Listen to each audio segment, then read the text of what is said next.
Cash and the ticket is yours. Cash and the ticket is yours.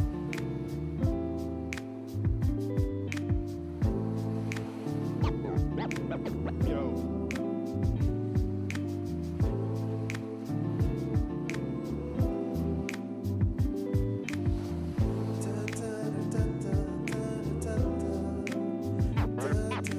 Cash and the ticket is yours.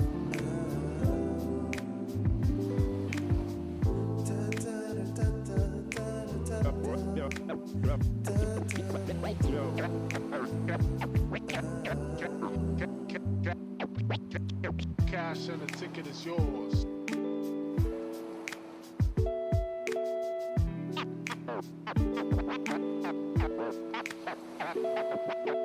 Cash and the ticket is yours.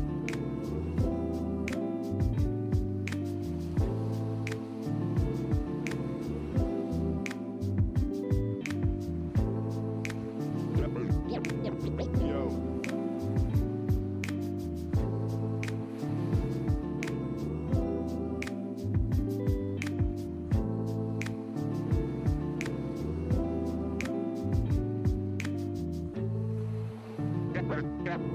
Cash and the ticket is yours.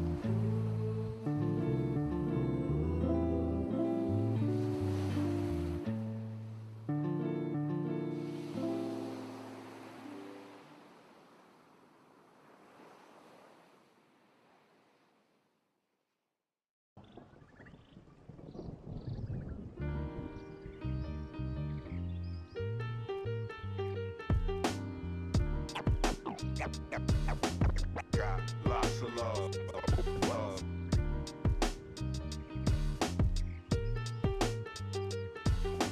Got lots of love. Lots of love. Love.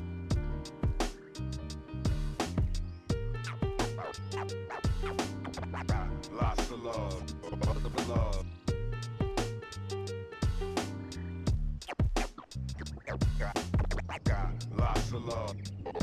Love.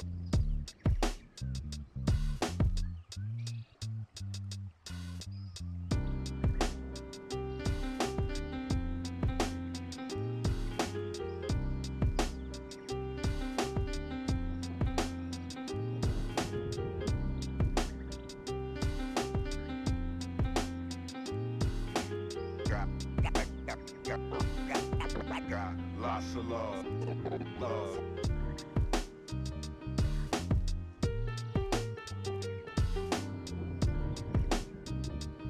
Got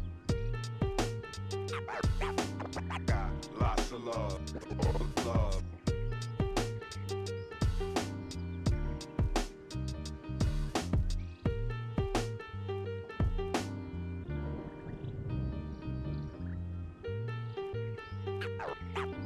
Got lots of love. Love.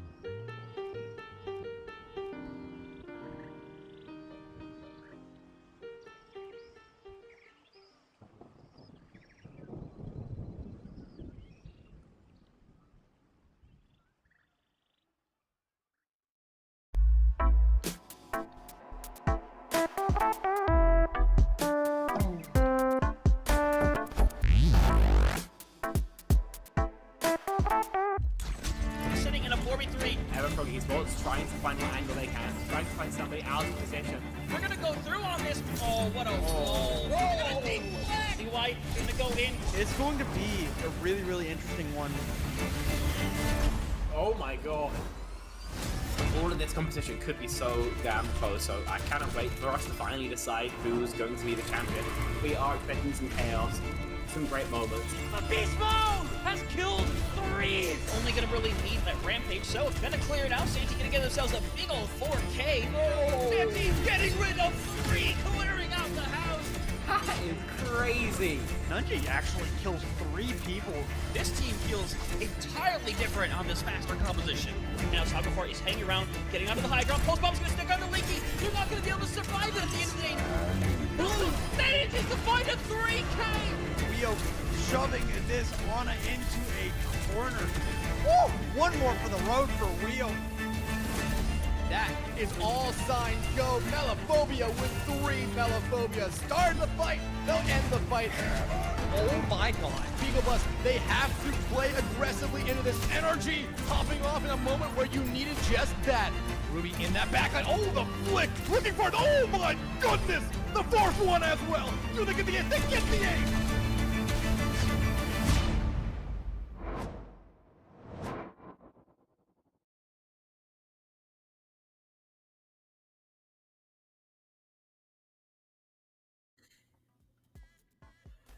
The whole weekend has been a blast from the past as we go back to the 2019 GOATs meta. But this is the final day of the tournament. Hello, everyone. It is I, Gedster. Joining me is my good friend Megalas for what I believe is our first cast ever together, actually. I'm very excited about this one. How you feeling, Mega? Hey, and what better time to start here on an amazing day of GOATs? Feeling great, and especially because this is the nitty-gritty finally. You went through the group stages on Friday, you played through some of the bracket on Saturday, and now on Sunday, somebody's going to win this crown eventually. We're not there just yet, but somebody's going to win it eventually. Yeah, and before we get to that grand final match, we've got 2 matches for you today. We're going to be doing the winners finals and the losers finals here on stream. We do still have 4 teams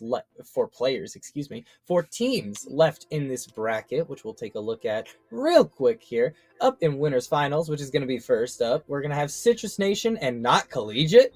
And down in losers round 3, Shikigami and Goat Milk are going to be playing for a spot in that losers final.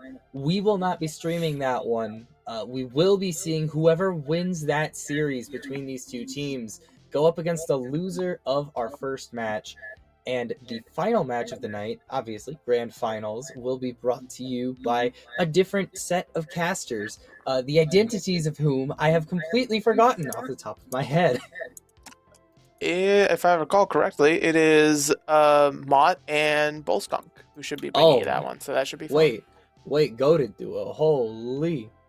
That's going to be stacked. Make sure you tune in for the grand finals, because it should be a show both gameplay-wise and commentary-wise. I mean, talent all around today, really. It's phenomenal stuff. And, Mega, I was doing some looking back at the 2019 season in the Overwatch League just because I was feeling nostalgic. We're going back in time. We're looking at GOATs again. And I was reminded of the teams that dominated that era. Everybody remembers the Titans and the Shock, right? And how they defined that season. But one thing that always struck me as interesting about that era of Overwatch is that there were the 2 teams that defined that year, obviously. But there was also a couple of other teams that stood out, whether it be because of they were also very good at GOATs, but they were just a little bit worse than the other 2 teams, like the New York Excelsior, for example. They were consistently 3rd place, I believe, across the entire year in every single tournament. There was the Shanghai Dragons, who were the initial pioneers of Sombra GOATs, which unfortunately we can't recreate classic Sombra in this era of Overwatch in the workshop, so Sombra's not in this particular tournament, which maybe a hot take I'm a little bit sad about because I loved Sombra GOATs, but then they continued to define themselves with that unique triple DPS playstyle that propelled them to the Stage 3 championship over the Shock. And then moving forward, obviously, Shock Titans ended up in the grand finals of the season overall, but I mean, the Spark were also a super interesting team because they were like the only good Winston GOATs team. It was such a fascinating year, and I get a little bit I get a little nostalgic for GOATs every now and then. Hey, listen, that's the whole reason we have this GOATs tournament going on. It's the nostalgia factor that sort of brings it together for any and everybody in these tournaments and things like that. But that being said, goats. You reminisce on the times, but during it, I promise, nobody was reminiscing during it. It was we got to a year at some point. I think players were actually just like going insane. You had people like Mangachu drinking on stream just to try to deal with the pain. Um, overall, we got through it. We got through it, and now we can look back on it fondly. Yeah. I mean, they were definitely reminiscing during the GOATS days about Dive.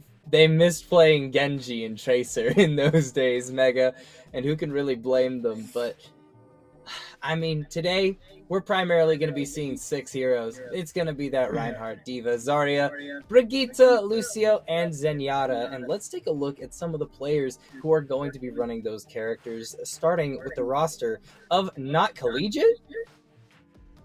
Stop hitting the question mark. Like, I get it's in their name, but stop hitting the question mark. I'm gonna keep doing it for the comedic effect.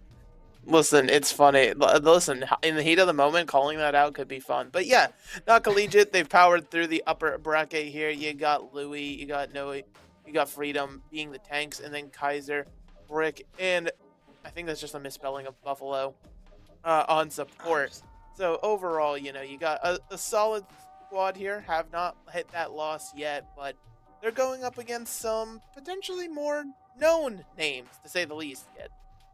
Slightly more well-known, I would say, in Citrus Nation, with a lineup consisting of names across the scene that everybody knows. We're talking Derpy, Painkiller, and Zeb on your tank lineup, and Luke Mino, Lep, and Venus as your supports. A very storied list of players we've got here. Some OWCS staples. Derpy has been around for a long time, playing Reinhardt in the trenches of Overwatch 2, where this character has been significantly worse than he was in his heyday back in Overwatch 1. And I mean, obviously, Luke Mino, Lep, legendary players who have been on various OWCS rosters, most recently Lep playing for Space Station Gaming. Absolute legends of the game. Very excited to see these guys play here in GOATS today. Not in metas that I believe any of them were around in the actual GOATS era for. So it's going to be interesting to see how this plays out. Yeah, absolutely. And again, it's sort of the thing with GOATs, right? We know exactly what comps are going to come out. It's how these teams choose to play it.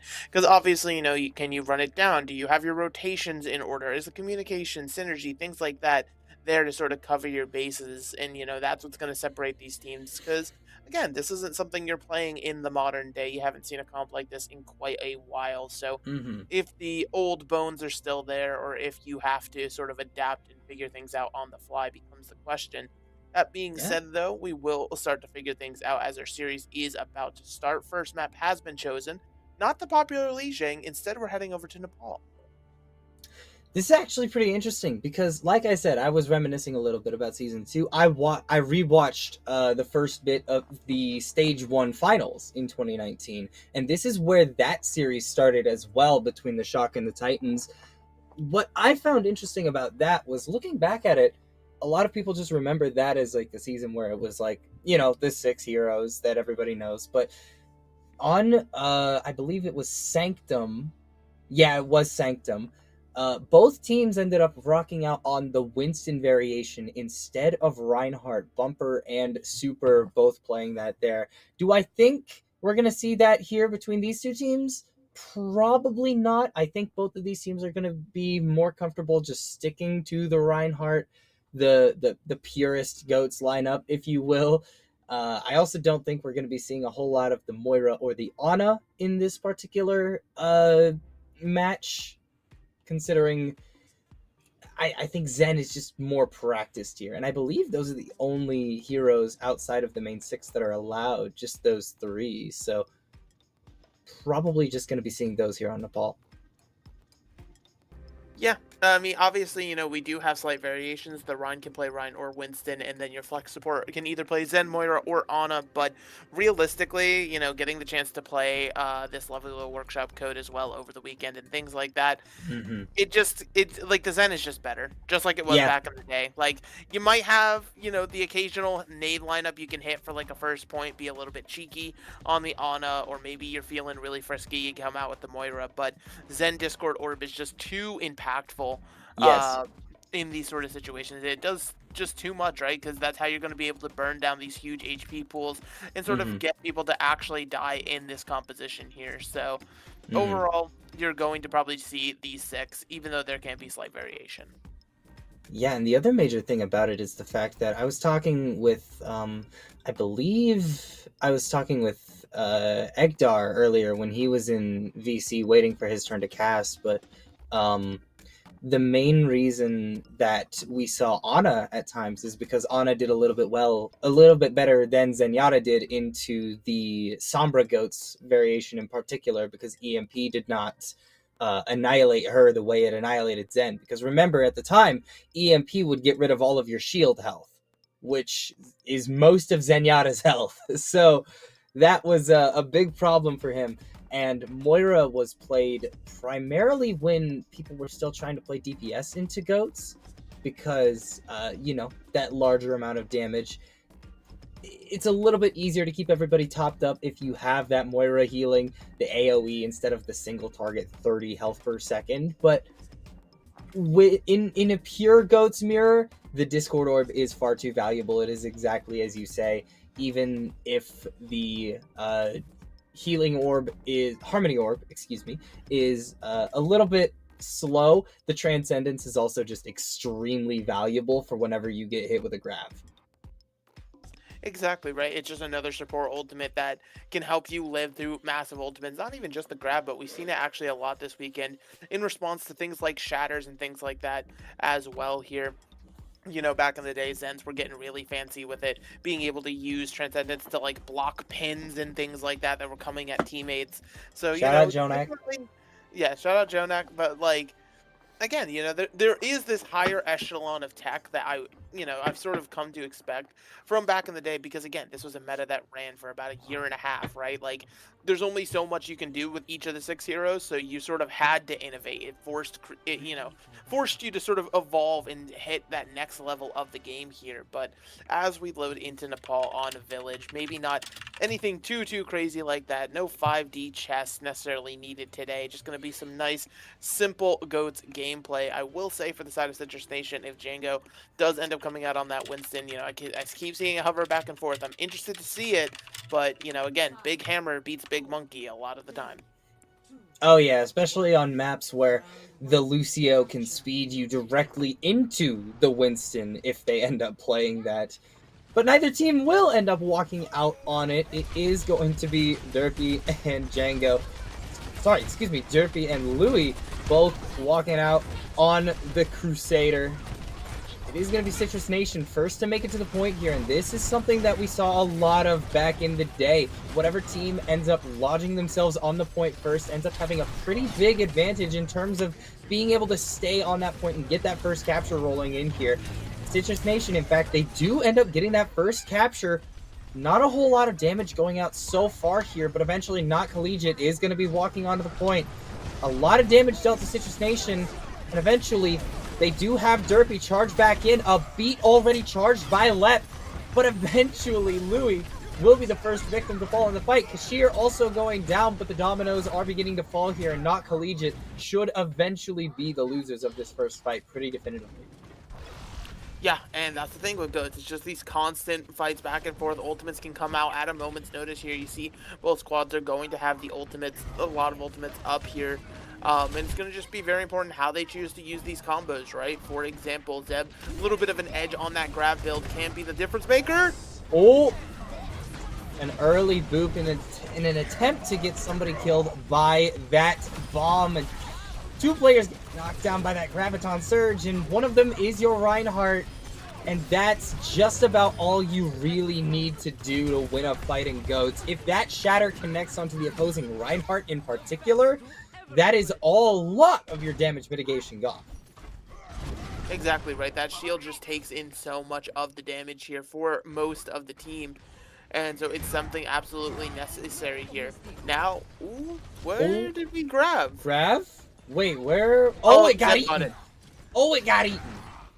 I see. Very, very heads up play there from Noti. And now that's a big advantage for Not Collegiate. Having that ultimate and the shatter available could be absolutely massive. Eventually, Freedom does use that Graviton Surge, but it doesn't find any immediate picks. In fact, Zeb is going to be the Zarya that gets on top of this fight. Louis also utilizing that shatter, but not connecting onto anybody. Sheer desperation to try and stay alive in this one, but it simply will not be enough as Citrus Nation run away with this first point, 100-0. Yeah, I feel like it was super smart starting the round off by playing on the objective. There are quite a few teams who do choose to try to fight for that high ground, but realistically, you know, again, you're playing a composition that doesn't need high ground. It can be all about objective. Pretty much everybody here can be grouped up for the most part, besides your Zenyatta's maybe don't want to be directly in the middle of the fray trying to dodge all of that damage, but everybody else can sort of just move as this massive unit, so just parking yourself on the objective, daring the opponents to come ever closer. Certainly the play for Village, and I absolutely love it for Citrus Nation here. As we move into Sanctum, though, this map's going to be all about rotations. You do have a left high ground that's going to be super important to contest, simply because beaming damage down from there with no way to contest from the point is going to be incredibly difficult, so you definitely want to take control of this high ground first. Yeah, and that's why we're seeing all of these players immediately rotate onto this particular spot on the map. But, oh, that's such a rough first pick for Citrus Nation. I mean, how do you really come back from losing a Lucio first in the fight? There's a couple characters in this composition where, I mean, if you lose them first, then it may as well be over. And it might feel like all of them sometimes, but Lucio and Reinhardt, those are the ones you really don't want to be losing out on. Lep with 2 poop kills? Lep? Huh? Excuse me? Listen, this is Sanctum. It's the home of the Lucios for a reason, so thanks to those boop kills, you know, Citrus Nation going to be able to get back in control of the point pretty handily, I will say as well here, and only giving up 9%. So now Not Collegiate is going to have to find a way to battle back in here when they don't necessarily have tools just yet. And both of these teams already getting a little bit of control percentage here, but Citrus Nation currently in control, and it's definitely going to be staying that way, what with an active Transcendence and a couple picks on supports. Another one off the back of a Diva Bomb here, just thrown in there, and Buffalo unfortunately falling victim. Louis also not going to be able to escape the wrath of Painkiller. I just want to point out, like, obviously all ults are charging fast, but, like, you know, Painkiller literally just got that kill with the bomb, already almost halfway to another one. Like, ults build and goes so fast. And, you know what else is fast? The pacing of this match. Derpy going for a very, very aggressive shatter here, but pays the price for it. Instantly loses out on essentially the entire team. They're going to do their best to stagger out the remaining members of Citrus Nation. But Not Collegiate is eventually going to get that flip.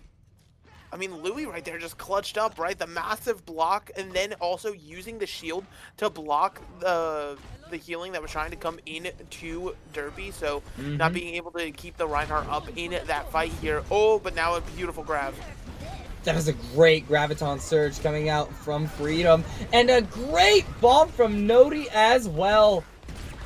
That's going to be most of the team dead on the side of Citrus Nation. Only Lep surviving. Lucamino very nearly did, but just barely gets caught by Freedom at the very end of that one. Going back into it, though. Pushing is Citrus Nation. Still have to wait for Lucamino to get back with this rally. But, I mean, they should be good to go in pretty shortly here. They have grab available. They just need to be careful of this defense matrix. Manages to slip it through. Shatter goes down. Lands onto 4 players on the side of Citrus Nation.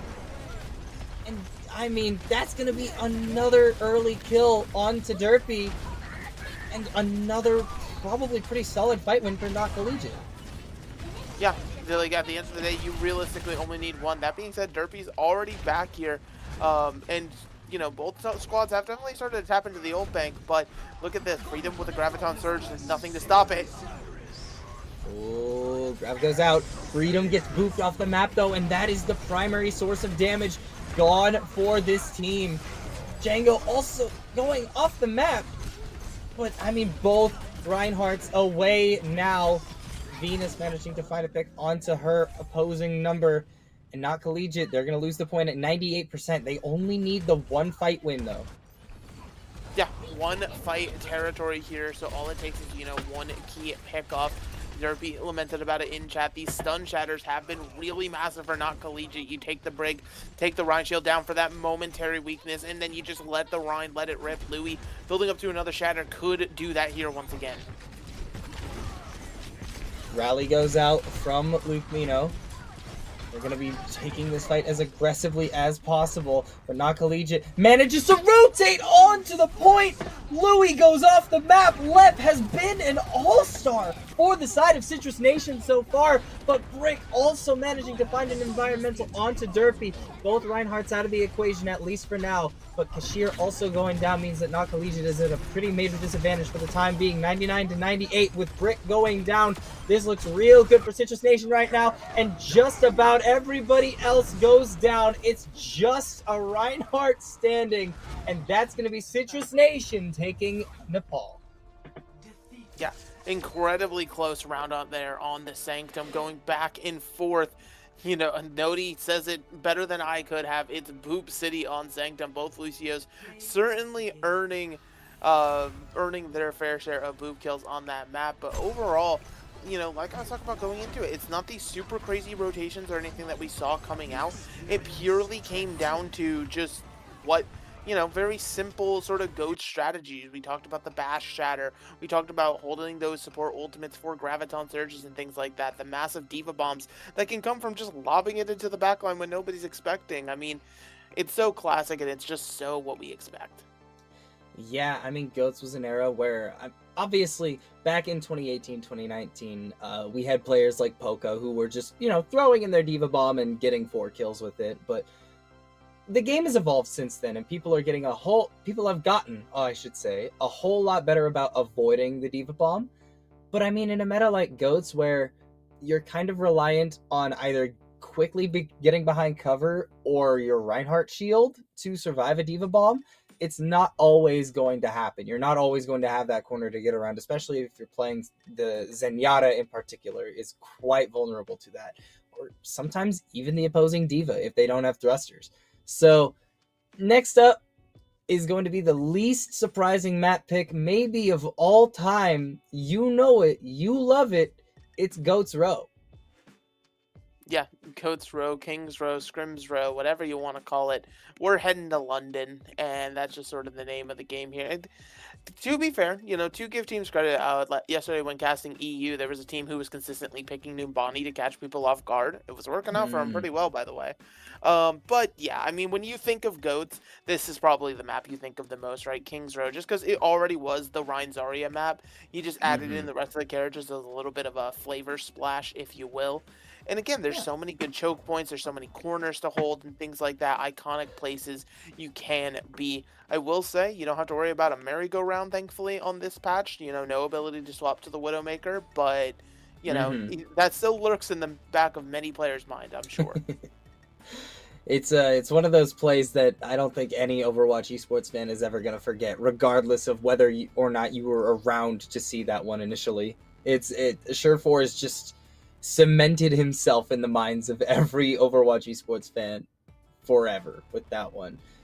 But, I mean, you were mentioning earlier that Numbani was a map that a team in EU was picking yesterday to try and catch people off guard, and Numbani was one of those maps that I found particularly interesting back in 2019, because that was where a lot of teams would go when they wanted to try to play the Winston variation, because obviously Numbani, an extremely high ground centric map, and some teams like for example my favorite team, the Philadelphia Fusion, they were not good at GOATs. A lot of teams were not good at GOATs, and the Fusion in particular did not want Sato on Reinhardt at all that season, so they just put him on Winston wherever possible. The problem was Sato is not Gushue, so it just didn't go well. You know, if only the Philadelphia Fusion had a Reinhardt player signed who was like, I don't know, one of the best Reinhardts at the GOATs meta, improved it with Team Finland, I think it was. Whichever it was. Nordic team. If only they had a tank like that just on the lineup that could have played at any point, but they listen. Fraggy was done dirty. I'll stop beating around the bush. I'll say I'll agree with that. Fraggy did get done dirty, but he's playing for Echo in World of Warcraft these days. Actually, he's done a fair bit of competing in the Race to World's First raids in recent years, and Echo has won a fair few of those, so he's doing pretty well for himself these days. Shout out to Fraggy, we miss you, bro. But well, yeah, I mean, we miss him. Carpe certainly doesn't, but you know that's besides the point. But yeah, you know, that history aside, we're on Kings Row now, and these two teams, again, you know, we saw that second round be incredibly competitive from the side of Not Collegiate, but, you know, there was just that little bit of an X factor that came, and, you know, you might be able to chalk it up to the Lucio boops and things of that nature, so, you know, potentially being willing to adjust a little bit as you need to here to try to, you know, make yourself a little more even, because being able to play toe-to-toe with Citrus Nation, you've shown that you can already. You just need to keep that consistency and that mental up, because this is definitely a team that, like, if they get momentum going, Citrus Nation will just roll over you if you let them. It's a very distinct possibility here, especially since Derpy has attacker's advantage. Of course, attacker's advantage, you know, the very, very real attacker's advantage. You know, there's always that debate, right, of like what's better, attacking or defending first, and you have people who are going to argue different things and such like that. And at the end of the day, you have to do an attack and you have to do a defense. Whatever happens, happens. As we're getting into it. You got to do it both ways. You cannot simply hard focus on one over the other. And that is what Kings Row and Hybrid as a mode really is all about here. Louis going to be the first victim to fall here, and Cashier is so close behind. That is a very fast first fight win for the side of Citrus Nation. And, yeah, not much else to be said. Yeah, you come in, you get your one pick, and then you snowball it from there. It's sort of just very much almost like a handshake of sorts, where you're just like, yep, we played GOATs, everybody, we're good. But now you're going to see Not Collegiate try to push up here, but they're already being pushed on. Oh, yes, they are. Fortunately for them, they are this time able to get the first pick in the fight. Yeah, that's going to snowball. That's going to snowball very effectively. This is one of the things about GOATs that I think a lot of people did not miss. When a fight was won, it was won definitively. Exactly here. And so now, this actually opens up a lot of defensive opportunities for Not Collegiate. You can just go outright for the spawn hold like you're currently seeing, but there's also great defensive chokes here that you can back up to and just sort of place yourself in to kite these engages. Really good self-bubble there from Freedom to keep himself alive through that shatter. A lot of damage being put out, but a great play sound barrier from Lep just to keep them alive and potentially pushing this cart a little bit further forward. A lot of ultimates expended, but eventually Lep is the first to fall in the fight. Bomb will remove the Lucio from the equation, but Zeb's still going to be using that Graviton Surge. A good response from Buffalo to utilize that Transcendence. And eventually a couple more of those ultimates are going to get thrown out. The opposing grab, the opposing Transcendence. And still, people are staying alive on this point. There's so much sustain in this composition. And sometimes it just feels like nobody dies for minutes on end. But Lep has just been falling down a few too many times. Yeah, and so now you're trying to find something with the bomb here. Ooh, but the shatter can actually connect. Louis gets shattered, and despite getting that bubble, it's not going to be enough to keep him alive here. Derpy, so far, is proving to be a very formidable opponent on this Reinhardt. It's just been, I mean, I don't want to say complete dominance so far, because Louis has looked good at times, but, I mean, Derpy, putting up work. Absolutely, and that's the other thing, Reinhardt. It's very back and forth, right? Who can land the shatters? You have so many things that are going to try to stop this shatter. The other Rhine, bubbles, brig stuns, you name it. It's there to try to shut it down here, but Louis certainly has been keeping up, at least in my humble opinion here, as both teams ready to fight again with lots of ults. Oh, 4-man down. 4-man. Not quite dead. I didn't get to recreate that call, but anyway, you slice it. A very, very well-placed shatter to put the entirety of Citrus Nation flat on their back. And now 3 minutes remain for them to get over the line here, but they have a lot of tools to win this next fight with. Absolutely here. Again, both squads having these double support ults. The crucial thing is just not layering them on top of each other. But right now you are just trying to see openings. Oh, the D.Va Bomb. Not going to be able to find anything quite yet, but... Oh, that one will! Noti manages to find 2 off the back of that one. Django, or Derpy's shield must have been broken at that point. There's no way a Reinhardt dies to that unless the shield gets broken. So good focus fire coming out from Not Collegiate. Amazing focus fire indeed here. And again, it's about actually just placing these D.Va bombs. Just chucking it in can work sometimes, especially if you're trying to like stun a Rhine shield after or something is blocking it. But realistically, it's just better when they're all grabbed and held together here. But as we're looking at another engaged shatters, another shatter coming out from Louis, connecting onto, I believe that was 5 players. It is only going to lead to a 1-to-1 trade, though, losing out on Kashir. Maybe not optimal in this instance, and despite such an excellent start to the fight, Louis, one of the first players to fall on the side of Not Collegiate, and that's just Citrus Nation moving the cart forward significantly here. Yeah. Trying to finally get some payload progress, get to the end of point B, because you certainly don't want to be held just to point B, but there is certainly going to be an opportunity for a recontest for Not Collegiate, as long as they don't lose any members. Obviously, Citrus Nation trying to play up to prevent it, but yeah, that shatter just a little bit too, ambitious.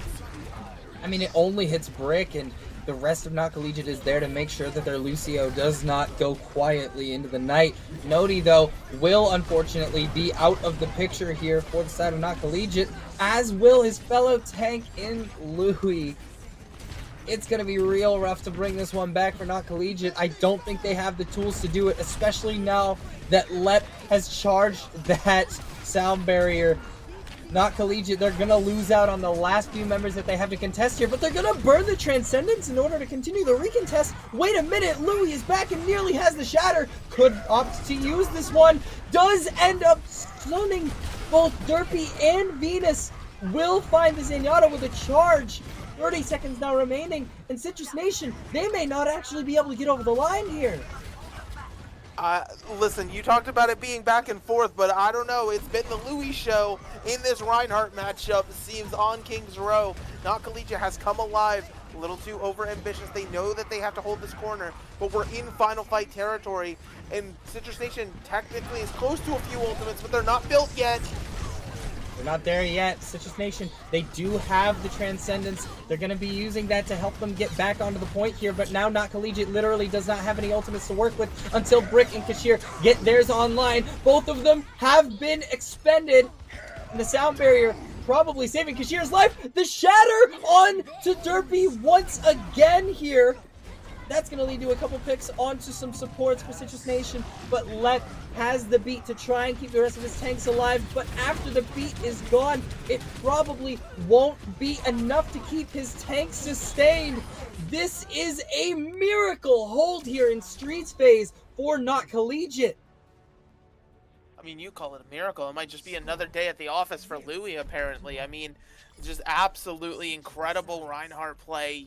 It certainly is a hero that, gets a lot of the flashy plays, but also is so incredibly difficult. A linchpin of sorts where you have to take in a lot of the resources, but then actually make benefit and make things happen from them there.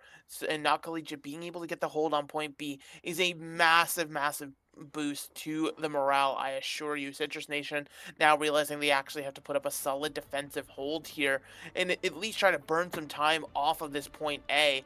Because, as we go through the streets phase, it's just going to get closer and closer, and that momentum could start to build for Not Collegiate. And I pointed it out in the moment, but I wanted to bring it back up real quick because that transcendence that Buffalo used when only he and Brick were contesting the point genuinely saved that for Not Collegiate. It gave Louis enough time to get back, charge the Shatter with 30 seconds left on the clock, and end up winning that fight for the side of Not Collegiate, forcing Citrus Nation into an uncomfortable overtime fight where all they had to work with was Venus's Transcendence, and it was not enough. Yeah, and so now, again, it's just sort of those things being there at the right time. Again, can make all that difference. 2 points of ult percentage can certainly be the thing that turns a fight, but it seems like rotations are on point for Not Collegiate here. Uh-oh. Oh, as soon as we're gassing up Louis, he gets hunted down and melted down at the very beginning of this fight. I'm starting to feel a little bit of deja vu here because all of a sudden, the first defensive fight pretty definitively goes one way. Derpy manages to charge up a Shatter in the early moments of that round, but it just isn't enough. The point is already being captured. There's 2 ticks here for Not Collegiate, and they are staggering this diva into oblivion. Painkiller has no chance of getting back to the cart anytime soon. Oh, it's a standoff here, but yeah, not gonna, yeah. I mean, it's tragic because, back in the day, there was no remech damage or anything like that where you could even threaten kills. It really was just, if you were demeched and the rest of your team died, it was find the edge of the map as quick as you can. Unfortunately, the only edge of the map is on point C, and we're not going to be seeing point C. This is purely a point B battle with Not Collegiate having 5 minutes to work with to finally getting there. So this could be a great way for them to tie up the series. It absolutely could be, especially with picks onto the support line right off the bat as they're about to be able to use those ultimates here. Freedom is going to pop that Graviton Surge, and there is nothing that Citrus Nation can do outside of a Transcendence that simply cannot do enough to keep players alive here. They are sending Louis so far forward, and it's just beautiful stuff right now for Not Collegiate. Yeah, absolutely. I mean, listen, they have the momentum behind them. This is exactly the sort of tempo that you need to play at with Goats, where you just sort of grip it and just keep going. Overzealous Shatter. Overzealous indeed. Not going to have that as an option moving forward here, and without Kashir on the board, that Transcendence isn't going to do you a whole lot of good. The Diva Bomb goes in. Does it end up finding anything? Lep will actually fall here. Zeb going down in the fight immediately after using Graviton as well. A lot of picks back and forth as it stands here.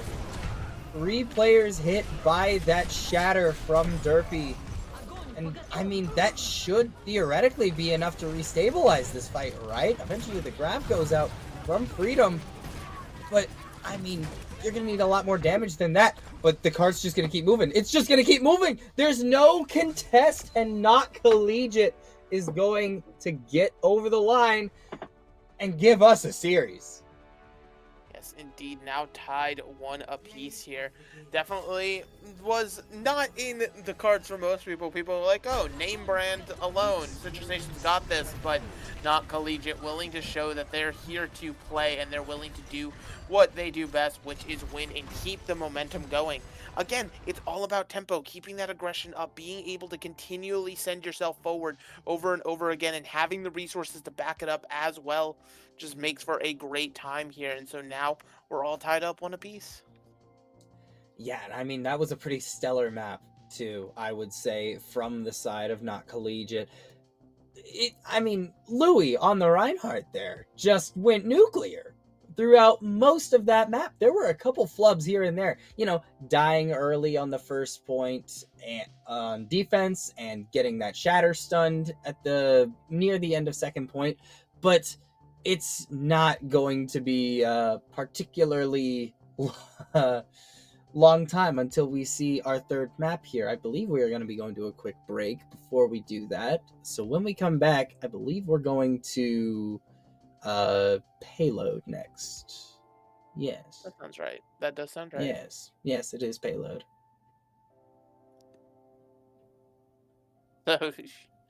So yeah, so we'll just throw it to the break. We'll be right back. Don't go anywhere.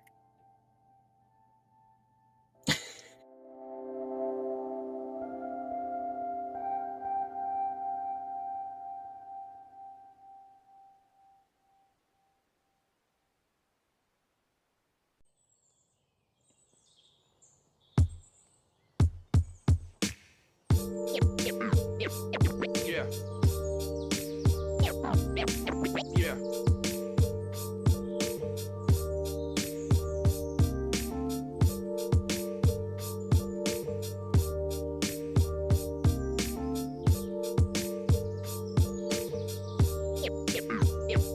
Yeah. Memories. Memories.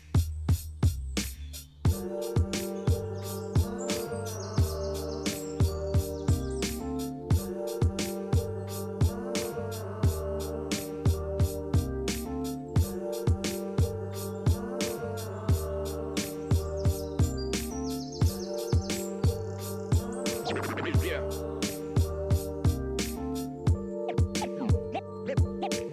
Memories. Memories.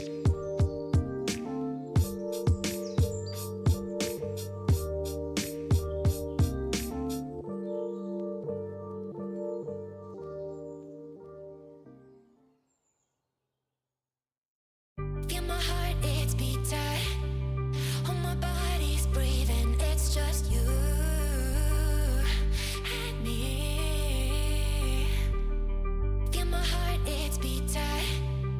All my body's breathing, it's just you and me. I'm so caught in this, we're so lost deep in it, can't stop. I'm forever the one you call. Let's free fall. I'm so caught in this, we're so lost deep in it, can't stop. I'm forever the one you call. Let's free fall. Let's free fall. Let's free fall.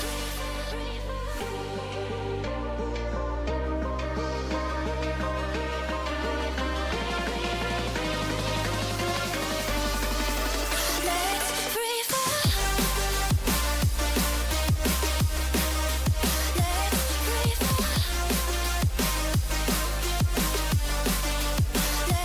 free fall. I'm so caught in this, we're so lost deep in it, can't stop. I'm forever the one you call.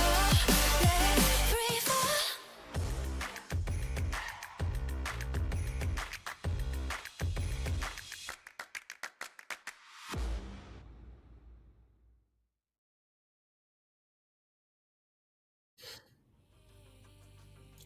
Hello, everybody. We're back after 2 maps of this winners finals bracket here in the North American Open CGL GOATs tournament. We are tied at 1 map apiece. Our next battleground will be Havana, and this is one of those maps that's very interesting because Havana, historically going to be one of those maps where those long-range hit scans are extremely dominant. The Widowmaker is extremely oppressive. The Sojourn is very oppressive here. However, we're playing GOATs. That's not happening here today. We are playing hard rush comp all the time. We might see a cheeky little spawn camp here. Yeah, exactly, right? And this is sort of the map where Spawn Camp originated for Escort, and then they started to sort of spread beyond it as well here. So lots of opportunities and things like that to be able to get some creative holds, because that, like you said, Havana, it's a very stretched out long range map. So playing Goats comp, you sort of have to, you know, be a little bit flexible in where you choose to hold and things like that. Not as many hard corners like you see on the other maps in Overwatch here. A little bit more open and spacious, and it's just going to be just that little bit of extra pizzazz, if you will, that is going to make this a very unique matchup. Yeah, it's always fun on maps like this. I am very much looking forward to this one in particular because, I mean, it's a brand of Havana we don't see very often in the year 2026. I was about to say 2025, but we are in fact 11 days into the new year at this point. So I'll lock in. It's 26. Don't say 25. What's even funnier than 25 is 26. Or What are you whatever talking about? The SpongeBob joke. It's 24-25 technically from SpongeBob, but you know, at the end of the day, what I've learned is every generation's gonna have a set of numbers that's just funny to them. You had 21, you got the classic 69, and then there's nowadays they got the 6-7 and stuff going on. Like numbers are just funny to people for some reason. Numbers are hysterical. Have you ever heard the number 12? I really, I wanted to let out a fake laugh just to make you feel better, but I couldn't do it. No, don't feel bad about that one. I literally just picked a random number. But these players, they're not going to be picking random heroes here. There is no messing around, no Ana, no Moira, no Winston shenanigans. It is once again a full Goats mirror here. Louis and Derpy facing off in the Reinhardt mirror, as we see the spawn hold that we were promised when the Goats tournament announced that Havana was in the pool. So, Discord orbs down on the opposing Reinhardts if possible, up until eventually the beats come out for both teams, and Nodi will be the first to lose out on the mech here, meaning that Citrus Nation simply don't have the same level of sustain. But Nodi manages to get the mech back, and Zeb ends up being the first to fall. And with Derpy also going down here, this spawn hold, relatively successful. They do manage to burn a minute off the clock, but eventually it will be broken. Yeah, eventually it will finally break down here. But, you know, not without the pound of flesh and things like that having to finally be gained here. So as the payload finally gets on rolling here, it's going to, again, just be interesting to see how these teams choose to sort of approach and where they choose to hold. Right now, you're seeing this corner being held, but again, it's not a hard corner. There's a lot of wide open space beyond it to get things like the grab in. Ooh. That grab does, in fact, go down for the side of Not Collegiate. A lot of ultimates being expended, but eventually it will be Louis' Shatter that connects onto 3 players. And, I mean, they only end up getting Painkiller out of that, but it will be valuable nonetheless. The sound barrier drawn out from both teams, and the Diva Bomb, shockingly, going to be the first thing to find a pick here. 2-for-1 trade, though, losing out on both Zenyatta's and the Zarya for the side of Citrus Nation, until eventually more players fall. Now it's just a matter of what ultimates connect here, and that's going to be another Shatter connecting, but not another Shatter leading to a kill, as eventually that will be Louis getting the better end of the Reinhardt duel, at least for the moment.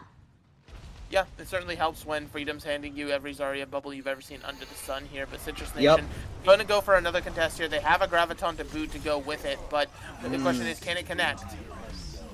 Yeah, it's going to be difficult to weave that one through, but especially now that Buffalo has expended that Transcendence, this grab will be extremely deadly, especially without any other support ultimates to do anything about it. First point gets capped anyway here, so, I mean, the side of Citrus Nation, they kind of just have to back off anyway. They don't even need to use grab.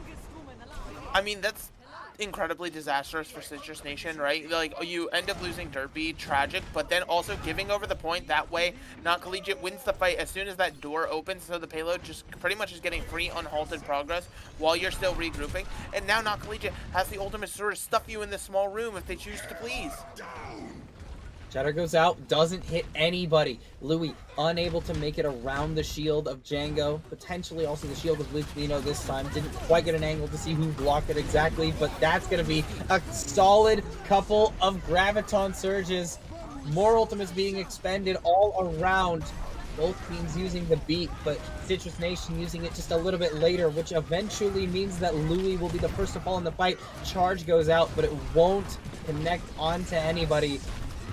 The Transcendence is going to keep everybody alive, at least for the time being, and Freedom manages to find Lep using that opportunity. So a potential turnaround here for Not Collegiate.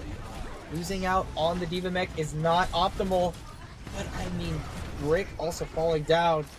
Things just get worse for Not Collegiate. Yeah, it feels though Not Collegiate definitely made a mistake. They're trying to commit while still missing the Reinhardt with the Transcendence. Because now, look, you're being pushed back into your own spawn, and the Diva is demech once again here. That's just more and more time as you're having to wait for Nodi to get that mech back here. Citrus Nation now gets to hold these incredible doors, these incredible choke points as a firm hold here. Yep. Resets the progress on that mech to swap back to the Diva. Both teams are going to be losing out on the Reinhardt players here, but neither team is going to die off the back of that grab. Eventually, it is going to be Citrus Nation that gets the better of Not Collegiate once again. This is starting to look a little bit scary for Not Collegiate, but at very least they are coming up on a couple of tools. Yeah, they're trying to make their way through, as it were, here. But Citrus Nation, again, they have these great defensive choke points with the doors! What is that shatter? Directly into Buffalo's Transcendence. They just can't get anything done off of that. There's too much healing. And now Louis has a shatter in response, but just doesn't connect onto anybody. Multiple support ultimates layered on top of one another here for the side of Citrus Nation just to ensure that they stay alive through this. Brick also utilizing that sound barrier, but might be the first to fall in this fight. Falls very low, but manages to escape at very least for now. A lot of armor as well on the side of Citrus Nation, so going to be a little bit rough for the side of Not Collegiate to get back into this one. Zoned away by a Diva Bomb, but eventually they do find Derpy. That's a great first pick. Yeah, phenomenal first pick, but they're definitely going to need Louis! a little bit more here, and they're not getting it. What do you mean? How do you not get anything more out of that? You take the Reinhardt out of the equation, but the remaining members of Citrus Nation are just too strong right now. 18 seconds remaining and no ultimates on the board for Not Collegiate. They are so close to that Graviton Surge, but with Freedom falling so low, they need to keep this Zarya alive. They need that damage. They need that Graviton Surge, and they need to get to the point right now. They will end up touching, but Nodi will lose the mech as a result. The beat is expended. Nodi doesn't get it, though. Up on the high ground, away from everything else, the Diva Bomb goes out, and it connects onto two. That is the nail in the coffin. There will be no further offensive push for Not Collegiate. They're going to make it a little bit more than halfway through the second point before Citrus Nation stops them in their tracks. That was amazing from Citrus Nation. Again, I talked about it going into the map on Havana. There's so few good defensive points, so they decided to just manufacture one. Obviously, the payload got pretty decently into point B there, but once you're able to push them back, instead of holding on the payload and letting them in, just treating the doors as a natural choke and stuffing them in it over and over again. A beautiful play from Citrus Nation, and being able to cycle their ultimates almost perfectly there just to keep Not Collegiate at bay. And Not Collegiate, I mean, they just kind of kept slamming their head into the brick wall there. There wasn't really a way for them to break through that hold. So now having to put up a pretty good defensive hold of their own is going to be the only way they can look to see taking this map still in their options. Yeah, they're going to need frankly, I think they're going to need a spawn hold that was even better than what Citrus Nation was able to put up. Citrus Nation drained a little over a minute before the cart actually started moving. Not Collegiate, I think they're going to need at least 2 if they want this to even be remotely doable. 58 meters on the second point it's less than what it sounds like. They got that cart moving a fair distance, but I mean, by the time the round had ended, it had moved so far back, it was basically at the beginning of the point. So This is going to need to be a generational spawn hold from Not Collegiate.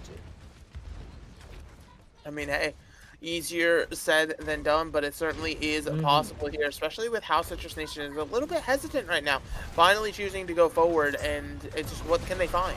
Venus swapping over to the Ana, looking potentially for a cheeky Bionade here, and it does connect here, managing to find 2 players off the back of it, and Louis will be shortly falling afterwards. That's going to be 4 players down in the blink of an eye, and already Citrus Nation is moving. Venus isn't swapping either. They're sticking to this Ana.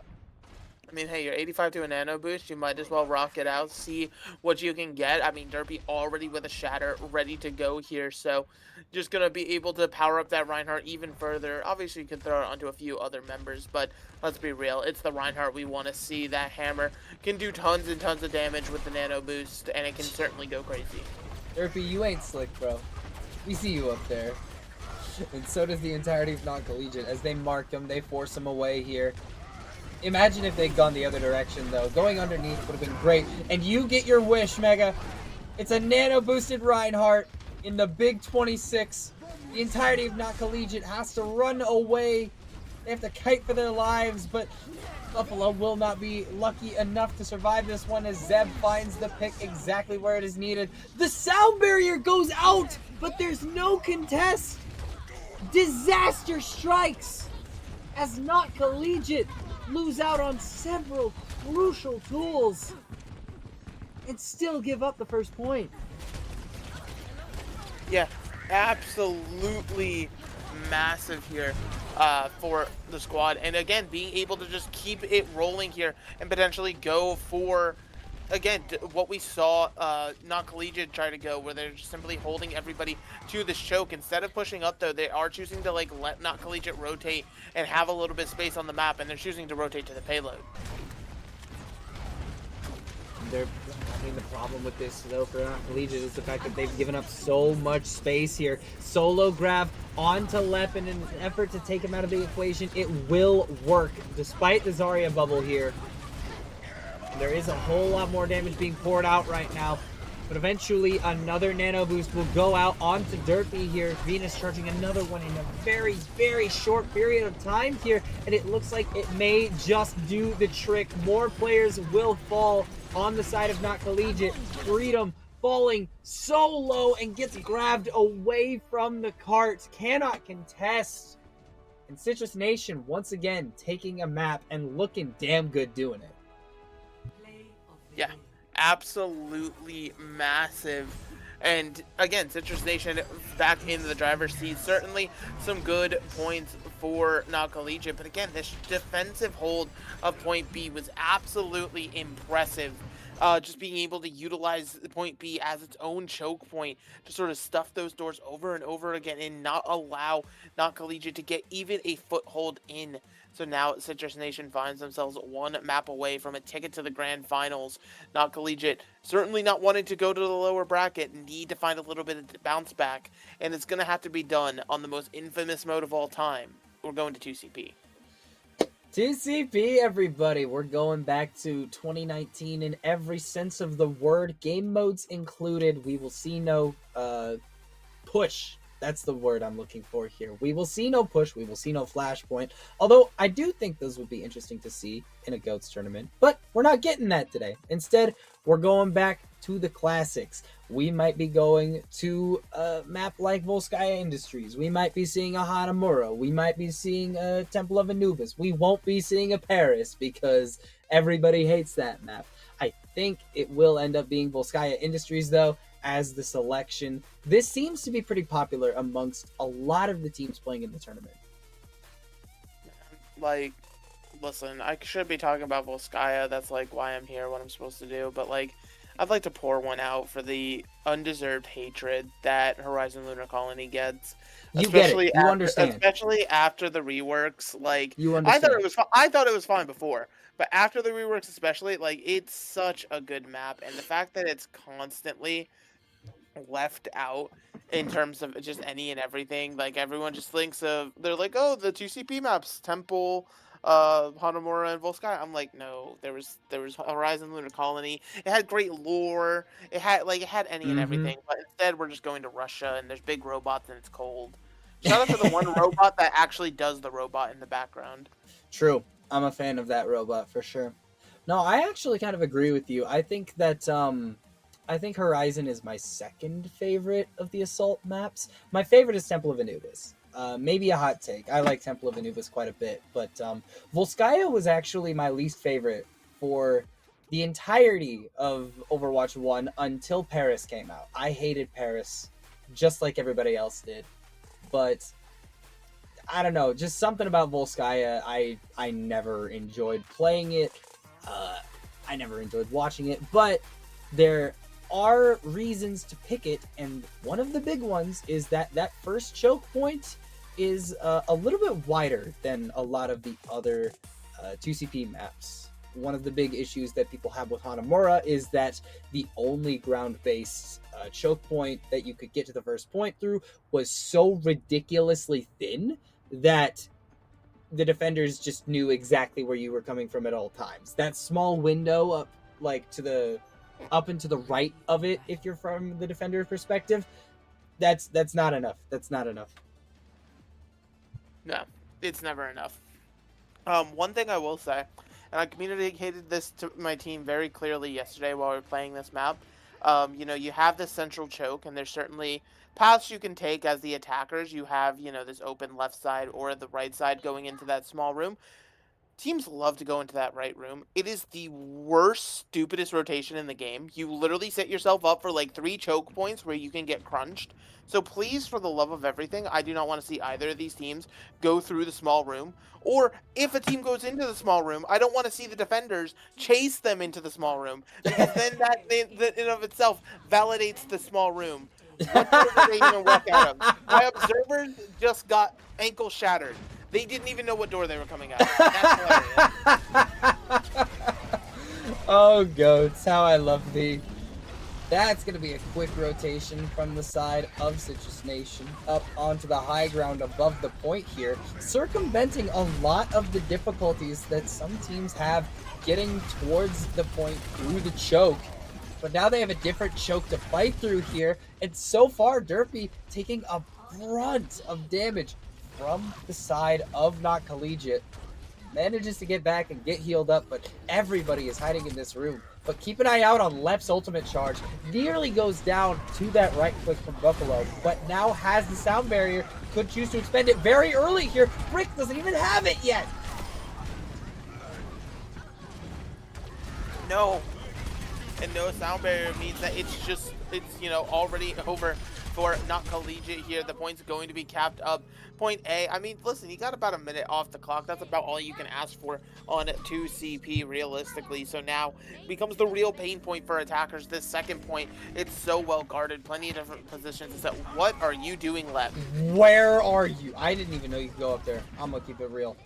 Lep does get punished for his hubris. Doesn't quite get any of the boop kills he was looking for here, but he'll be back into the fight pretty quickly. Does Not Collegiate have the time to get forward and punish any other players? It doesn't quite look like it. So help me God. Are they all about to get on? They are. They just are. Because Zen missed it. They just don't have their Zen. That's They have left Venus behind, and Venus has been spotted, surely. Okay, I thought Nodi was going to go for a little bit of a cheeky dive there, but, I mean, the side of Not Collegiate seems a little bit split right now. The shatter goes out onto several members, but Buffalo has plenty of time to pop the Transcendence, keep his team alive, and a lot of players going to be on the point right now for both of these squads. Shatter from Derpy doesn't connect onto anybody, but it doesn't seem like it will end up mattering here. A couple players will fall on the side of Citrus Nation, and eventually, they're not going to be able to contest this one for very long. Yeah, even with that one pick, you're still down 2 tanks right now. You're trying to bunker up to see if you can live, but it's just not a possibility. That being said, you do get Louis. Oh, okay. Manages to find a couple picks on the side, actually. Louis and Kashir both out of the equation. Buffalo popping that Transcendence in an effort to stall long enough for the other members of his team to get back here, but losing out on that Zenyatta, not a great sign. And now Citrus Nation going to continue to build up on that percentage until eventually, surely they are able to get this point here with just under 4 minutes in the time bank. Oh, 2CP. I truly do miss this mode sometimes. I think this is I truly think that there is something special here, and that's why they're, trying it out with the quick play hack. They're like, who knows, maybe we can bring it back here in the modern age. But yeah, I mean, that's about how 2CP goes. It just kind of was a little bit snowbally. I think Citrus Nation, I'll give them credit. I definitely did not think they could take it on that fight. They were down to 4 members, but hunkered down incredibly well defensively in that small room, able to get not only a key pickoff, but stall long enough to get those missing bodies back, and then just sort of snowball the fight from there in a situation where Not Collegiate definitely felt like they were in control. I mean, absolutely, my hat's off to you right now. But now the question is, can Not Collegiate replicate that level of success in trying to cap both these points to send us into extra rounds? Yeah, this is going to be an interesting one here. I am very curious to see if Not Collegiate opts to go for a similar attacking approach to what Citrus Nation was showing off in that first round there.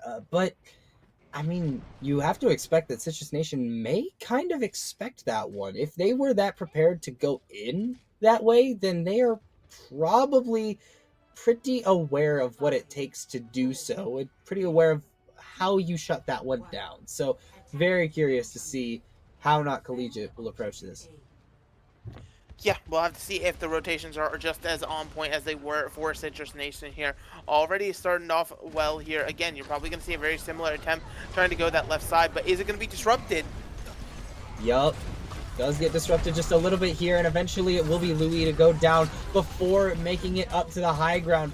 Couple more players go down, and yeah, that's a pretty definitive fight win here for Citrus Nation. That's all 6 players dead in the opening seconds of the round. Yeah, being able to just sort of do exactly what's needed there. And so now, again, it's about punishment. Being able to just, like, stifle pushes and chokes like that. That's exactly how you punish these rotations, and you continue to get more and more defensive advantages going your way. Now that we're going to be into some more ult fights coming up. Yep, we're coming up on some very powerful ultimate abilities, but none will be necessary immediately as both Derpy and Venus are out of the picture. Not going to be a factor in this fight any further, especially as Lep manages to find that sound barrier, literally only connecting onto himself with that one, unfortunately. And as the fight continues, eventually Not Collegiate will be able to get towards the point, but all 6 players for Citrus Nation are alive. They do have the option, I believe, of recontesting this one at least somewhat to maybe stall it out for a little bit longer. Maybe not a ton of time, but Transcendence is going to help out a lot here. Yeah. Only 2 ticks. Let's get it. And that's going to be a great shield bash to open this one wide up. Yeah, absolutely here. So the cleanup finally coming through, and Not Collegiate just going to be over and done with it. Now heading over to point B. Pretty healthy looking time bank, but obviously that's before the assault comes through, but they're already trying to go right in. Oh my.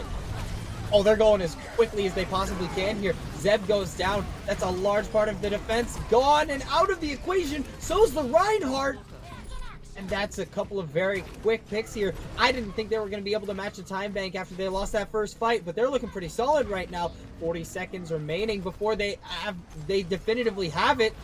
D.Va gets onto the point to stall this one out a little bit longer, but Painkiller does eventually die.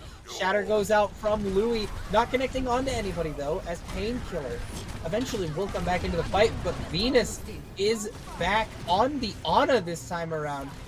Zeb is going to be using that grab in an attempt to keep people off, but a lot of picks are going back and forth in opposite directions.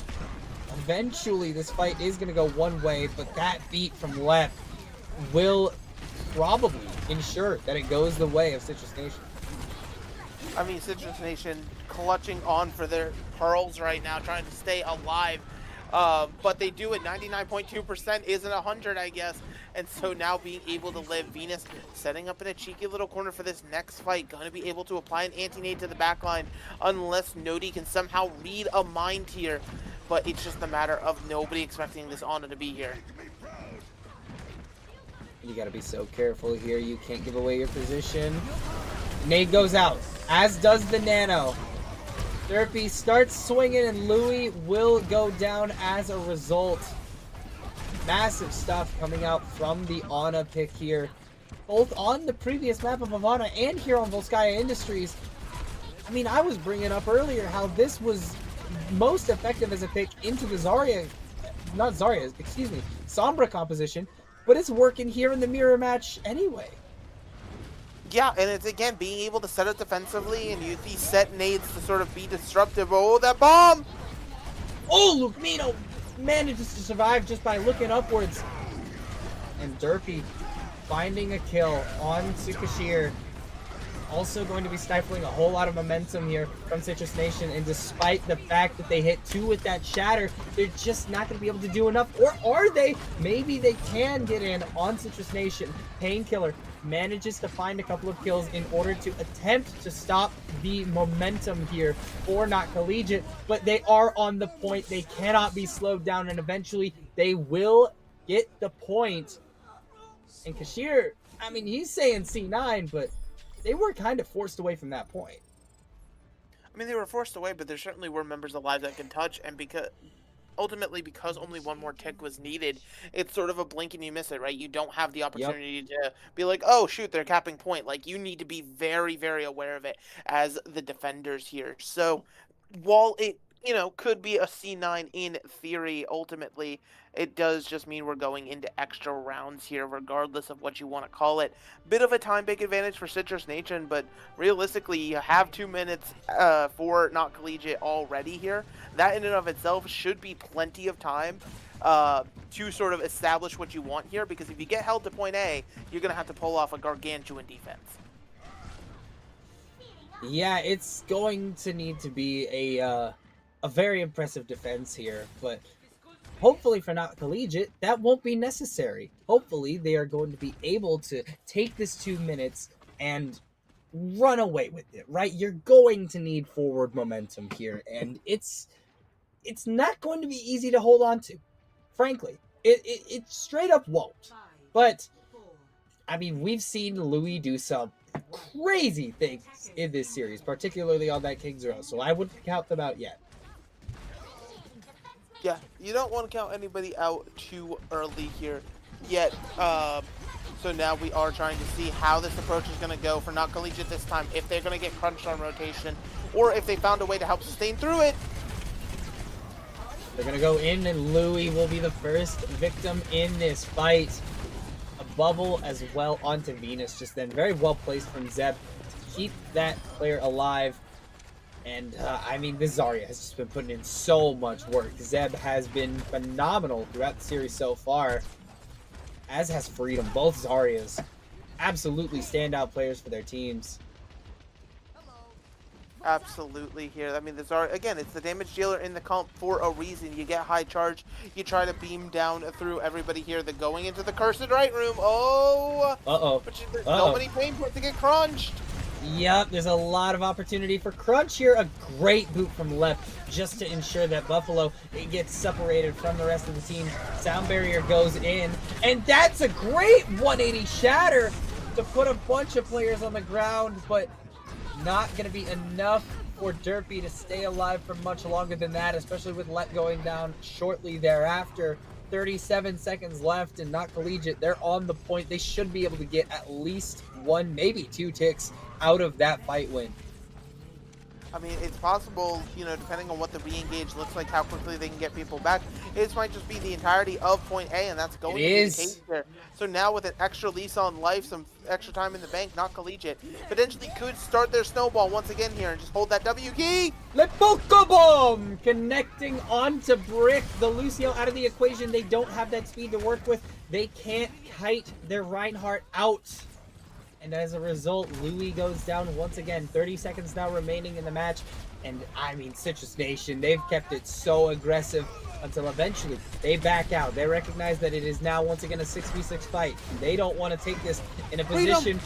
What do you mean Freedom dies that soon? With the grab in hand, 13 seconds left. Louis tries to charge in out of desperation, but there's no way anybody can even touch at this point. Lucio should get there. I'm eating my words immediately. Luke Nino managing to find Buffalo though. Kashir falling down shortly. It's just not going to be enough. Brick is there, but not for long. It is going to be a hold on the third point there for Not Collegiate. No progress on that fourth point. Yeah, no. So it is going to have to be either a point hey hold or a hope for a draw for the side of Not Collegiate if they want to keep themselves in the upper bracket here. Meanwhile, Citrus Nation, they are, you know, not out of the woods just yet, but certainly sitting pretty here, knowing that you just need you need point A, which is certainly possible, but then a single tick, 33.3% on point B instead of the whole point, makes your life just that much easier in terms of how you have to plan and things like that. Of course, you know, do not count any chickens before they are hatched. Defensive holds are certainly possible, as we've seen from both these squads here, but overall, Not Collegiate, you know, a little bit of that mojo and momentum that we've seen. It's still been popping out at moments, but it's becoming less and less as I feel as though Citrus Nation is locking in even tighter with this vice grip. Vice grip is definitely the right word to use here because Citrus Nation, again, don't count your eggs, don't count your chickens before they've hatched, excuse me, but 334 feels like a pretty solid time bank for the side of Citrus Nation, especially considering how definitively they took the first fight on their first attack. If they can replicate that success and have potentially a like 2.5, 3-minute time bank to try and take this one tick on the second point, then you're feeling pretty good. Fortunately for the side of Not Collegiate, Louis does manage to find the first pick onto his counterpart. Lep also following shortly. And I mean, Citrus Nation, you're forced to back off at this point, but what a good start for Not Collegiate. I was going to say, I was worried with how far Collegiate was holding after those first two picks. You can't get overzealous. You had to call back to the choke here, which they did very smartly. Louis already with a shatter online. I wonder if anyone's going to be expecting it. Maybe not. At 100% to Derpy's 30 at this point, so complete difference. But the problem with Louis having the shatter is even if he manages to connect onto a lot of people, Venus still has that transcendence that he can't use! She can't use it because she gets flattened! The shatter connects onto 4 players, and once again, that's going to be a great fight for Not Collegiate. I mean, that was massive. Buffalo was lost first in that fight. You saw Citrus Nation were about to surge forward and cause some serious damage there. But now Not Collegiate has another attempt to defend this first point here while the attackers try to form things up and get back into this. That being said, the attackers do have a bit of a support ult advantage right now with Not Collegiate using the sound barrier and no transcendence yet. Oh, Luke Nino goes down as well here, though. Lep using that beat initially, and Venus popping the transcendence in order to keep the team alive, but it's just not going to be enough to get the burst, to heal through the burst damage of the Diva Bomb as Derpy goes down, as does Lep. This could potentially be a defensive hold here for the side of Not Collegiate. They are playing phenomenally well right now. They are playing phenomenally well, but they are having to invest quite a lot into each of these fights to the point where, you know, you're having to, you know, scrape by a little bit. You do have a Transcendence to work with and a few more % away from a Shatter, but a beautiful combo potentially with the Grab Bomb combo on the side of Citrus Nation ready to go. Luke Mino? Luke Mino out of the equation very quickly here, and now Citrus Nation don't have a whole lot of options for approaching this point. Brig, obviously one of those characters that provides a ridiculous amount of sustain to any brawl composition, particularly GOATs. And this is going to be a very aggressive play here from Not Collegiate. They know that they're down one of their supports, and they are able to go in aggressively like this. Louis, though, expending the shatter, not connecting onto anybody. And now they have to be really careful about getting down onto this point. 1 tick gain for Citrus Nation. They jump down with the beaten hand. Both Rhines charge into one another. But keep in mind, Derpy does have that shatter. And now there's not any support ults to stop it. It only connects onto Nodi, though. And the D.Va does get back up and back into the fight here. But Freedom going down is a much more disastrous result here for Not Collegiate. They've stalled out for a long time, but without that Zarya, they can't do a lot of damage in this fight. So this should almost certainly go the way of Citrus Nation. But a couple players will fall anyway. Venus is dead on the Zenyatta. And Derpy's off the map entirely. There's still a contest on the point here, so there is still hope for Citrus Nation, but it gets thinner and thinner by the moment. D.Va Bomb into the sky for Painkiller. Not going to be able to find any eliminations with that one. Zeb going down on the Zarya. And Lep also going off the map means eventually that is going to be a successful defensive hold. And Not Collegiate are going to take us to map number 5. I mean, like, it was an amazing defensive hold. Like, there's just no other words.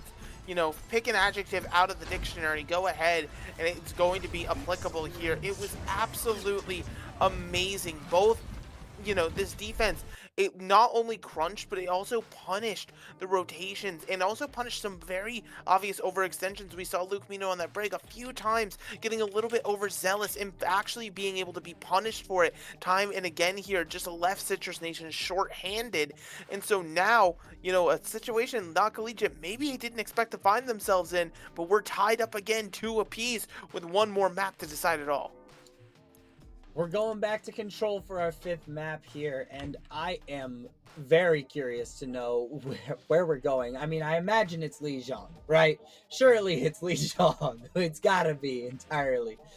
But any way you slice it, we'll know when we get back from this upcoming break. Control to wrap it all up here in our winners finals.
In the game we love known as Overwatch, some things are inevitable. Derpy will be playing Reinhardt.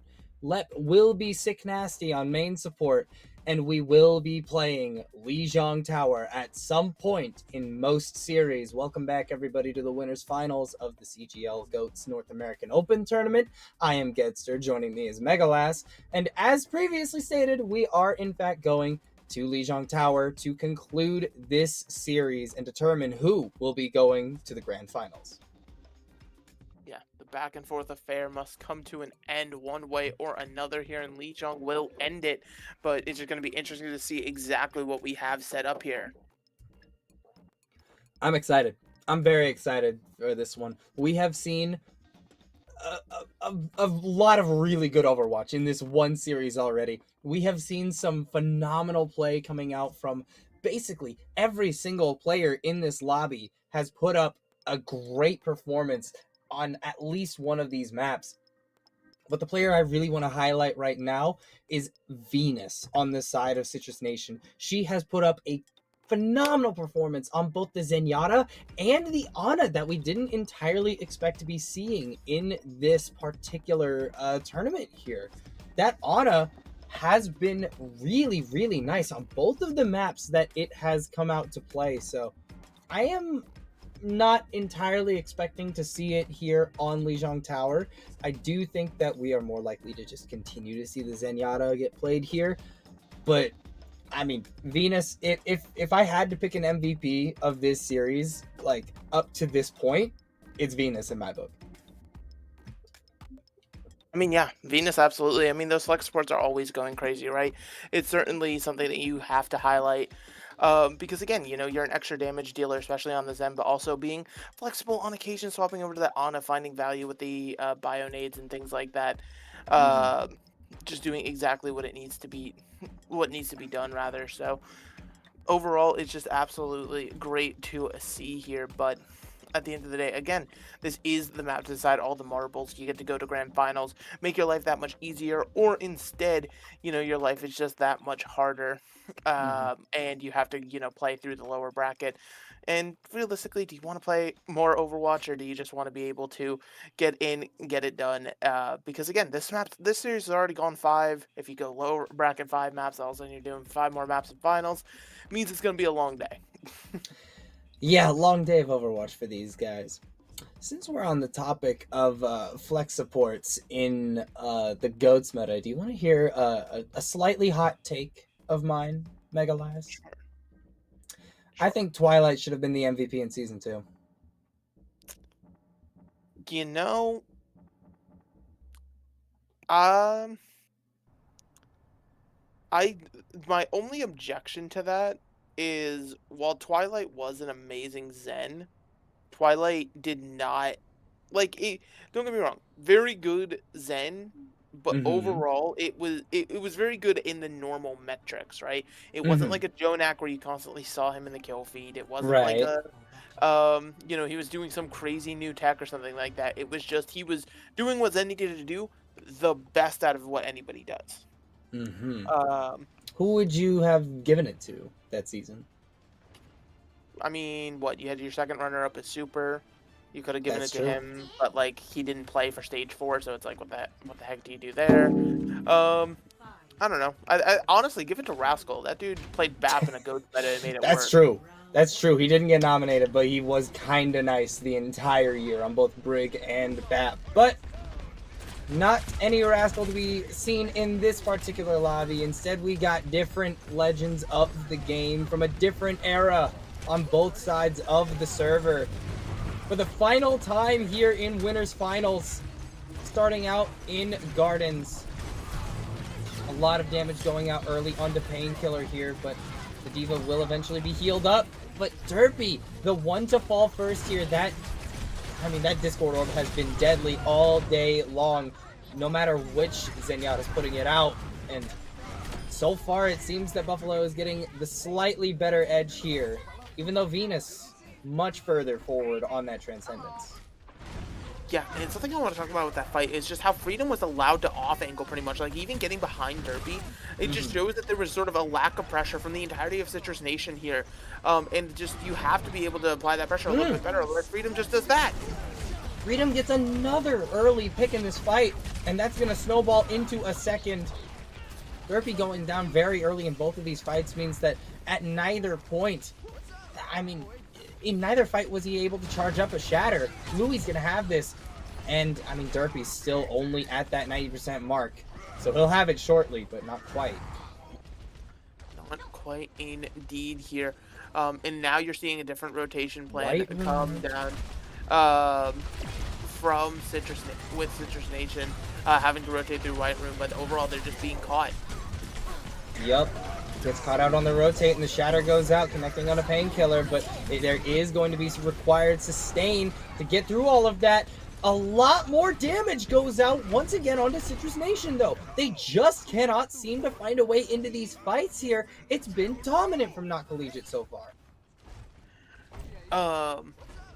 Yeah, I mean, dominant right now. Like, they seem to have just sort of figured it out, how Citrus Nation likes to rotate, but also at the same time, Citrus Nation definitely feels like they've taken their foot off of the gas here, so now trying to reinvigorate it with a pin. Yeah, they're trying to go in as aggressively as possible here, but it's not going to be enough immediately.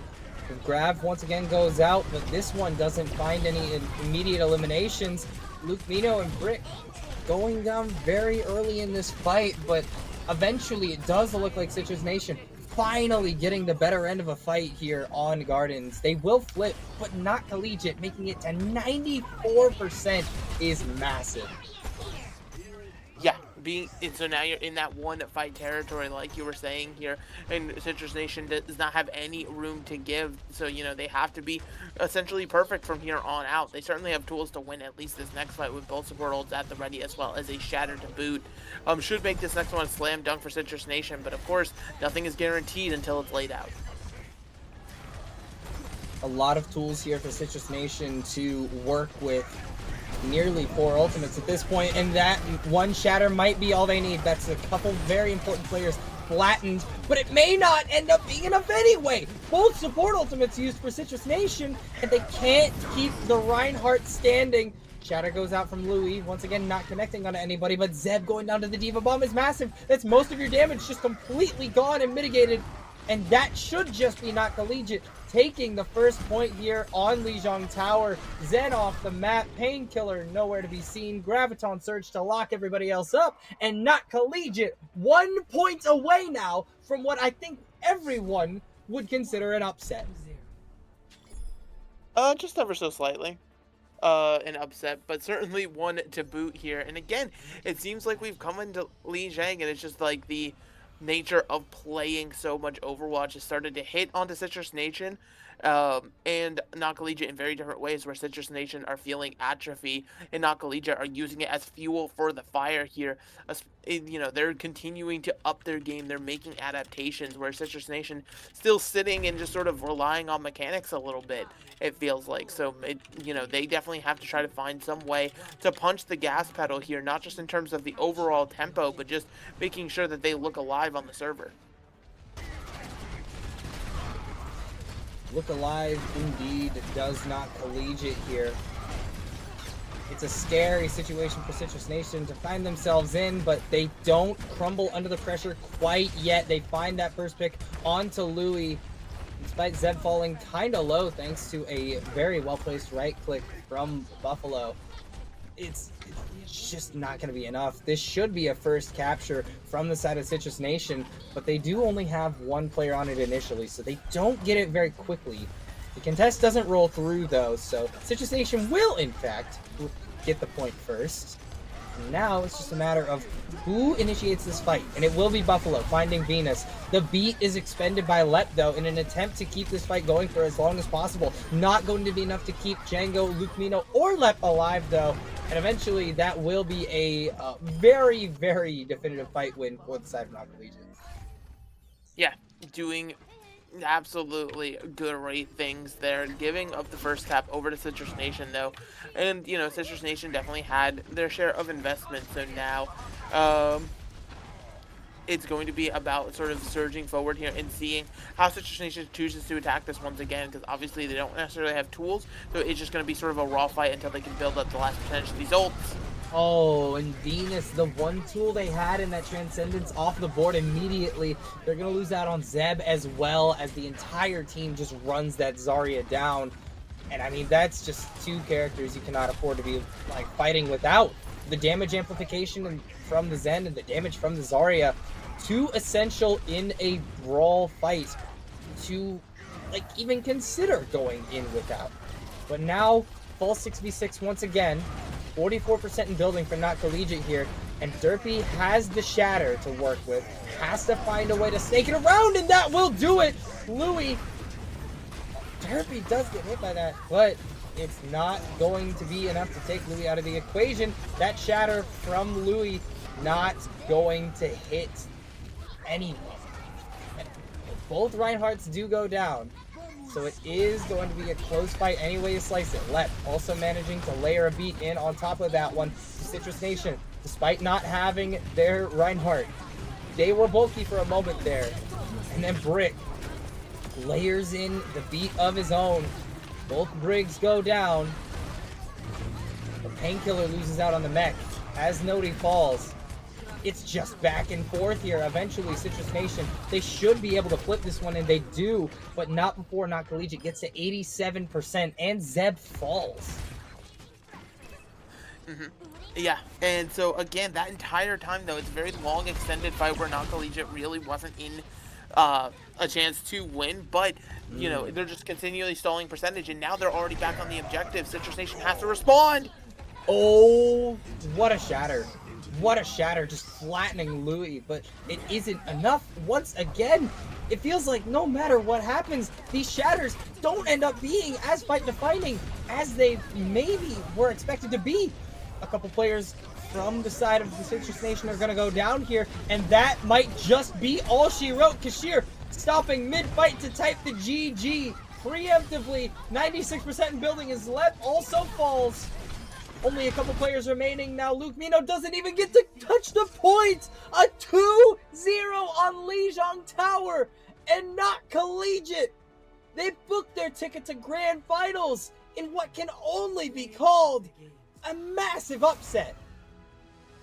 Massive upset, 3-2, but they get the job done here. Absolutely massive for Not Collegiate.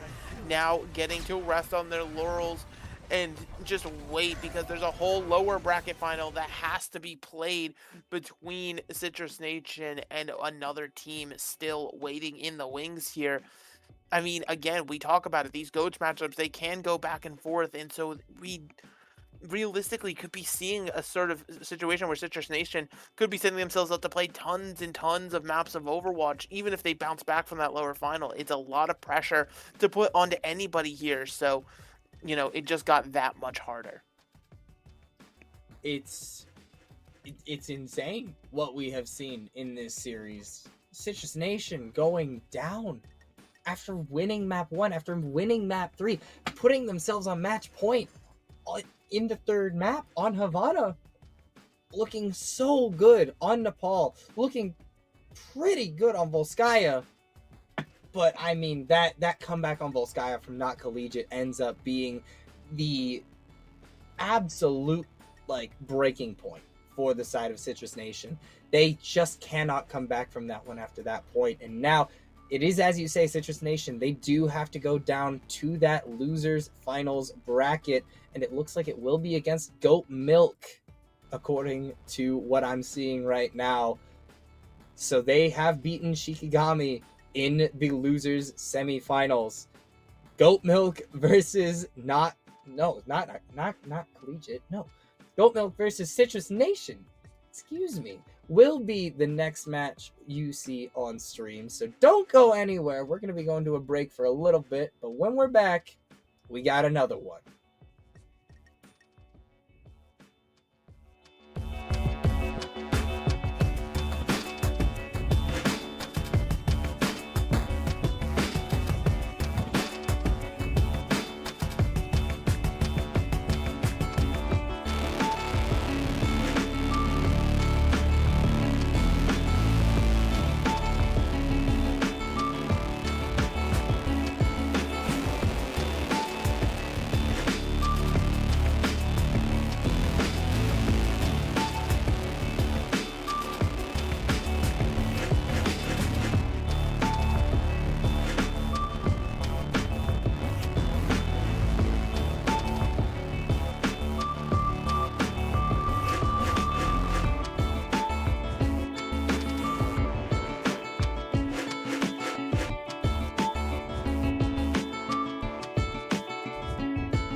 We are back once again, this time with the losers final matchup between Goat Milk and Citrus Nation. After a shocking upset from Not Collegiate, we see Citrus Nation down here in the losers bracket looking to book the second ticket into grand finals, but Goat Milk stands in their way. Welcome back, everybody. I am Gedster. Joining me is Megalas. And I mean, that was a barn burner we saw previously, Mega. What are your overall thoughts on that one? I mean, overall, again, it was a very back and forth affair between, Citrus Nation and Not Collegiate. Not Collegiate now gets to set themselves high and mighty and rest it out. Meanwhile, Goat Milk already had to play one match here in lower bracket, here for a second one up against Citrus Nation. And again, we know what the situation is. We can take a look at the bracket. We've seen it all played out and stuff like that. One of these teams will advance to the grand finals, and one will go home in third place, hang their heads in shame, as it were, and just not be able to do a heck of enough there. But realistically, looking at these two squads again, ever since getting to lower bracket, Goat Milk has not dropped a single map, so they're certainly looking powerful. In Citrus Nation, ignore it. Okay, I just realized the bracket has it slightly wrong. Ignore that. Don't know why it says Citrus Nation won the winter final. There we go. There we go. Yippee.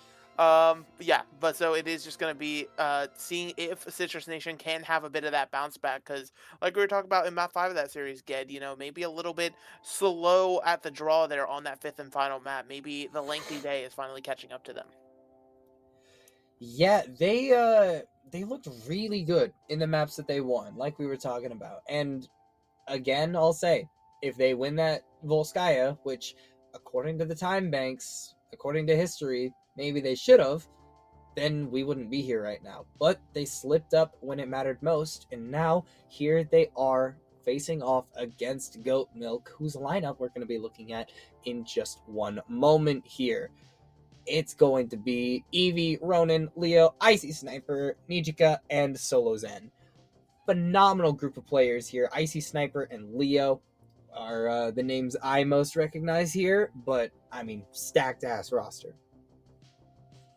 Yeah, absolutely stacked to the T's, as it were. And again, you expect these stacked rosters, right? We're getting down to the nitty gritty top 3 teams, so you're expecting the people who can show up and play at that best and highest level. It's exactly what you want to see. So that's what we're getting here for the side of Goat Milk, rather. And we already know Citrus Nation on the other side of things. You know them, you love them, you got iconic names. Your Derpies, your Painkillers, your Zebs, your Luke Minos, your Leps, your Venus, any and everything under the sun doing exactly what you expect here. And, we'll have to see if they can finally prevail, get a dub on the board here after that map 5, or if Goat Milk can carry their momentum forward through the lower bracket even further. Yeah, I mean, momentum is definitely going to be playing a factor in this series. Goat Milk coming off of a 3-0 sweep over Shikigami. Meanwhile, Citrus Nation enduring a brutal 5-map loss that, I mean, you can come back from that, but mental resetting within this short of a time frame, not always an easy thing to do. It does seem like we know where we will be starting map-wise, and I will let everyone in chat take a wild guess. It's Lijiang Tower! I mean, yeah, but it's Lijiang Tower. Come on. You have to go Lijiang, even though this now means that Citrus Nation is technically playing this map back-to-back, having just come off the loss here. So potentially could have a bit of a download where they thought, maybe are able to adjust and understand things just that little bit better. In the meantime, though, we'll have to see. Again, it's always sort of this tale, right? When it comes to these double elimination brackets, you have your teams who have momentum coming through lowers, knowing that they're already on their last life. Then you have teams who can bounce back sometimes when they draw the lowers, but also, they just sort of let the sadness of a loss take them just a little too far, and next thing you know, before you know it, they snowball themselves out of the tournament with negative momentum here. So momentum's the name of the game. The question is, will it actually be affecting people, or will it be halted in its tracks? Is how it's going to come down. We're going to be starting this map the same place we started Lijiang in our previous series. It will be Gardens to begin us out here. Now, if you will recall, Citrus Nation did not put up much of a fight on Gardens. It was a pretty dominant point. They did better on Control Center, but it still wasn't enough to get them over the line here. Now let's see if the starting point affects them here in this match against Goat Milk. Lep rolling out on the Shanghai Dragons, channeling the inner Lee Jae-gon energy. Lee Jae-gon Tower lives on long after the man's retirement. Leo, the first to fall in the fight. Yeah, quick punishment and Painkiller clearly out for blood here. Just wanting to go ahead and get those kills quick and over with before the point even unlocks. And look at how healthy this D.Va is as well, just continuing to be able to go forward as the point finally unlocks here. And now we're just seeing a very standard bridge hold as Goat Milk. They have to choose if they want to push into the bridge or if they're going to make the long rotation through White Room. And it does look like White Room is the option. But, oh, you've got to be so careful. Lep was looking for a different Lucio player's highlight clip there. This time, Shades of Moth. No Orisa to halt the entire team into you this time around, though. So it becomes a little bit harder to time that boop. But, I mean, you don't even need it after a certain point. Lep managing to find a boop on Ronin there in the midst of that fight. All 6 players down in the blink of an eye. Citrus Nation winning off the back of just that Transcendence. Yeah, and so now being able, like you said, off the back of the Transcendence there, being able to do a whole heck of a lot. And again, just firmly in control right now, setting the tempo of the game as the bomb's trying to catch people. Oh, tries to catch people out. Batter also goes out here from Derpy, but doesn't connect onto anybody. In fact, Derpy will pay the ultimate prize for it. But Citrus Nation still looking pretty healthy here, especially considering they got Ronin out of the equation pretty early in that fight. But eventually, Painkiller losing out on the mech. Not what you want to see if you're a fan of Citrus Nation. It does seem like Goat Milk is going to be able to make this rotate back to the point here, and they have a lot of tools to be able to close this point out. Flip it in their favor. No support ultimates from the side of Citrus Nation to stop the effectiveness of this Graviton Surge. Everybody from the entire team is going to be on that point. And eventually this flip will go the way of Goat Milk after 84%. Finally finding their footing there with some ultimates to boot. Granted, Goat Milk does have some things to work with here. Now they can chuck in Ronin's bomb as well, the way Painkiller tried to get a little bit aggressive, a little bit zealous with it if they want to push through this bridge. But now we have to see. Oh, Venus off the map already. And more picks going the way of Goat Milk as 3 players fall almost instantaneously. And a quick reset from a couple more players. Just a very clean fight from Goat Milk, but also a very fast one. Yeah, incredibly expeditious fight there indeed, as you know, Goat Milk more than happy to hold aggressive here, finally forcing Citrus Nation to bend the knee and take the long rotation through White Room. Already being met though, and the runner a little bit overextended. Oh, Eevee so far forward, manages to get out with the help of the sound barrier. And eventually it may be necessary for the Transcendence to come out as well, but it's a little bit too late. Potentially save it. The shatter goes out, it connects onto 2 players, and that is the perfect distance to pin the enemy Reinhardt off the map. Derpy showing his prowess on this character. And then maybe they're able to get a flip off the back of that one, who knows? But going into this one, still a lot of picks onto Goat Milk. Citrus Nation gets the flip, and they're feeling pretty good right now. They're feeling solid indeed here, taking up, hoping to get that full cap here. Oh. Like, is anybody going to be able to actually touch the objective? It will be the Lucio, but already down here right now. Yeah, Eevee goes for the pin off the map for Painkiller, but ends up dying to the boosters and fire damage. So, going to be a definitive fight win for the side of Citrus Nation here as they take the first point. Yeah, they'll go ahead and get that one locked up here. Nice little attempt at a battle back for the side of Goat Milk, but not able to get it done at the end of the day here. And so now Citrus Nation, back in the driver's seat, a little bit of a role swap, they didn't really mention, Yeah. but Zeb over on that Brig now, as well as Lukemino on the Zarya, might just be the ticket, the thing that they needed here, it seemed to help them out quite a bit here heading into this next round. I'm interested to see how these teams continue to match up because, we get a look at the stats here, and obviously everything looks a little bit inflated when everybody's walking around with 1,000+ HP, but it is important to note that it is still all essentially the same, just the numbers are slightly tweaked, but just again, we'll have to see how Citrus Nation continues to hold here, whether it's aggressively or defensively. And it seems like a very interesting fight so far. Very separated is the side of Goat Milk, and eventually that does lead to Leo being the first to fall, but they do get the trade there onto Derpy. The man, the myth, the legend himself, not able to survive very long on the Reinhardt in this fight, but Goat Milk still not able to get the better end of this fight. And Citrus Nation once again getting the first capture here. Yeah, absolutely. And another first cap here, and chucking in the ball. Oh, the Zen. Oh, and the Zarya. Like, goodness me. Painkiller. Manages to get 2 off the back of that one, and that's just an instant fight win button. It doesn't happen very often, but every now and then it connects on a multiple, and then you're just done. You don't need to do anything else. Back out. Yeah, and so now Goat Milk is trying to rally forward here, but they're already being met at. Oh, this is aggressive from the side of Citrus Nation. They rush practically into Goat Milk's spawn. Eevee has this shatter as well. Put off to use it, but it will be Derpy who uses it first, knocking 4 players of Goat Milk onto the floor. And that is a well worth it play for the side of Citrus Nation.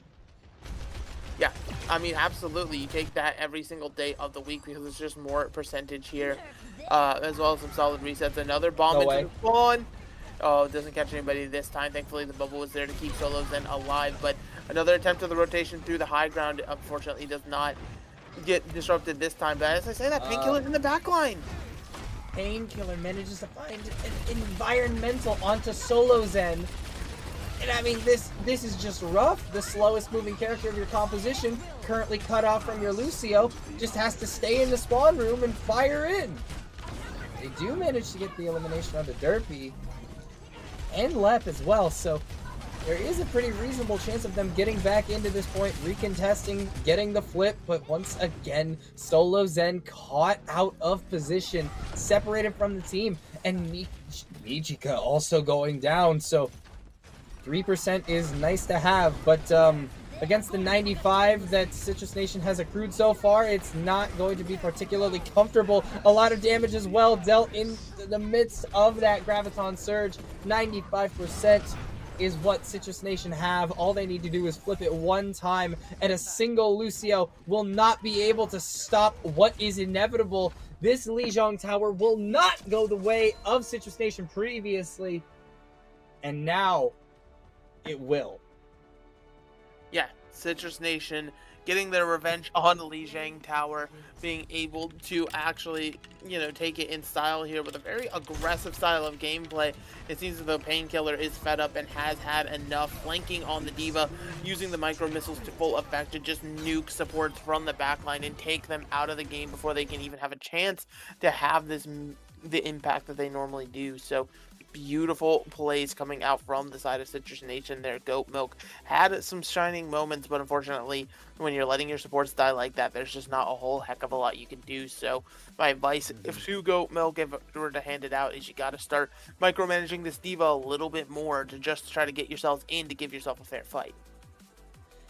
Yeah, the Zenyatta was being caught out of position a lot in that map, unfortunately, but yeah, it's just rough, right? Like, this is one of those metas that you don't get a lot of opportunity to practice these days, because who is actively looking for goat scrims?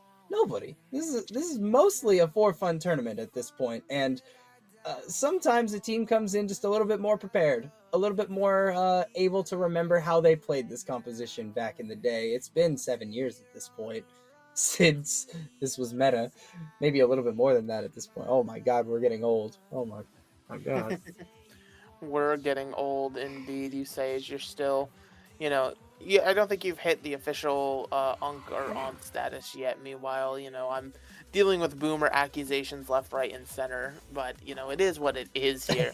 Again, GOATs, it was a long time ago. Like, if you sit back and think about it in history, it was 8 years ago, you know, 2018, even into 2019, you know, like 7, 8 years ago. You know, it was such a different time back then in terms of what Overwatch was like as a game.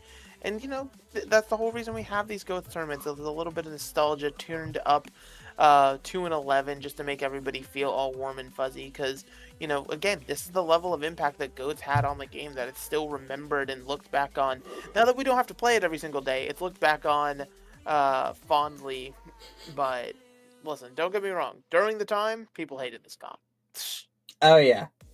I loved watching it, and I never had to play it because at the time I wasn't good at the game, and nobody in bronze was playing GOATs. I mean, hey, listen, it got to a point where, because truthfully, I think I was like gold on console at the peak of the GOATs meta, and like people were playing GOATs on console, like that, like gold comp games where people were like, all right, go GOATs team, and it just was an entire thing, and I just remember it so much purely for the fact of like, what are we doing? What is the energy we are bringing forward, if you will? Yeah, I get you. It was a different time for sure. But you know, despite times being different, there are some things that never change. Map 2 is King's Row. I mean, hey, that's something that just doesn't change, right? It's we Nope. talked about it last series. Old, reliable, any and everything here. You know, King's Row, it does what it does best. Where, you know, you're on King's Row, you know the standard points to hold. You're not going to reinvent the wheel per se or anything like that. It's just a matter of who can play the map the better, as the better team. So, you know, it's King's Row. Yeah, it's King's Row. It's a classic. Everybody loves this map, except me. But you know, I'm weird like that, I suppose. And it's potentially not weird, but contrarian might be the word that you're looking for. It's contrarian for sure. I definitely used to like it a lot more than I do now. I mean, my favorite map in the game is Ilios, personally. I'm a huge Ilios fan.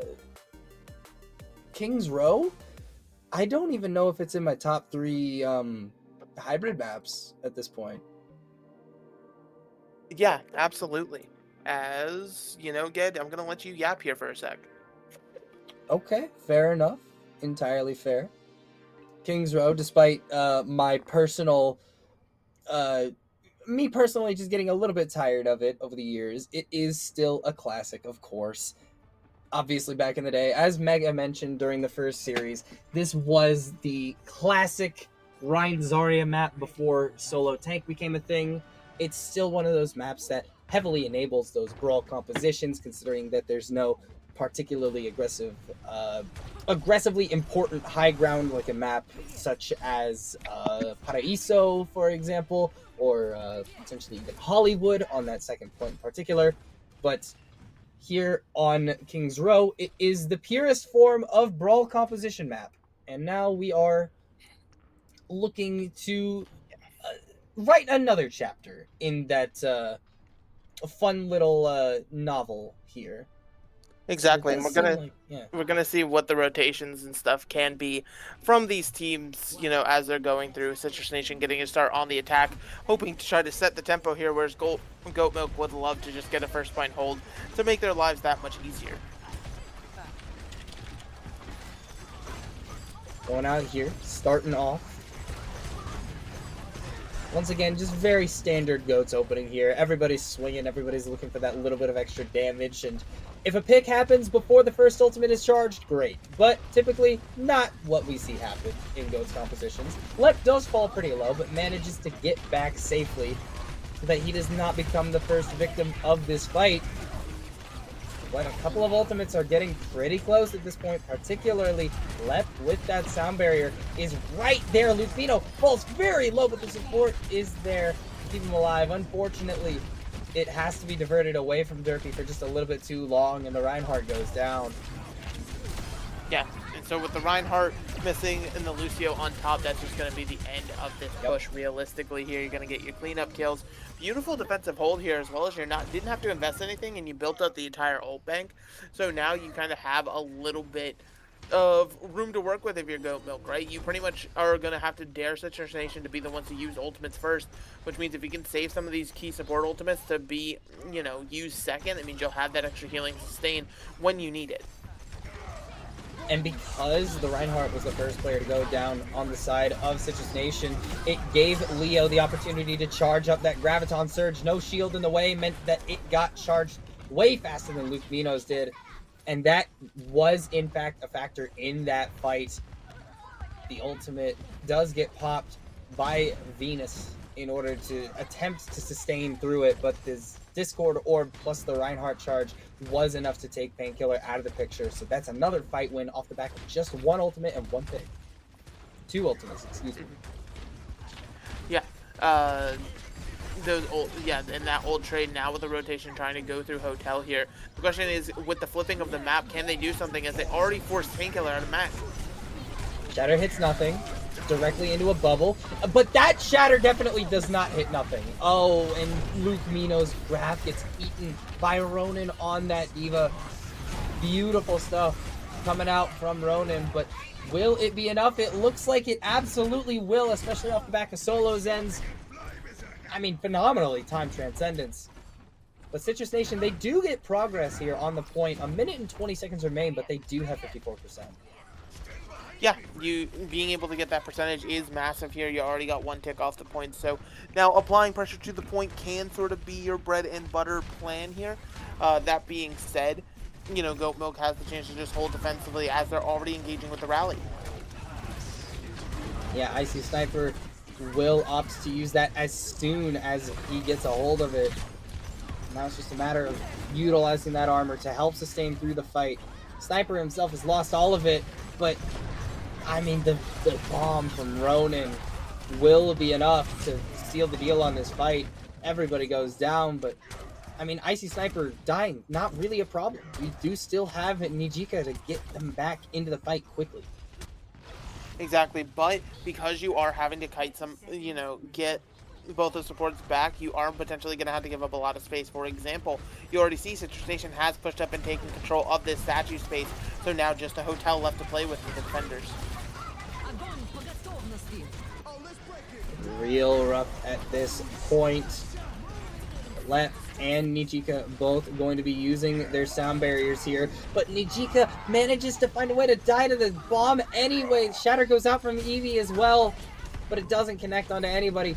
We're now into overtime here on the first point, but it won't be that way for long. We're about to see another 2:30 added to the timer for Citrus Nation, unless a miracle happens on the side of Goat Milk, but that Diva Bomb not going to connect with anybody. The Zenyatta ultimate going to run out, and eventually Icy Sniper also falls. It's just going to be a matter of clearing off the last few stragglers, and eventually this cart will start moving. Yeah, the cart will eventually be unlocked here, like you said, but a little bit close for wear for the side of Citrus Nation, and I'm sure they are well aware of that themselves with how much it took to actually finally get things over the line here. But so Goat Milk absolutely had a good defensive hold. Now, because of those overtime spawns, they are not going to get to be able to hold these arches that most teams would actually beg to be able to hold. Instead, going to have to find some different corners on the street space to be able to get into hijinks with. But as we see teams walking, we'll have to see where this fight ultimately ends up breaking down as the payload starts to move. And they've got the one player on the cart just pushing it forward while the rest of the team takes space, moving forward here. And they do have the threat of that Earth Shatter to work with. Eevee does not have one in response, so it's just a matter of, can this connect onto anybody? And I don't think it did, but it may not even end up mattering here, because Gold Reinhardt's going down very early. Solo Zen also falling, though, for Goat Milk means that Citrus Nation, they have a pretty clear path forward. A lot of the sustain is gone. But, I mean, Luke Mino still manages to find Icy Sniper out here. And, I mean, despite losing out on players, Citrus Nation, they're still going to move. Yeah, I mean, this payload has not stopped moving so far, and it's exactly sort of how you want to play your Streets phase as the attacker. Stick somebody on the payload, then somehow just keep it moving with the 5 people you have forward, fighting a man down. Sounds scary, but in hindsight, able to get it done, as you can clearly see. Goat Milk now trying to finally disrupt this push. Icy Sniper and Zeb both trading rallies out. Now it's just a matter of getting around this corner for Citrus Nation. Both teams going to be using grabs. Both teams going to be using Transcendence. A shatter goes out. A bomb goes out. Everyone is pulling out all the stops possible, but Leo is the first casualty. Luke Mino shortly thereafter. 30 seconds now remaining for Citrus Nation. They are backing off at least a little bit here. They should be able to go back in and re-engage off the back of that beat. Shatter connects onto Eevee's shield. Not going to find anything else, but it will not matter. They don't need the Shatter to hit because they are going to get over the line eventually anyway. This is not going to need overtime. Yeah, they get incredibly close to hitting overtime once again, but they'll actually technically get it in with just under 3 seconds to spare there. And add that little bit of extra time back into the bank here. Now into point C, when Citrus Nation definitely is playing with house money right now, but Goat Milk going to have to find a way to sort of stabilize their defense, as they haven't really had a full chance to since point A. It's been a struggle for them to hold on to the positioning that they have. A couple of ultimates being thrown out here. The Shatter goes down from Eevee. Does get the stun onto Derpy, and eventually the Diva Bomb will be enough to take him out of the equation. Zeb falls shortly, and now just under a minute left. The fight gets cleaned up here. Tools are very interesting right now. It's mostly going to be down to Lep's beat for Citrus Nation. Yeah, just to give them that extra sustain and things like that. That being said, Painkiller does have to try to build up to this mech before Citrus Nation has a full push here. And depending on how long it takes this Baby Diva to get back in mech, we could be looking at this spot entering into final fight territory here. I think it's already there, Mega. Especially with the grab going out here. Painkiller needs to get back in that mech as soon as possible, but it's not going to be fast enough to support the team. As Luke Mino and Django both go down, Painkiller falls. And that's 10 seconds remaining. No ultimates to get them to the point. Venus would have to pop Transcendence and just walk in. Shatter goes out, but does not connect onto anybody. Citrus Nation now in a whole heap of trouble at this point. Needs to charge up to Luke Mino's grab if they want any chance, but it will not be provided to them as Painkiller gets knocked down by the Shatter, excuse me. Couple of support ultimates in the pocket of Goat Milk as well. 2 of them going to be used at this point. Derpy going down. Grab gets expended, and they have the Zenyatta ultimate to spare. Venus will be there with the Transcendence to stall for as long as possible, but it simply will not be enough. 2 points is all they will get, and 23 meters is all they will get on that 3rd point. Yeah, and so it is a good, actual stopping point there on point C. But again, it's all the way in point C, so there certainly are opportunities now for Citrus Nation to put a hold up. But Goat Milk certainly looking a lot stronger here on Kings Row than they were on Lijiang. They definitely seem to have found their footing, and Citrus Nation, certainly had their struggles trying to find their way through the map and things like that, with how some of these choke points and stuff really have just been brutal to break through. Yeah, it's been difficult for Citrus Nation on this attack so far here, and I mean, this is kind of what we saw on the previous Kings Row as well.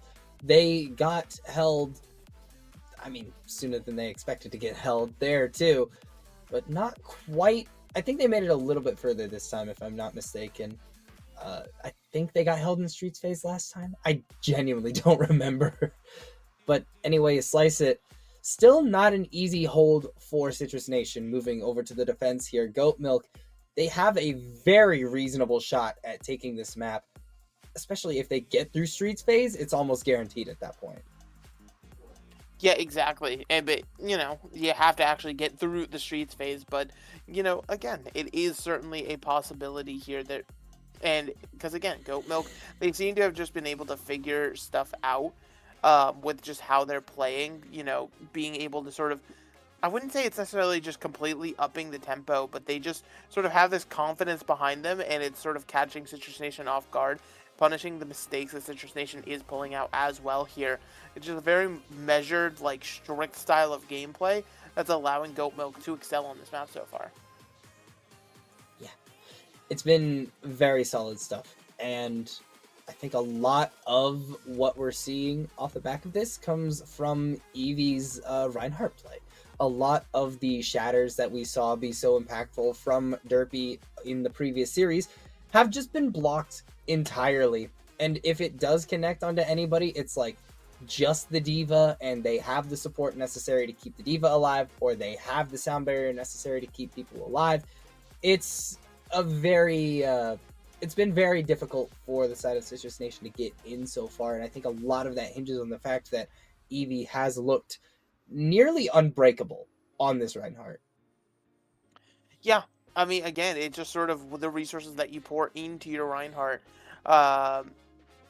where you get, you know, it's as much as you give, but also, you know, the Reinhardt does have to try to actually make something work with it, because you can hand, you know, the Reinhardt the break pack, the bubble, the defense matrix over, any and everything under the sun, but at the end of the day, you still have to, you know, get the job done by actually utilizing those resources to their full effect, right? Making sure your Zarya gets charged, making sure while that bubble's up, you're taking those swings to help build your Earth Shatter and things of that nature, as well as landing these Shatters. You know, it looks, you know, like, oh, just throw the Shatter out, but there's so many things that can block it in this composition and shut it down in brutal ways that, you know, when a Shatter does get off, it means that the Reinhardt did actually have to, you know, bob and weave it a little bit through a lot of different hazards and things like that. But luckily, you don't have to hear me ramble about the old German Crusader much longer here, as it seems as though internet issues were happening, but they've been resolved, so we're now actually getting back into the map. You do love to see it. You do love to see a simple resolution to a complicated issue that teams don't always expect. We are going to go into the second half of this map here. The final half, any way you slice it, really, there will be no overtime here on King's Row, as the map was not completed by Citrus Nation. So now they have to hold a very, very solid defense if they want a chance of going up to 2-0. Yeah, exactly. And you want to go up to nothing if you're Citrus Nation, because again, you know, not wanting to play extra maps sounds absolutely fantastic. You want to just be able to get it done, but extra maps is currently all Goat Milk has on the brain right now, as they still want to get on the board in this series.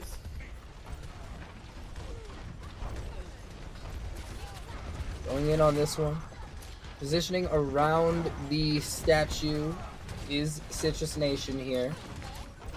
Looking to aggress a little bit here as soon as Eevee pushes in, but neither team fully committing to anything quite yet, and rightfully so. This is a very, very risky game to be fully committing in, and Blue Camino manages to go in on that D.Va, get Solo Zed out of the equation, and I mean, without the Zenyatta, you just don't have the tools you need to continue a fight, so things just spiral out of control.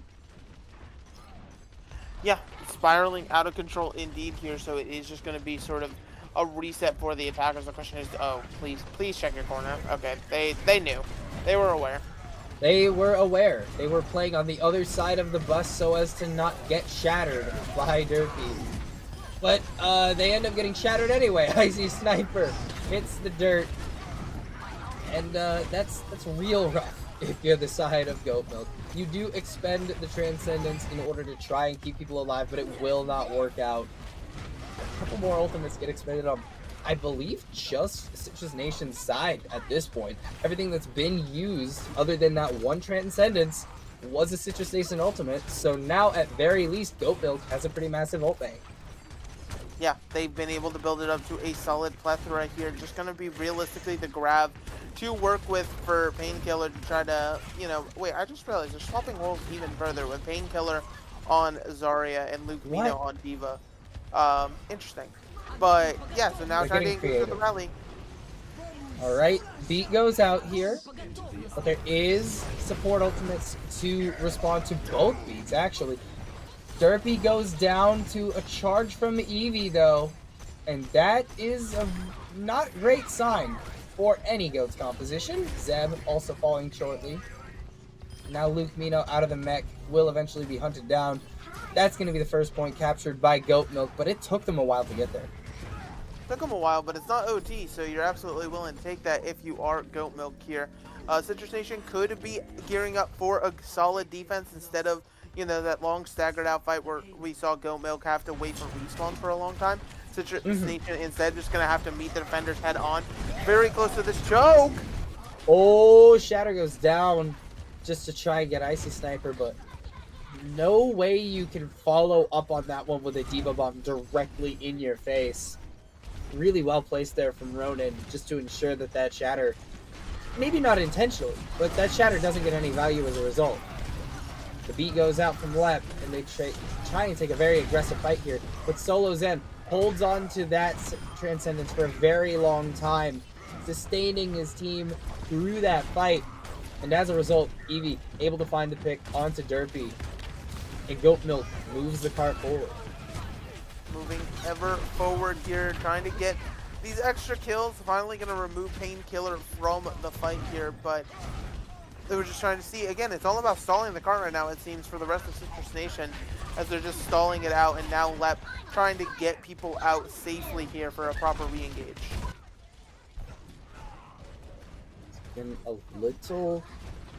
little dicey now here for the side of Citrus Nation. They've given up a lot of distance, and they do have to face down the Eevee Shatter once again.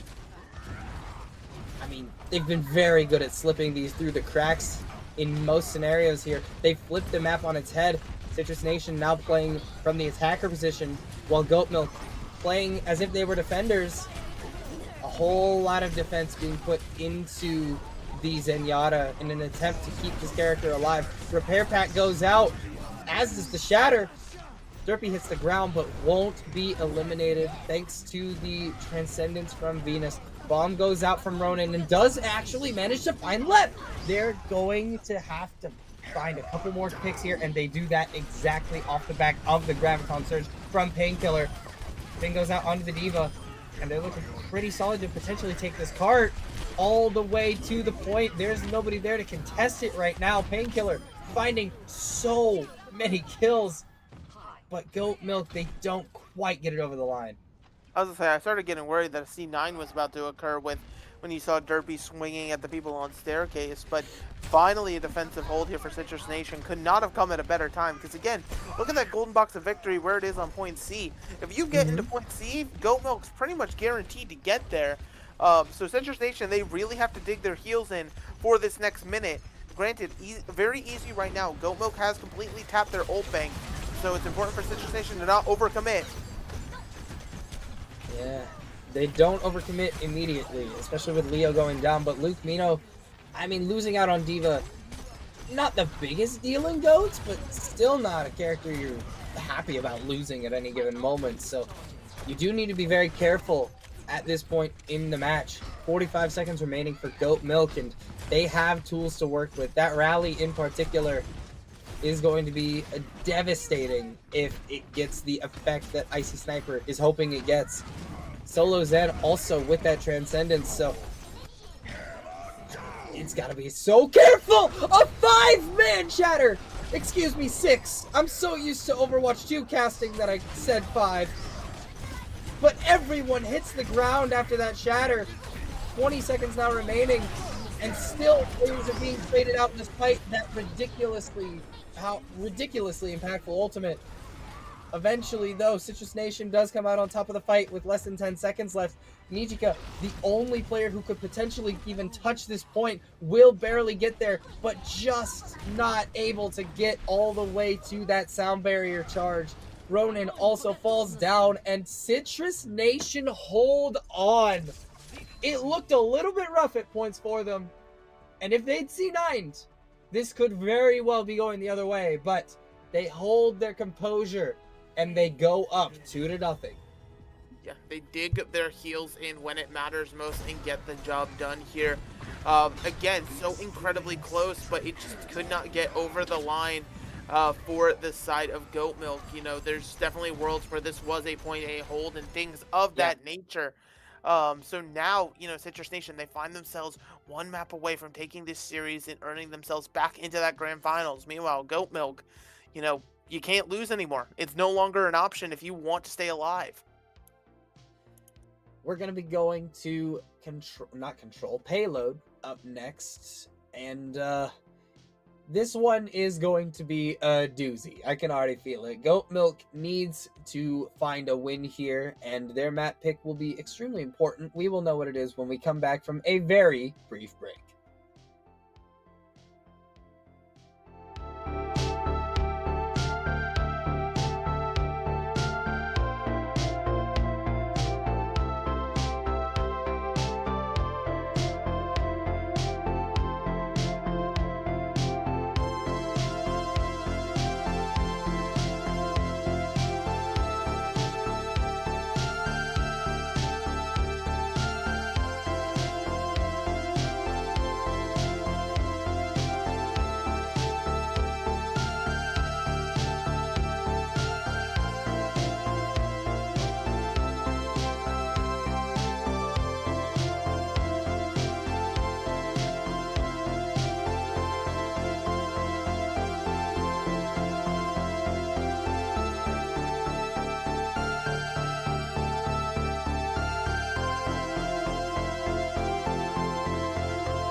We are back from map number 3 here in our lower bracket finals in the North American Open GOATs CGL tournament. Once again, I am Getster. Joining me is Megalas.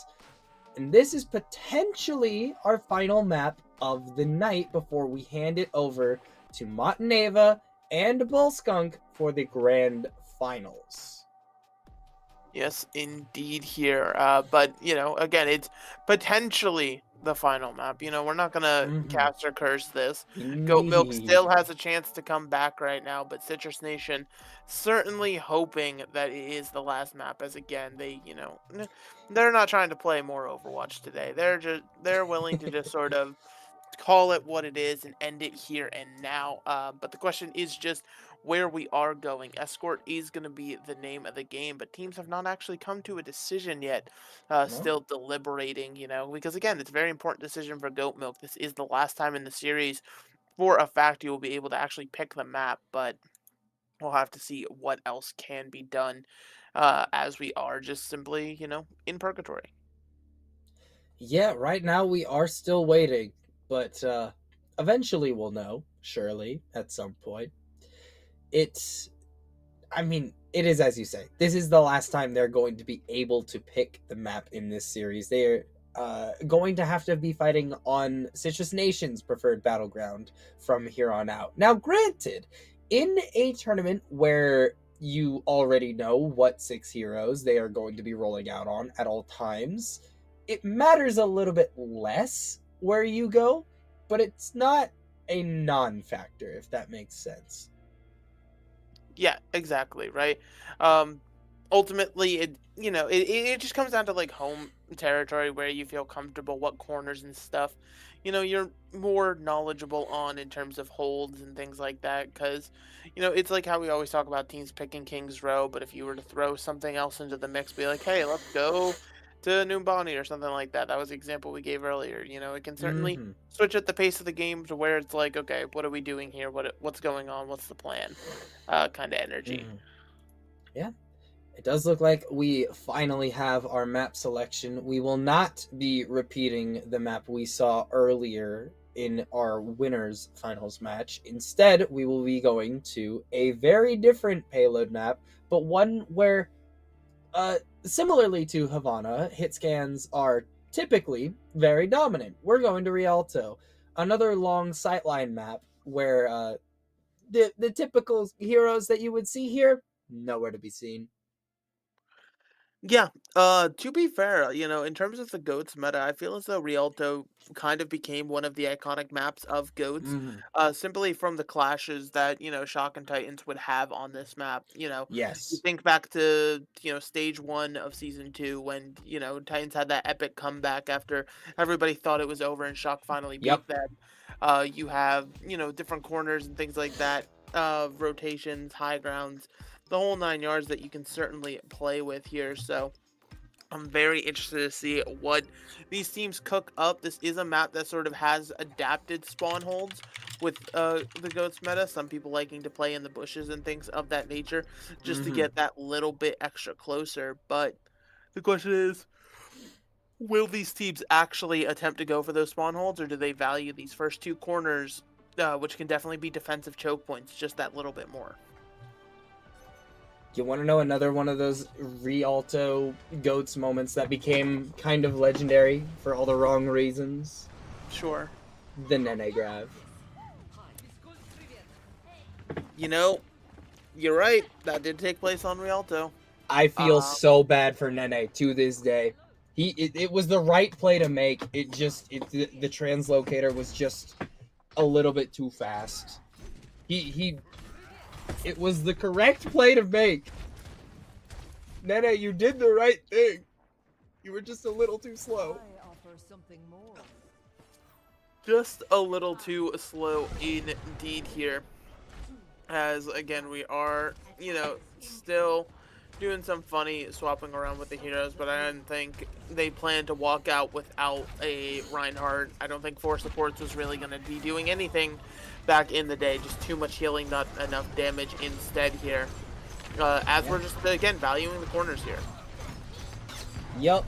These corners so impactful, much unlike the Havana where we saw the immediate spawn hold.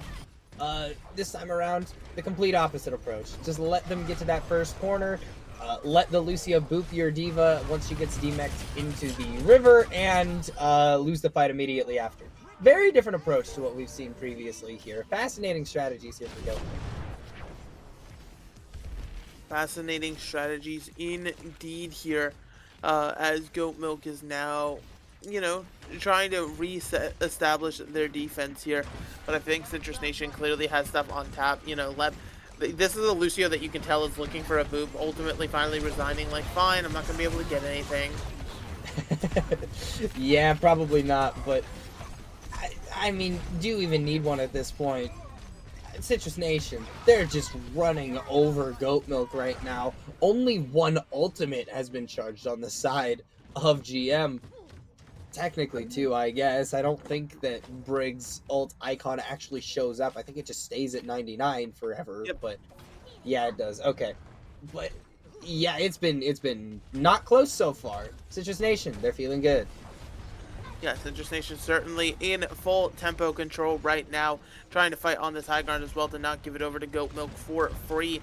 As you're going to see a plethora of ultimates willing to be invested inside of the tiny room. The question is, who's going first? You need to get fall very, very low, but not quite falling yet. A couple players get stunned in the midst of that fight, but still nobody falling. Both beats expended. Both, I mean, Solo Zen's Transcendence expended. Eventually, Eevee and Ice Sniper, the first to fall in the fight. Painkiller goes down, and I believe that's the first death for Citrus Nation, but it's not going to stop the cart's forward momentum here. The Zarya is not entirely necessary at this stage in the map. 4 minutes remaining, and they're going to have a retouch here. You might even lose the mech, but, I mean, it won't matter. You just back off, reset, and wait for another fight. Yeah, that's definitely the plan, as you see Painkiller and the rest of the squad on Citrus Nation rotating to the high ground to again fight this little doorway. That being said, they could be pushing directly into Leo's grab, so they have to be incredibly careful. Yeah, they got to be very careful here. Fortunately for them, they do have Venus's Transcendence to keep them alive through it, and they will end up using that one. No charge attempt there. I think that the grab was a little too far off the ground for Eevee to go for something like that. Now, she alone holds the power, the ultimate. The Shatter in hand. Beat, though, goes out from left.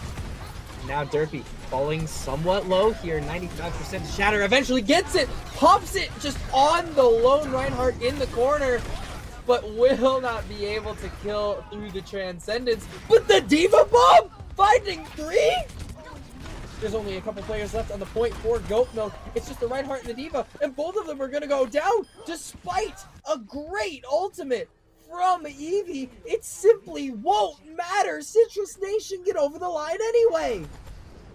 You know, and it was great for Eevee, like you said, but it was even better for the side of Citrus Nation. That bomb really came in clutch, allowed them to move into point B. But as we had to, you know, quick little rulebook thing, our observers may have forgotten to close the lobby.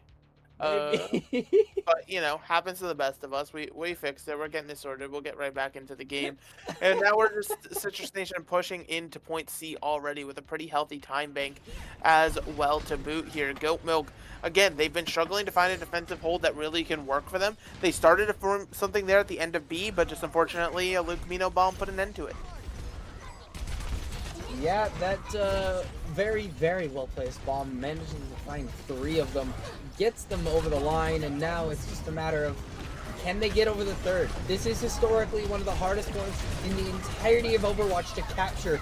Rialto third, not easy by any stretch of the imagination, and losing out on your Reinhardt means you probably won't get it done here, but they do still manage to find a couple of picks, and those could end up being crucial here, but I mean, with the Diva getting melted down after the bomb, surely Ronan will be able to get back in here and contest at some point in the near future. Surely left sound barrier is not going to be the thing that absolutely shuts the door on this map, but 3 minutes and 12 seconds for Citrus Nation. Unbelievable speed. Yeah, I mean, it was already a tall task ahead knowing that you had to reverse sweep. It just got that much taller now for the side of Goat Milk. You have a gargantuan task ahead of you. You have to full complete Rialto just to send yourself to extra rounds. That is not a guarantee. That is not a promise of anything besides just playing more of Rialto, that you have to complete the entire map. So certainly backs up against the wall. Maybe their attack will favor them, but it seems like Citrus Nation, they simply, gripped the, they put their foot on the gas pedal and they just never let off of it. They decided to just full tempo play, constantly sending people in, even down members at points, and making it work here. And for Citrus Nation, it worked pretty damn well. Absolutely it did. Goat Milk are going to need a ridiculously good attack here. I don't think, if they get it over the line in overtime, great. You've only got a minute, but Citrus Nation will have had 4 minutes and 12 seconds to match whatever you put up in a minute. So I think you're going to need to cap this with more than a minute. Otherwise, I frankly don't think Goat Milk has much of a chance in this one. It's never over until it's officially over here, but as we see, Citrus Nation is going to be attempting for the spawn hold instead of playing the corners like we saw Goat Milk do on their defense. A little bit of a switch in strategy here means that you're just kind of stuck on high ground for a little bit as your Goat Milk. You're looking for what's the best opportunity to jump in. That's it. Oh, what a phenomenal dive there onto Solo Zen. Eevee also going to be going out, though. And, I mean, Icy Sniper is going to move the cart, but Citrus Nation, they have, they've stayed alive. And that is the most important thing here. Well, it's actually very important that these members stayed alive because now, normally if you do the spawn hold, it means you're giving up those corners. But you still get to hold the second corner here while doing the spawn hold. If anything, that's perfect for Citrus Nation in terms of defensive play. Yep. Able to use that sound barrier pretty quickly as well. So, Solo Zen going down first in the fight once again. Luke Mino on this Diva has just been lights out ever since the role swap that we saw at the beginning of this series. It just continues to work out, and Ronan, good job on getting your remake, man, but I don't think it's gonna last very long. No, I've never seen people stagger a Diva in mech. That one's new to me, but it happens for the best of us, I guess. And how Citrus Nation continuing to surge even further forward, knowing that Diva's missing. Interesting play there from Derpy. Manages to get the zero-man shatter directly into his shield, and now Goat Milk, theoretically, should be able to get this cart moving at this point. Surely, right? That's the hope. They'd love to get some of these stagger kills as well, like they just did on Venus, and trying to de-mech Luke Camino as well here, but it seems as though it's just going to have to be content with, the one stagger kill. But as there's actually already a re-engage. Manages to find a couple. The shatter directly on top of the heads of both Lep and Painkiller. And that should be the damage they need to get it around at least this next corner. They might have a recontest, Citrus Nation, especially with Lep respawning right about now. I mean, surely they have the speed necessary to get back in on this one for one more fight, right? I mean, they definitely do, but the question is, do you bomb. want to push into it? And the bomb, now that there's no run Oh, shield. no! Lep's dead! Painkiller hitting a little bit of parkour to get across the river. The Grav goes out in an attempt to recover this fight. I mean, Derpy, I hadn't even noticed, but went over to the Winston somewhere in the midst of all that, charges up a Primal Rage, but gets melted down immediately. The Discord Orb doing numbers to the Winston. Now only, it's less than 2 meters separating this capture, and an extension of time for Goat Milk. And Lep going down means that they have a pretty good chance of getting it, especially with Icy Sniper using that rally, getting so much armor put onto his team. Nichika finding Derpy once again, back over to the Reinhardt, by the way. Oh my god! The bomb finds Leo. It's a 3-man shatter, but I don't think it'll be enough! What do you mean Icy Sniper finds 2? They do get over the line! in a fight where, I mean, it really could have gone either way at any moment. I mean, that right there was GOATs at its most purest form. It was chaotic. It was raw. It was just absolute cacophony of anyone and everyone believing they could be the X factor to clutch out that fight. Finally, it's done and dusted, though. Citrus Nation have been forced to move their defense to point B here as Goat Milk has a little bit of lease on life. 2 minutes now remaining for Goat Milk to get this second point here, and it would be a very impressive feat to get this second point at this stage in the game. Grav goes out, locks down a couple players here, but Venus is going to be the first to fall, despite Painkiller being the one to use it. 2 supports, in fact, for Citrus Nation are out of the picture. And this is going to, yeah, that card's going to keep moving for at least a little while longer here. Yeah, and so now Goat Milk definitely taking advantage of their new lease on life, trying to push even further here, holding up to not allow Citrus Nation another recontest on this card. They'd love to guarantee themselves to get into point C, but that's just not a guarantee. Absolutely not. Diva Bomb goes out. Does not connect onto anybody, but Lep is the first to fall in the fight. Solo Zen managing to find a crucial headshot at a perfect time. Just over a minute left in the fight. What do you mean all 5 remaining players go down to a shatter? Eevee, when the team needed the most, manages to connect. Yeah, I mean, listen, Eevee certainly, you know, at this point, get whatever evolutionary stone you'd like. You're allowed to evolve. You've done what you need to here. And this is definitely, it's giving Goat Milk that second chance that we keep talking about here. They still have to full cap the map, but they're at least into point C. They're in the territory to be able to do it. Yep.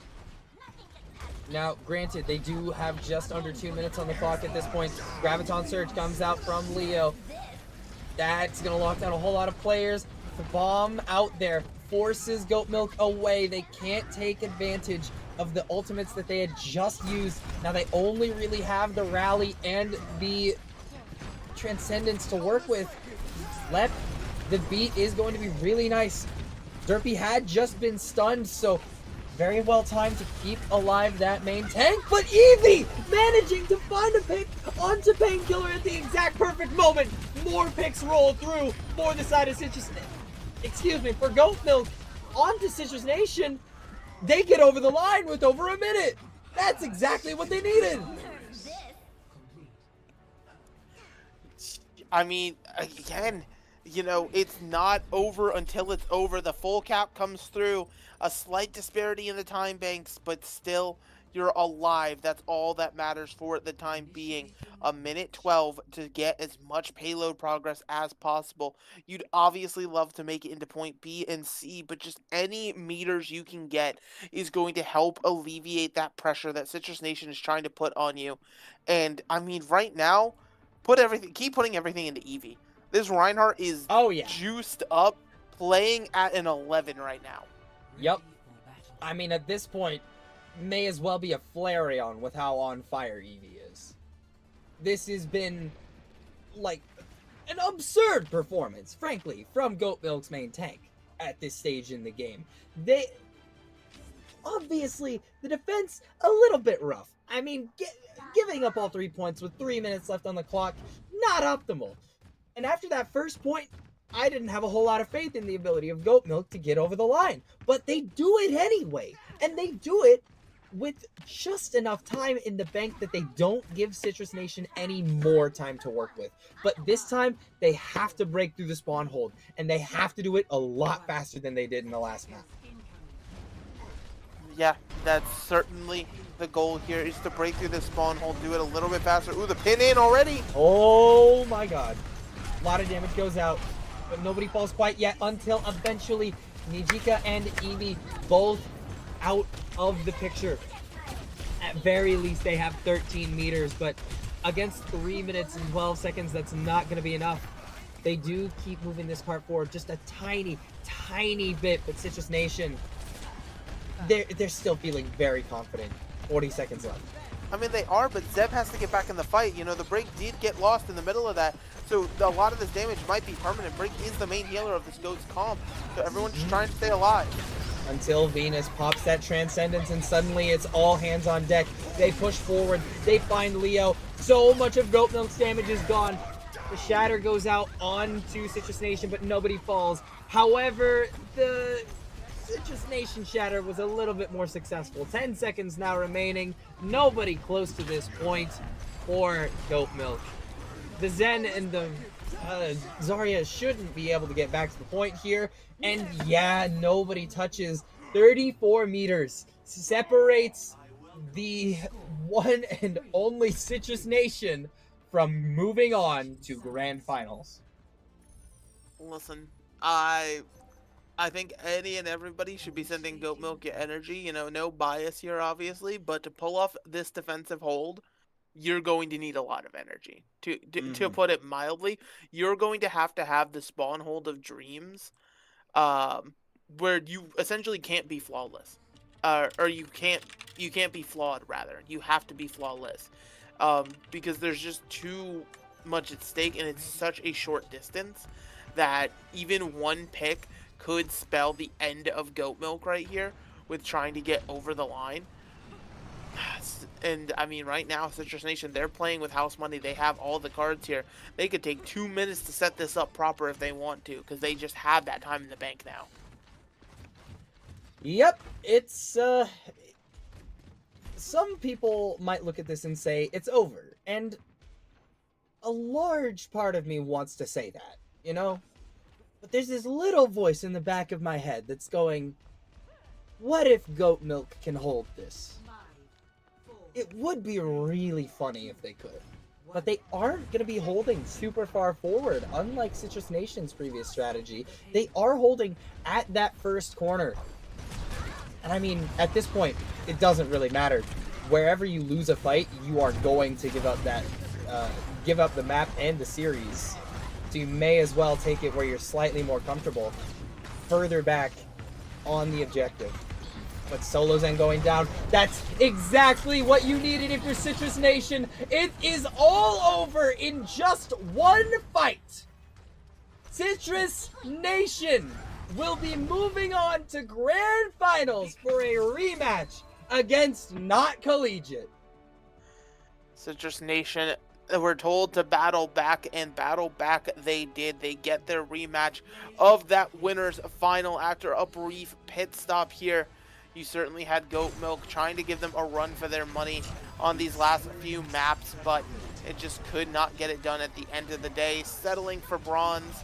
I think there are way worse places you could place, so you know, you absolutely take it and run all the way to the bank with it. But yeah, Citrus Nation now finally get to have their revenge. They have their opportunity for sure to get revenge here as Goat Milk falls at the bottom of the podium, but it is a podium finish nonetheless, so congratulations to the Goat Milk roster for a well-deserved run to third place. But Citrus Nation, man, I mean, they put up a crazy fight in Winners Finals, and they came back with a vengeance here in Losers, because, I mean, all three of those maps were sick. Like, we had a 5-map barn burner, and then we had a 3-map barn burner immediately, one after the other. What an absolute treat of a series to get to cast with you, Vega. But that is going to be it for the two of us tonight. We are going to be handing it over to the wonderfully talented and handsome duo of Monteneva and Bullskunk. I've been Gedster. Megalast, do you have any words for the people before we call out? No, just, you know, keep on watching. You know, you've gotten through this much, GOATs. What's a little bit more? Grand Finals on the line. You gotta watch it. It's great. Obviously, you know, you have us in the front room, but give a shout out to the people in the back making it all look pretty. You got Hippie, you got Mochi, you got Blizzard, you got Headrammer running the whole heckin' tournament, Fish as well. Yes. So many lovely people here at CGL doing all the dang stuff. We love them for it. But that is enough yapping from us. Until next time, peace.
Memories. Memories.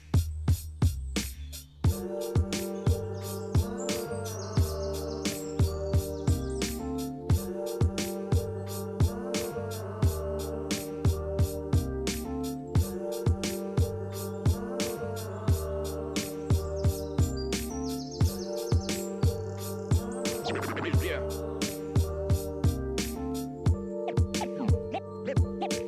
Memories. Memories.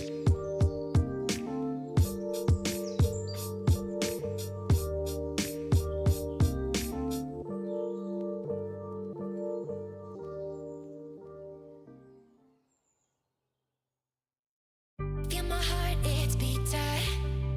Oh, my body's breathing. It's just you and me. Feel my heart, it's beat tight. Oh, my body's breathing. It's just you and me. I'm so caught in this, we're so lost deep in it, can't stop. I'm forever the one you call. Let's free fall. I'm so caught in this, we're so lost deep in it, can't stop. I'm forever the one you call. Let's free fall. Let's free fall. Let's free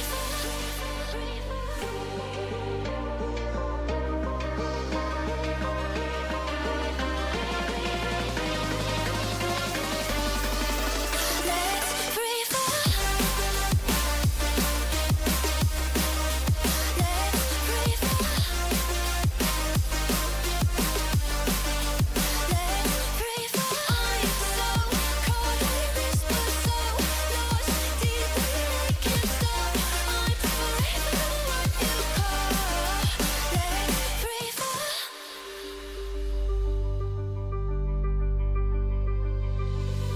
Feel my heart, it's beat tight.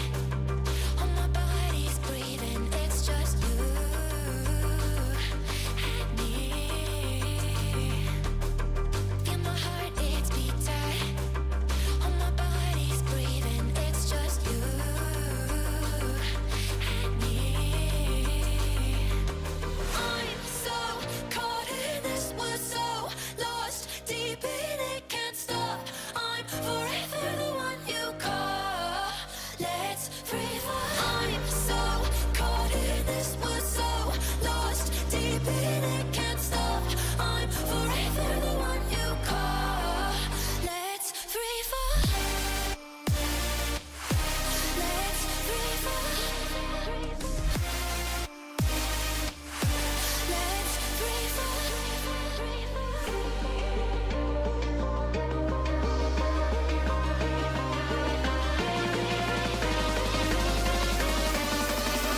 Let's free fall.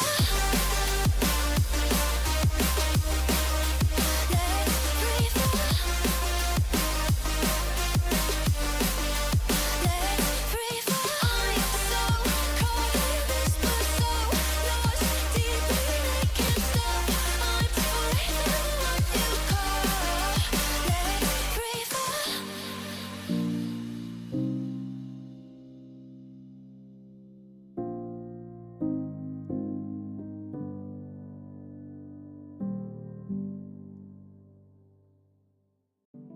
Our inside here, you get an insight and you know something, but you don't want to say it out loud because you're kind of afraid that it's not going to be really true and it'll spoil the whole thing for you,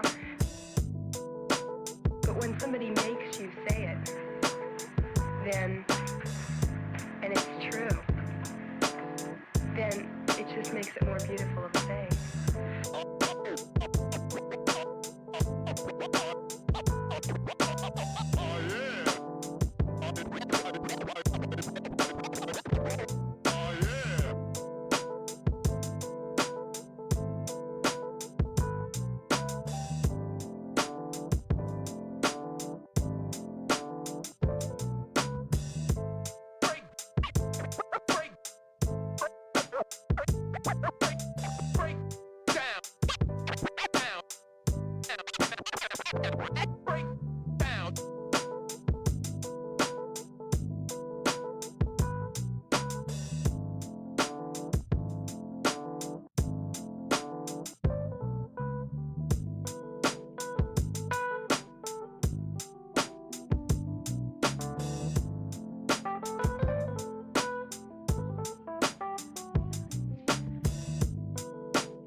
Carpe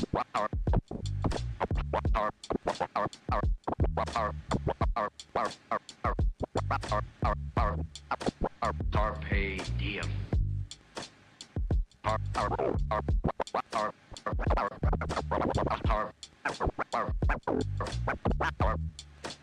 Carpe diem.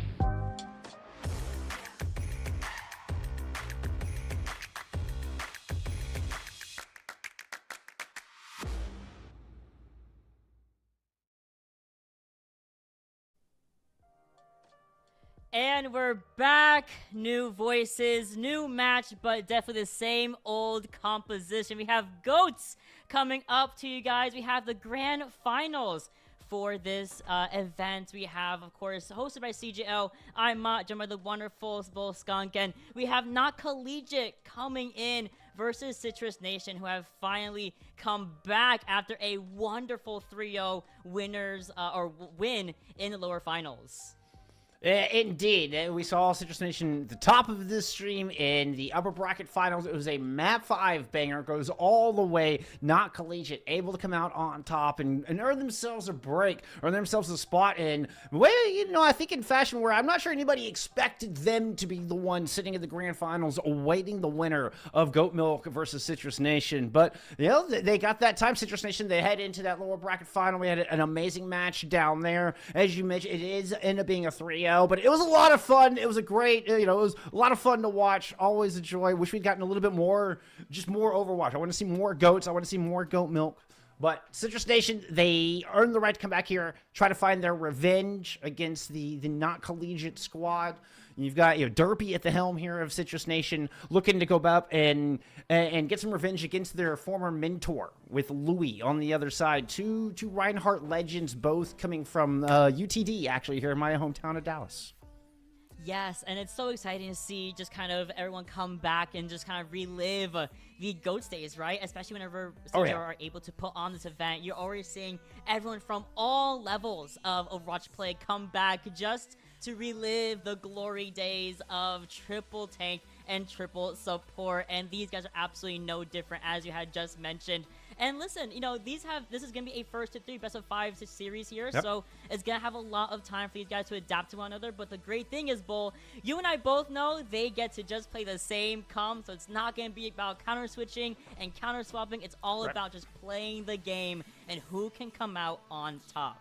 Well, and even when you take the hit scan roll out of the equation, it really comes down to pathing, to rotation, to cooldown usage, to macro. And these are things that we learned to such an elite level during GOATs. This taught the entire community. I know it went on for a little too long. I personally think it went on for the perfect amount of time. The narrative that was GOATs, it started in late 2018. It circled all the way back around and lasted until like July, September, somewhere in there too, somewhere in that range of 2019, right? And so it lasted for a long time, but we learned so much in that time. I think we would not be as elite as a scene as we at this game as we are without the GOATs era, and what it taught us in the narrative that brought us. We, you know, here in 2026, we have amazing narratives going on now with these two squads. Let's take a look at the rosters. Let's bring up Not Collegiate. Let's take a look at some of these players, especially some old collegiate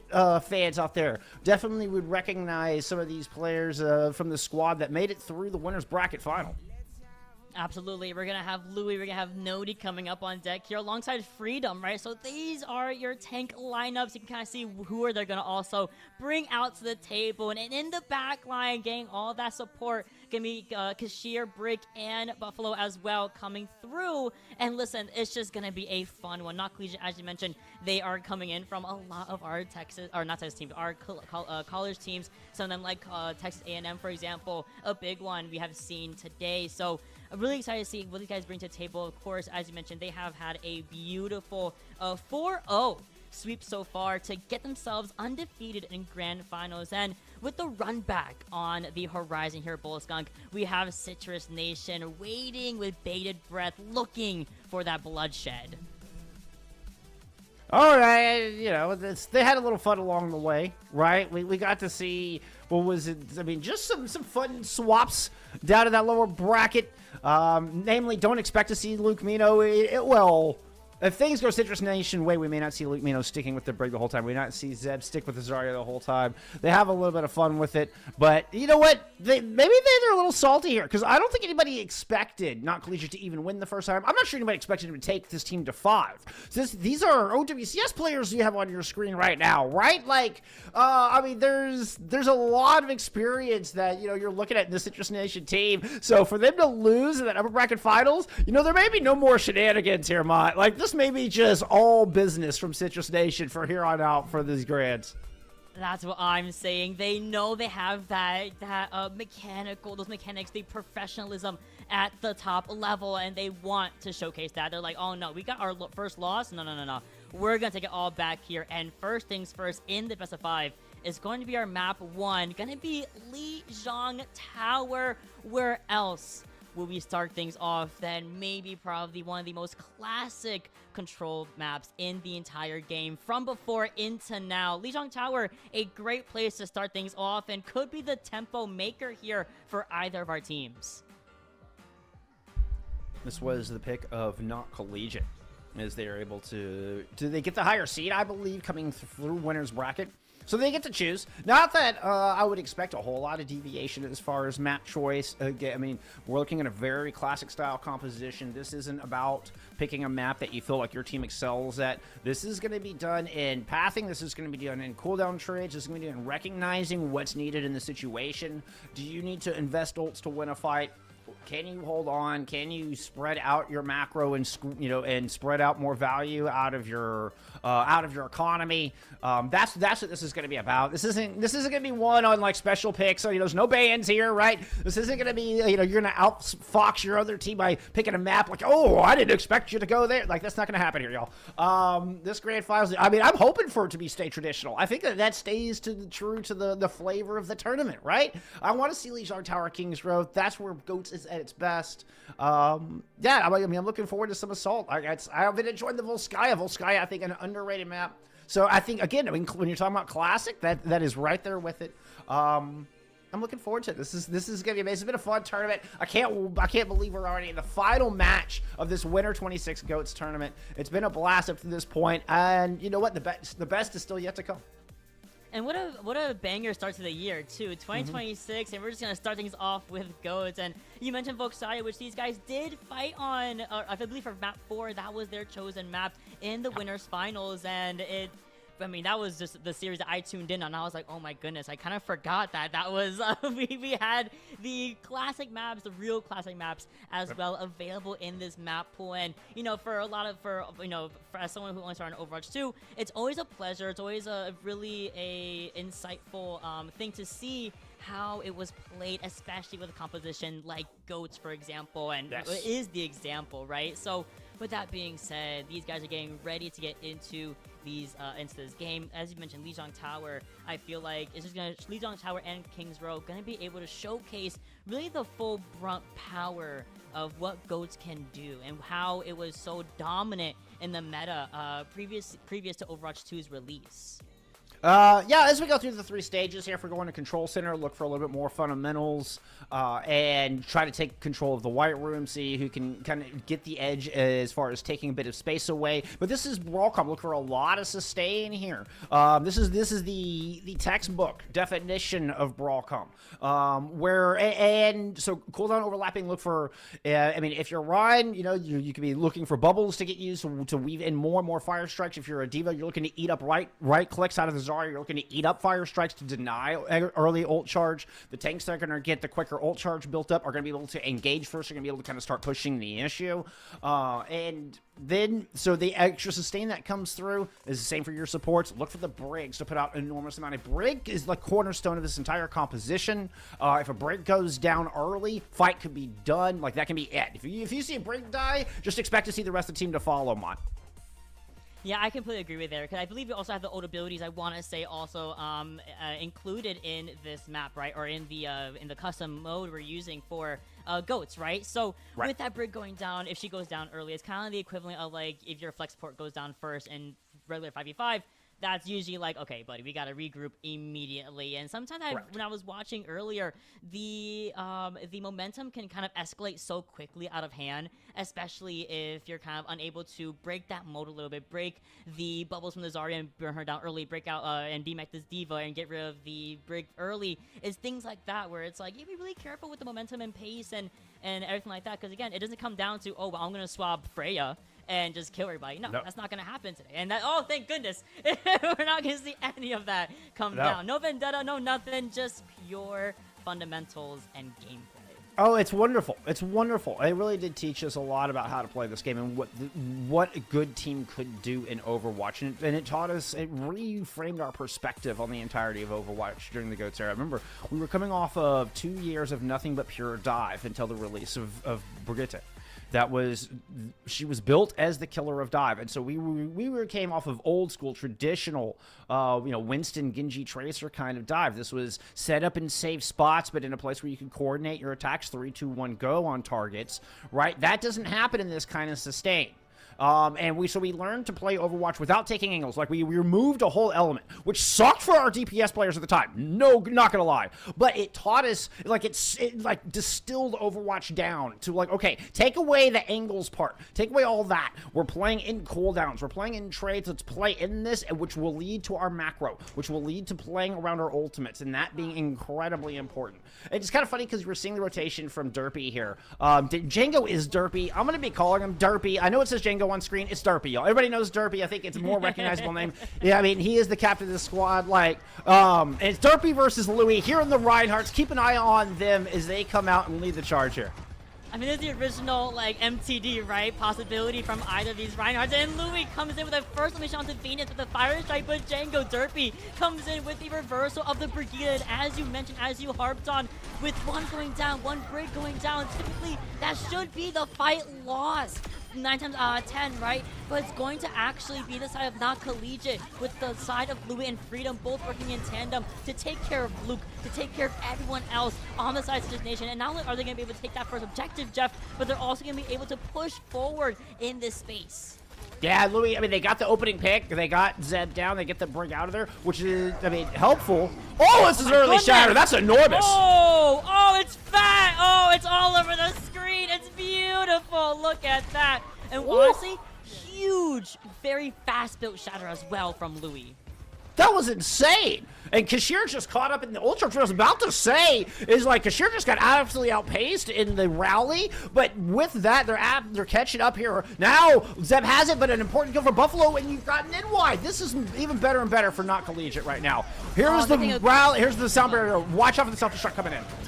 Oh, but the shatter gets blocked. Oh, yes. You love to see it from Louis, taking care of Django's Derpy's shatter right there. And that's going to be situation once again forced out of this position. They lose out on Painkiller, and they have to regroup, or they have to die quickly. Not Collegians are going in with the go button. They are completely going down. They do have the shatter. It does get ripped. We have both Transcendences popped by Buffalo and by Venus. Another shatter, and yet again, it's reflected by that Graviton Surge from the side of Freedom. My goodness. So Louis gets Ninwai. I mean, a split second after that beat lands. Almost AJ's that beat, right? And we do get, okay, going into a nade just to try to get out of the spawn here. Then we get a wicked fast shatter out of Derpy, but gets both of them blocked. Like 2 shatters in 60 seconds for Derpy, and neither of them connect. Now they're dead again. Derpy dies of a Fire Strike, and yet Louis has a third Earth Shatter online here. 85% on the board. 85%, very close to that last overtime fight. If Situation are even able to get there in time, you can see Luke going in for the rotation above the staircase towards the high ground. And behind Luke Mino's back is a shatter from Louis, but it doesn't really find a kill. In fact, we actually find the reversal in the loss of Brick. And finally, the loss of Kashir. Now it's a matter of the fact that not Collegiate are working in a 4v6 scenario, and Situation are finally going to be able to get back on the objective, force overtime match, force the DMEC, and get the flip of the point. Better late than never, as I always say. Yeah, and this is really good. Let's okay, we're slowing this down a little bit. This is an explosive opening. What is normally a very high, like the most high sustain comp in the game, where you can take a minute or so kind of stage and set up. This has been just pure damage from both sides, pure chaos and just explosiveness out of these teams. 3 Earth Shatters in like a minute and a half. Like, what are we saying? Now we're kind of slowing down a little bit. But that's Buffalo's opener on a Painkiller is enormous. Freedom is about to have Grav. Oh, but Louis down.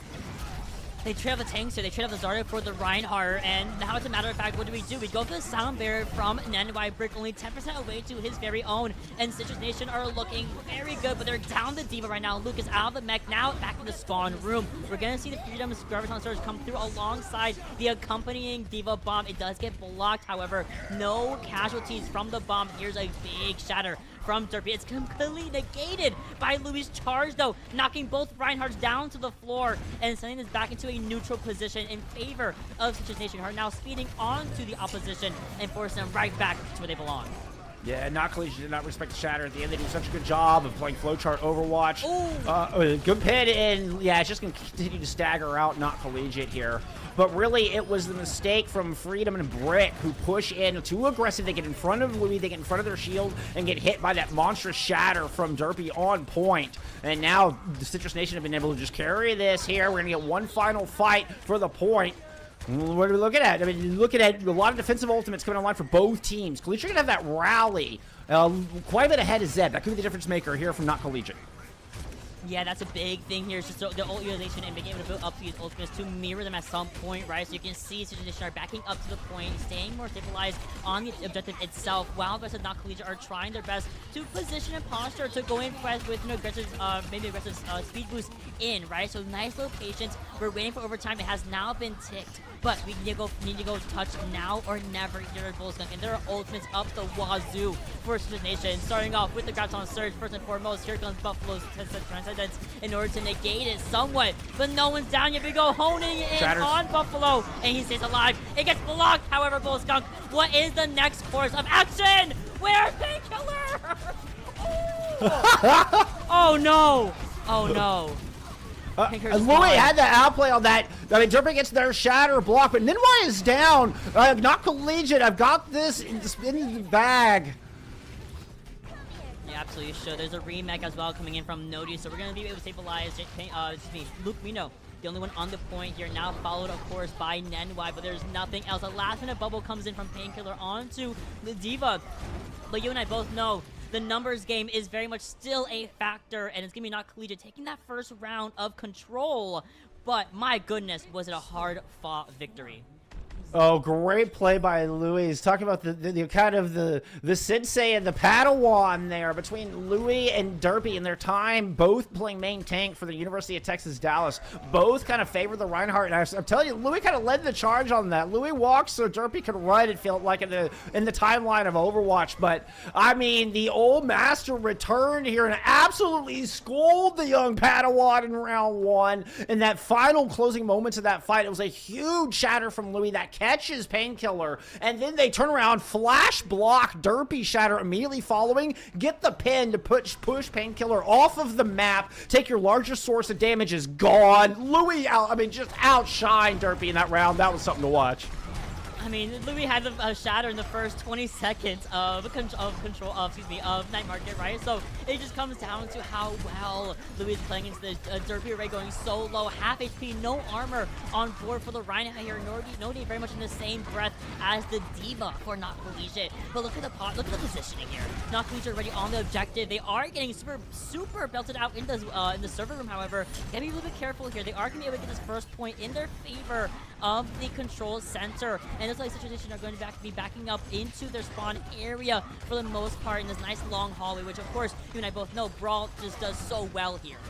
One thing we haven't been able to point out, we do have Luke Mino playing tank, right? Your main support player is playing Diva, and I think he's got a little bit better at eating the fire strikes in the second round, slowing Louis down. But here we go, another shatter's already online. Louis dead though. What a transcendence out of Venus.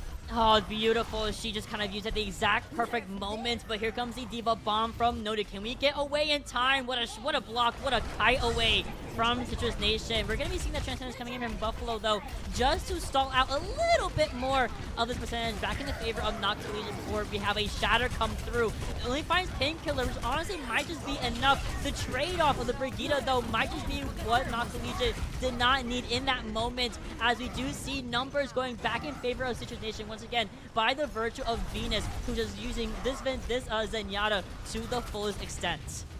I don't mind the Transcendence to stall it out there from Buffalo. You were kind of keeping in track with Venus, who had just used theirs in the previous fight. But I don't know about Freedom using the grab. Now PK gives a huge advantage over to Citrus Nation. This grab could extend this out to, 50, 60, 70% if it lands.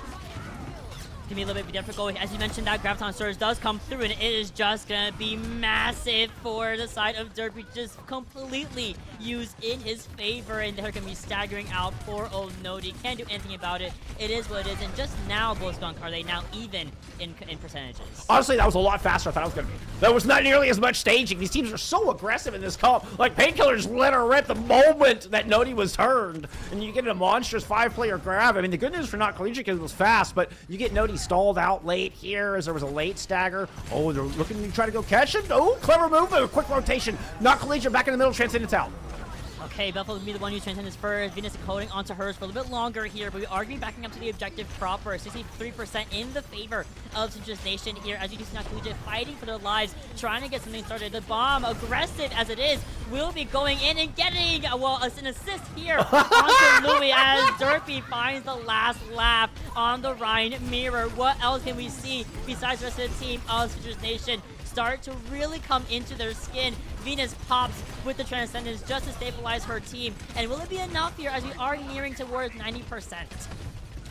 The loss of the Reinhardt's actually detrimental.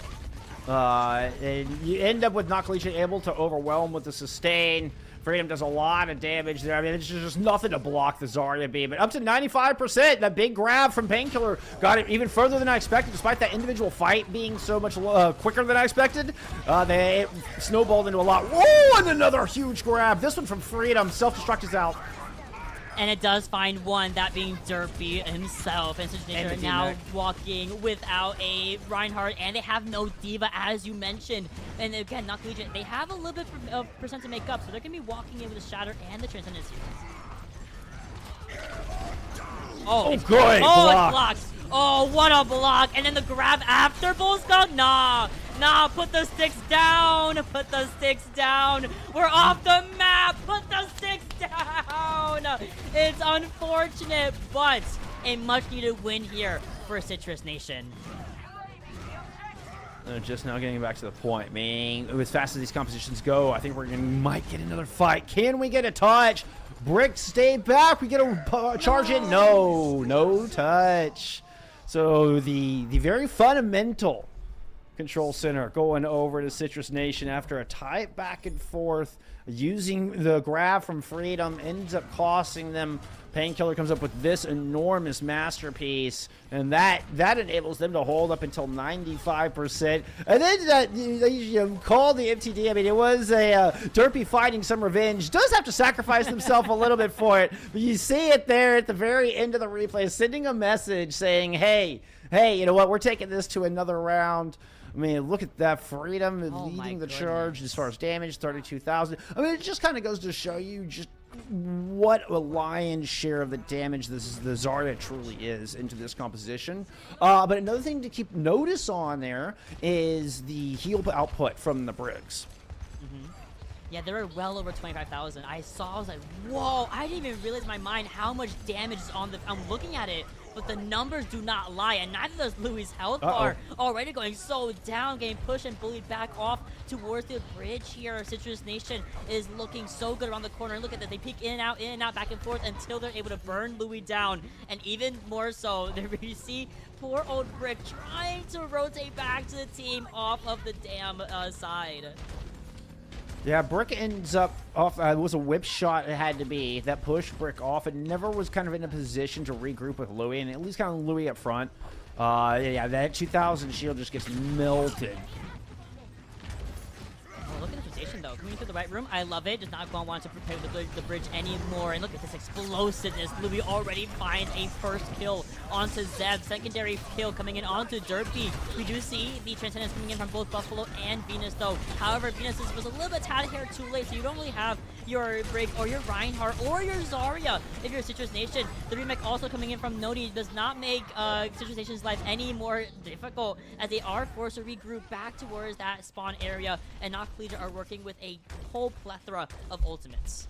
Brick, yeah, we learned before as a coach. He's actually a coach over at Georgia Tech, I believe. Comes in and, I mean, immediately finds redemption with a huge amp speed and gets Louis a two-piece, including one on to Derpy. But watch for these shatters now. Shatters and sound barriers available for both teams. This is a battle of the Rhines. Oh, it gets blocked! Oh, it gets blocked. Another block has been seen, and Derpy is just so good at timing those. They just know the Rhine mentality. Here comes a grab and the Diva Bomb. However, it's bubbled. There's a lot going on. My screen's going kind of crazy. Hold on. Okay, we do see a kill. Nenwai exploded back into the oblivion, and now the rest of the team of Citrus Nation are just meant to be cleaned up on. Zeb and Venus both, of course, going back, resetting the fight here, and only now have we cleared only half of the objective for Not Collegiate. Yeah, really nice grab out of Freedom. You get a huge boop. Brick, once again, I was talking about Salvation, gets a huge boop onto Derpy. They do not get to respond. They are able to block Louis Shatter, but don't get to respond in that fight. Let's see if they can find an opening here. Oh, got 4! It's big. Then they got the most important people as well. Two of your supports and both of your tanks going absolutely away from the engagement. And now again, it is going to be a big flip here for Citrus Nation. But 77 or 72, 39%, not too bad. And Not Collegiate were able to get Buffalo caught up. Buffalo was lingering behind Venus. Fight before last has gotten caught up in Transcendence, so they're able to match in the macro here. But we're going to be even up in percentage as well. This one's going to go down to the wire. Keep an eye on these tank ultimates coming up all lot. Freedom got a huge grab in the fight before last. It could be a map winner here in this fight now. Oh, and we've seen this rotation do a lot of good work for Not Collegiate, and looks like they're going to do much of the same here. Both Venus and Buffalo having to use both of their Transcendences in this fight. Venus, of course, lasting a tiny bit longer, as she did use hers a tiny bit after Buffalo did it. Maybe that was a little bit too late, right? So we have Kashir actually taking down Nenwai in the middle of the engagement, so there's no speed advantage here for Citrus Nation, but we're going to see the Shatter instead, and it finds 2 once again, and we're still getting trade-off after trade-off. Painkiller with no grab, not there, neither is Derpy. And we used the grab at the very end of the day from Freedom. Not really sure if we could have held that a little bit longer, but you definitely know better than I do. It's gonna be close. If you can hold the line, and with the self-destruct, I mean, Oak still got it. Louis with the huge slam and pin onto PK kept the Citrus Nation grab out of that previous fight. We'll see if the sound barrier and the self-destruct are enough to hold the line for Not Collegiate. I think we're getting one more. PK's gonna get another chance to use this grab. Oh, for sure. Oh, we're gonna have to. The redemption grab we're looking for. We are actually opening up with it first and foremost. And Louis, unfortunately, not gonna reap the benefits of this Transcendence before being pinned down by Derpy. That's 3 kills in the favor of Citrus Nation, completely bombarding the overhealth, the Transcendence, and even more so, there is going to be a touch, but it's going to be very, very messy for Not Collegiate, as we do have Nodi taken down. And can anyone else make it? Brick is trying to. We have a Shatter. We have a touch, Bull Skunk. Is it going to be enough? There's a beautiful bubble out of Painkiller to block the Shatter, and Louis is going to end up falling in the end. It will not be enough. Incredible flowchart Overwatch out of Citrus Nation to win this opening map in a 199 round 3. It goes the absolute distance, and it takes a very coordinated ult combo there at the end just to take Louis out of the fight. They get the grab in, and despite the Transcendence, the pin, of course, does the damage right through it. And you get that pick, then you're able to turn around and shatter into the hapless remains of the Not Collegiate roster. I don't even think the sound barrier at the very end landed. If it did, I did not see Brick's shields really have any impact. I'm not gonna use the A word, but it certainly did not find the value that the sound barrier needed. It was way late into the fight anyways. Citrus Nation win the macro, even though it I mean, it was down to the wire. PK's grab actually ends up being that difference maker. Does land a massive grab. You get the big pin that starts those dominoes of falling. It goes Citrus Nation's way, but it takes every last little ounce of effort they've got, and it was really close the entire distance. It really was, and we could not have it any other way for grand finals, and it is just a treat to see the intricacy still being shown years later, right? Almost 10 years later. That's kind of OD. But it's just so crazy to see all of the madness, and there is a method to it at the end of the day. There is plays being made. There are fight plans, and it all comes together. Even though in the visuals of it, it looks absolutely insane what's going on. So the sound, okay, so, and I thought, talking about that, there's absolutely a method to this. And when we saw the sound barrier thrown in from Citrus Nation along, like, simultaneously with Venus's Transcendence, I thought they were done. I thought that is no value out of your sound barrier. You even talked about how you called it in the moment. Not Collegiate were able to respond with just a Transcendence, and it kind of answered both, right? You were able to answer one ult for 2. You had a sound barrier to answer with late, but unfortunately for Not Collegiate, their sound barrier was just a little bit behind, and then we saw it hit there in the end. In those replays, it did land, but it only hit themselves, Brick, and the Transcendencing Zenyatta were the only 2 players to benefit from the sound barrier. So unfortunately, it got no value in the end either. But it's on that kind of knife's edge where I saw 2 ults, layered, like, not ideal timing, and I thought that was about to lose Citrus Nation in the fight just because they weren't just split second later, and that kind of timing. It can absolutely be the difference maker here. Obviously, we went down to very, very final fight. We questioned whether there would even be a final fight, but these compositions are so fast. Really quick regroup out of Citrus Nation. The experience shining through. They knew exactly where they wanted to go. They got right back there, right in to throw PK's massive grab in and win the map out. We're only at map 1, and I'm already like, this is amazing. I missed GOATs. This is so fun. I'm hot. Like, I'm sweating. I know, right? I know. I know. It's brick outside, Let's slow it down. Let's slow it down. That's only map 1, friends. Let's slow it down. We got Kings Row coming up. All right. We're going to go in some more classics here. Let's take a breath. Let's get set up, right? This is going to be another Not Collegiate map pick headed into map 2. I'm going to take a sip of tea. Little tea. We're going to turn it down a little bit here, Mott. My Chinese food Pepsi that I've been sipping on for past like 2 hours.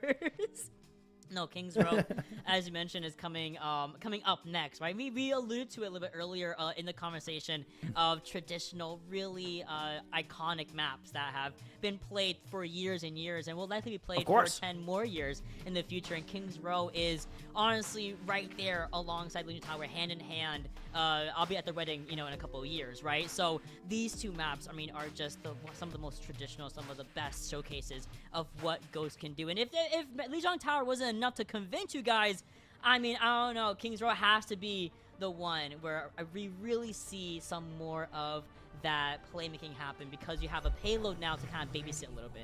Exactly. You add an extra wrinkle of difficulty, of nuance, where on top of the cooldown and economy of your ultimates, you have to factor in cart progress and where you're going to take fights, what corner you're going to take fights on.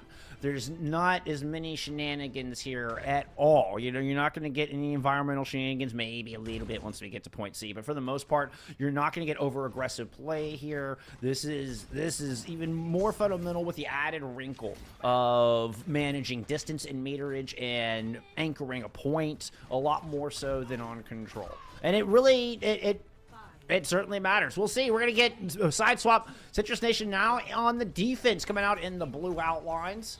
Just an early fire strike gets Derpy an extra 20% right out of the gate. Look at that ult charge.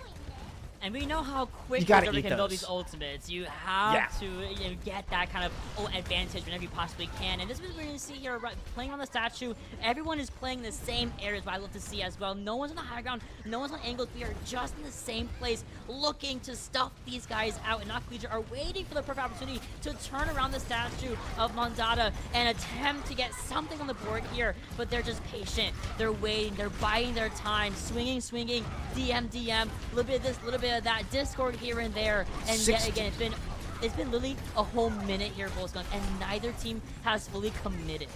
No, but you look at the old charge from Louis. Lumino has gotten much better at eating up his fire strikes. Derpy has a 70% towards his Earth Shadow, but the swing, what a swing! And it gets messy here. Things are getting a bit nasty here. We're just gonna get some close quarters Overwatch.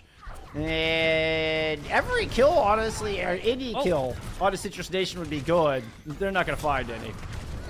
No, they're really not. I mean, what? Just the idea of the neutral.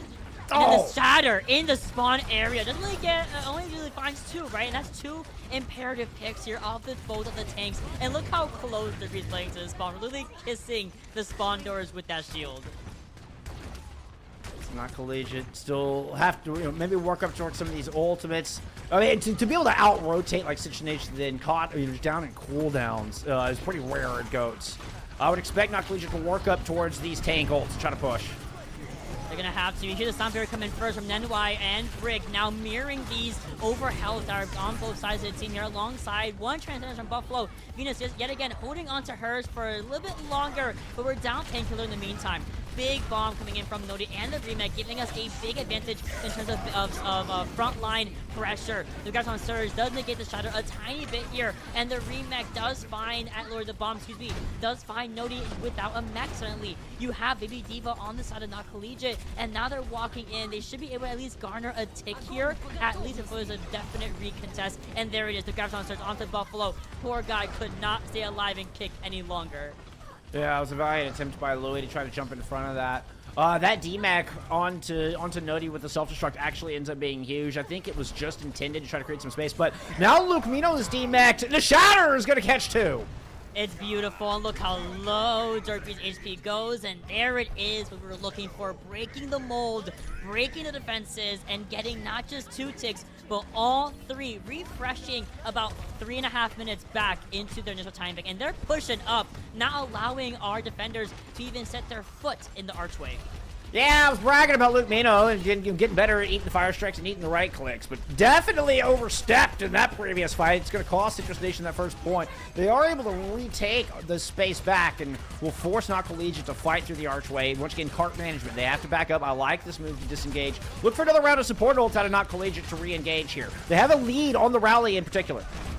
The rally and the sound barrier a little bit here as well. Venus just now getting hers as well as Denwai getting his sound barrier. Now both of which, or at least one of which, is going to be expended alongside Brig. So their sound barriers once again trade off. Same thing with the Transcendences. We do have Zeb now going to be able to use that rally. But we're down our Zarya. We're almost down Derpy as well, meaning Citrus Nation needs to rethink their plan here. We have forced out the Neo Bomb as well, and the Shatter from Louis, just why not? And it gets all hectic. At the end of the day, there is one person on the point here. It is going to be Nenwai, and finally, they shut him down completely. That was almost perfect out of Not Collegiate. You're able to cancel Derpy's Shatter. I believe it was a shield bash out of Kashir that canceled Derpy's Shatter. To interrupt that early, you were able to beat Zeb towards the rally, and you give yourself a huge advantage early in the fight. Losing Louis. Louis tries to Shatter during a self-destruct, and it's just ill-timed. So you lost your tank to that, but now Louis is back. You still have a grab to work with. This is looking good for Not Collegiate. It really is, and they're going to use the grabs on Surge first, right? Alongside the Diva combo might actually There's get the pin! Yeah, Classic. Tango. It finds Derpy immediately, and you can see Painkiller and company are immediately scurrying away to safety. There is, of course, an opportunity for a toucher Bull Skunk, but they have to be able to utilize something. Build up Venus's Transcendence in the meantime. Buffalo's going to have his own Venus. That's huge. That's it. The cap. That's 3 minutes. Yep, beautiful. Buffalo's been outstanding. My goodness, Buffalo's come up with some really clutch picks. I mean, Brick and Buffalo both, and Kashir have all felt like they're leading the charge as far as defensive ultimates. I mean, that was pretty perfect, pretty darn perfect out of Not Collegiate. God, I love this composition so much. This is just entirely too much fun to watch. We saw some classic, throw the grab, throw the self-destruct in, pin the Reinhardt so they get killed by self-destruct so they can't shield. One of your classic ways of letting a self-destruct shine. Shatter's coming online for both tanks here as Not Collegiate right in the final corner with 230. Oh, and they eat it. Oh my god, it's eaten. PK's grab has just been eaten by Nodi. That's big. That's actually massive for the side of Not Collegiate. They're going to actually commit, right? We're going to lose Brick here, but we're going to be able to utilize Buffalo's transcendence either way. Venus going to be mirroring with her very own once more. The reback does come through from Nodi, and we're at the very tail end of third point of King's Row. But that, oh my god, the damage outpush is too much for Freedom and Nodi to both bear. They're being pushed back. The attackers need to regroup and figure out how to break through this defensive hold from Citrus Nation. Yeah, but it was the shatter out from Louis was countered really with PK's grab. They weren't able to follow up on either of those, but you get Brick. It was a big pick on the Brick that ends up being an enormous factor with Ninwai dropping the beat. Now, shatter. Ooh, it's going to be a sound barrier engage here from Not Collegiate. Oh, and they've already won the fight. Sorry, I didn't get you the mic fast enough. That was it. I blinked and it was done. No, I saw Derpy, like, my man charged into the barricade, and I was like, oh no, you're done. You're done. stuck, buddy. You're done. Yeah, you're done. You're done. Oh, big hammer down, but finds just Derpy, who's on the top of the staircase. The reversal comes through. Is Brick gonna get up? My man does, in fact, get up in the morning, and we're gonna use that transcendence at the same exact time in response to Painkiller's Graviton Surge. It finds nothing, but it's still in there. She has a transcendence. She's on the objective. We have the entire team now. Watch for Freedom for the slingshot. But here comes a Hail Mary bomb, and it finds at least one. That could be it here, Bull Skunk. That's all 3 points in just under a minute. It was perfect. Freedom and Nodi had the answers there at the end. Yeah, I mean, the Transcendence comes out a little too early. I mean, I'm not sure it would have helped against the self-destruct combo with the Grav, but you get the classic. I mean, there's two ways of allowing and opening up a Graviton Surge to work and allow the kills to come through from the self-destruct. One way is to boop everybody out from behind the Rhine shield just as the Grav ends. The other way, pin the Reinhardt out of the grab so the shield is no longer a factor. Self-destruct hits whoever's left. Not Collegiate have been excelling in the second method here. It's like the third time we're going to get one of them here. You see the pin onto Derpy right there. They are not able to block. It happens here at the end. The pin actually lands from Louis to get the kill onto Derpy, and the self-destruct comes up with your second pick. You can see it in action right here on your screen. It's Zeb who ends up going down.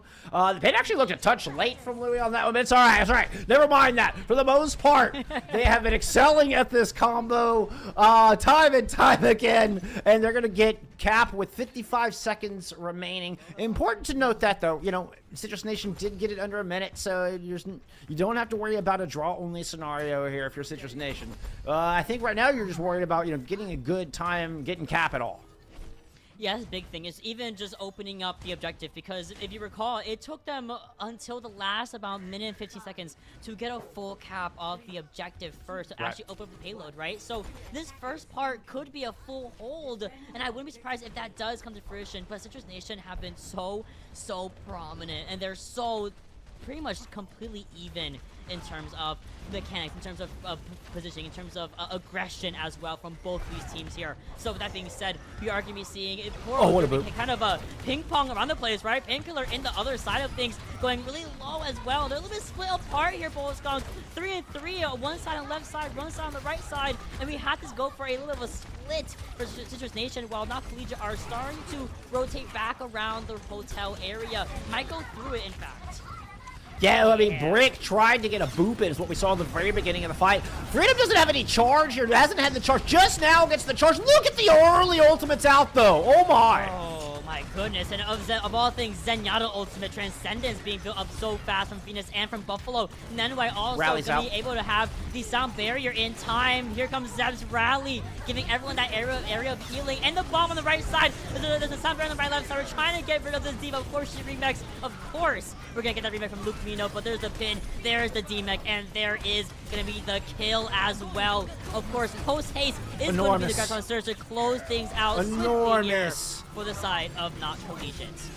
Derpy tried to counter Shatter out of the grab, and it is a gargantuan effort there from Freedom. I mean, and despite, I mean, it was early ultimates there from Citrus Nation. They actually beat Not Collegiate to the support ultimates this time around and tried to use it to push and got the early picks in the beginning of the fight. But I mean, Freedom just clapped back hard. That was the best grab of the tournament so far. Oh, for sure. And even more so, we have another round of Transcendences for the table here. We also have PK's Graviton Surge up and online, and ideally you want Nodi to take it and eat it before it gets any more valuable. Look at Venus all by herself. She's forced to use Transcendence just out of sheer pressure alongside the Transcendent. Oh, they see the Graviton Surge coming through from Painkiller at the exact same time. Not Collegiate still holding on to the last minute and 45 seconds of this point of this map under their belts, and they're gonna have a combo of a lifetime. The bomb goes down, then here comes the secondary bomb from Nodi into the sound barrier from Nenwai. Now it's a matter of the Rhine shatters, but there's no people here for the rest of this defense. They've all gone down here in Polestar. It was, I mean, once again, on a knife's edge. What I was really noticing in that one was, I mean, Louis' shield was starting to crack, and though they even had some extra damage in on PK, like PK was looking low throughout some of that fight, but the pressure just kept coming through from Citrus Nation. It looked like they had the ult rotation as far as bubbles, as far as like Louis kept backing up, and Not Collegiate could not pursue because they did not have the cooldowns. Great recognition. You finally get the self-destruct with the pin combo, and Derpy knew they had it won. No need for the shatters in that one. Now you've got a shatter to try to continue this push. Oh, and it just finds Derpy immediately. Louis was like, that's the only target I cared about. I got Derpy. We're good, guys. Now we can walk in with a 5v6 advantage. And we're going to continue that onwards, right? Painkiller does get the Graviton Surge online. Great, but Lupino is forced using the Diva Bomb defensively. And that's really not the best option, unless you're able to get a remake and get a little bit of that squish damage on the side, not Collegiate, but the healing output is too much to bear. No one's going down. Finally, we see the loss of Painkiller, only due to the fact that there's not a sound barrier to mirror the side of Brick from Citrus Nation. But me doesn't really matter too much. We have numbers, we have tanks as well available. Not Collegiate are going to have this bomb coming through. There's the pin, but no subsequent bomb either. It's just going to be a matter of cleaning things up at this point. Remember, I've talked about the Brig being a cornerstone here, so that pin kill from Louis, oh, never mind, I was going to say, could have come back to haunt Citrus Nation, if not for this enormous stagger onto Nodi. Which is why they're doing this, because, all right, let's get Kashir back, I mean, excuse me, let's get Zeb back in this fight. There's Zeb, and now you get the kill on Nodi to ensure that they have all 6 to push forward. That was wild. We tried to get a remake kill. I believe there's no remake damage in this. There was no remake damage in Goats, right? That would have been way too OP, just drop it on grab. So that was hilarious. This is a weird sound barrier. I don't know what encouraged this. You had Cap. I guess Brick already used their sound barrier, so you're not really putting yourself behind in the economy. This is very strange. Luke Mino's gonna get deep maxed for this hubris. Yeah, you see the sound barrier get used, but then you lose Luke after the over health has gone away. We do get to the very least, and we do have the Transcendence also out for Venus, and the Shatter coming out from Louis, but still going to be able to see a complete stalemate between these guys. Finally off of the boop of all things here, Bullskunk. One of the most simplest touches of life. Going to be sending Nodi down to the lava and back towards that spawn area. They have to regroup here in the last threshold of Third Point King's Row. Here comes an aggressive bomb. They have the cushion of the crates here to shield them off, and you know what? You come back with the Graviton Surge from PK, and that is a complete wash of our defenders. Wow. Let's just get rolled on that one. And even with the rally in play, it's, typically it should be huge. You're just going to get a stagger D-Mech here. Zeb has a rally of their own up now. This is going to be a cap with an enormous amount of time. We're looking at 2:37 left in the bank. And that's after the 3 seconds have been added back to the not collegiates, but it was looking off so good. We had that very first fight where Freedom was able to hold the line, had a huge play to help this defense, and it was looking good. But we got the second round of support ultimates that came through. It was all about that macro early. Here's the very first. This is Freedom, holding that line. But then from there on out, after that point, it was all Citrus Nation. You get the big pin here. Derpy able to hold that shatter, and you continue to roll with that macro all the way through. You see, Kashir uses the ult in this fight. Will go down to the grab used there. It was a complete and that was an economics class, basically, out of Citrus Nation. A master class in how to use your ultimates and when to use your ultimates. And that can be such an important part in this composition. It, basically got Citrus Nation a better time bank here. And put himself in a good position to win this map, too. Look at the healing from both Venus and Buffalo. 30,000 plus. is absolutely a ridiculous number to think about, especially in Overwatch. And it's just, even the subsequent damage output here, again, Painkiller, I think, leading, oh no, excuse me, Freedom actually leading by about 4k extra than Painkiller on that Zarya, and that's just, again, absolutely insane. Fully charged Zarya at all times is horrifying, and even more horrifying is the fact that we have gone way over a minute to even get to the point, and they only have 50 seconds at this point to get a tick on the board or be forced into a draw situation, or possibly so, right? Not Collegiate looking around towards the hotel and kind of making sure that they're not going to be letting these guys walk anywhere besides the statue or around the high ground. But I see somebody, Nodi. Yeah, they've really got to get far Nodi back. There. Yeah, you got to get back to your team, and there's the charge, and there's the kill. This is getting a little wild. You're backing away. Yeah, it's just going to get broken. It should be broken fast enough to get another shot at this. We saw it. Yeah, Nodi just did not make the rotation. It was a good idea to push the hotel, but not everybody made it.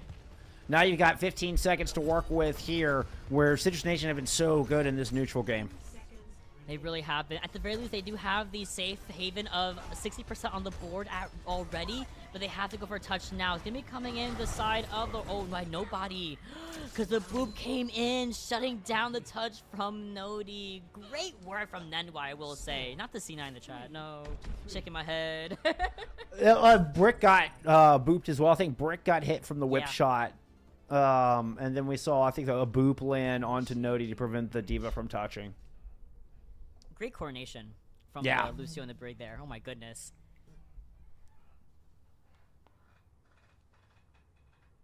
Still, hey, this is not drawable.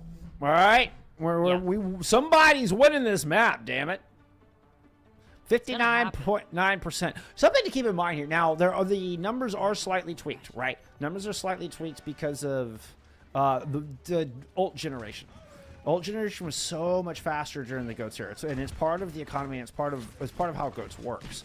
And so that's why, if you notice, like, the health pools are enormous on these heroes. So one of the things, I wouldn't look at the raw numbers here so much, it's percentages. It's how much of the damage that Freedom is doing compared to the rest of the team. How much percentage of the damage the Zarya is putting out. How much percentage of the healing Buffalo is putting out. More so than the raw numbers itself.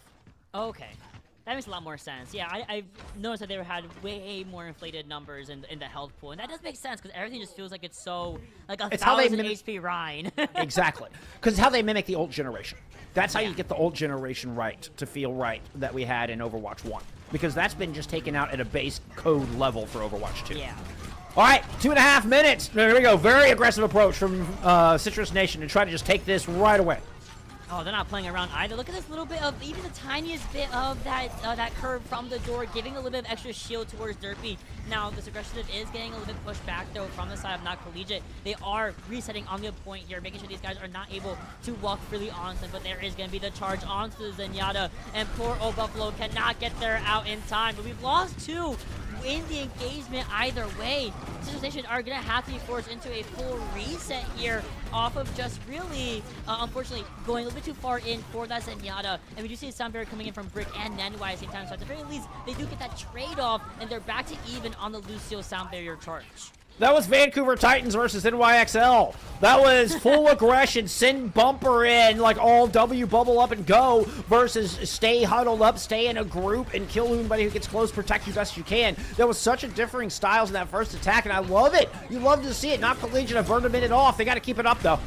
Oh, looking good with a nice little bomb coming through, and it's another trade-off. Look for Louis. Here comes Derpy's shatter. It does get two, but there is going to be the sound barrier, the Transcendence coming from both of our Zenyatas once again, trading off another bomb from Nodi here, and they're not letting up whatsoever. I love to see the aggression. I love to see the confidence, because guess what? I have a Graviton Surge. I'm going to use it. However, yeah, rally and play from Zeb as well. That will get that one over the line. So Zeb rally is up there. You're kind of muscle everybody in position. Once you get in position, PK drops the monstrous grab for the second time on this map. Citrus Nation will move up to championship point here in your Winter 26 GOATs tournament. And mind you, these guys went to Game 5 just a couple of hours ago. That's kind of crazy to think about. A couple of hours ago, they had just played, and it had gone down to the wire. And again, just the fact that it's so insane. But again, there's coordination, there's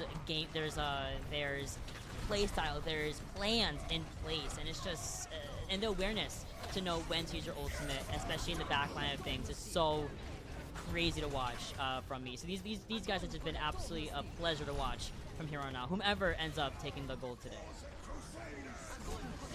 Oh, and that DMAC on a Nodi into being so disastrous was just a defensive self-destruct that happens to catch Nodi on that, and it eats up so much time. And then here, Freedom, despite Freedom's best efforts, I mean, and I still think Freedom's leading the lobby in overall damage. And Knockley should have hung in there. You're talking about like this just went to map 5 a little bit. You can see how. I mean, Freedom in particular always fights it open. He seems to always have full charge. It is doing just an enormous amount of damage, but we see the PK grabs. We kind of winning it out for him. The Luke Mino team has definitely gotten better as the maps goes on, but I think it's the Zaryas where this is really getting won or lost. Yeah, no, for sure. It feels like whenever we do spectate either the Zaryas, they're always at 100% charge, always leading it and just kind of just completely lasering down anyone in their path.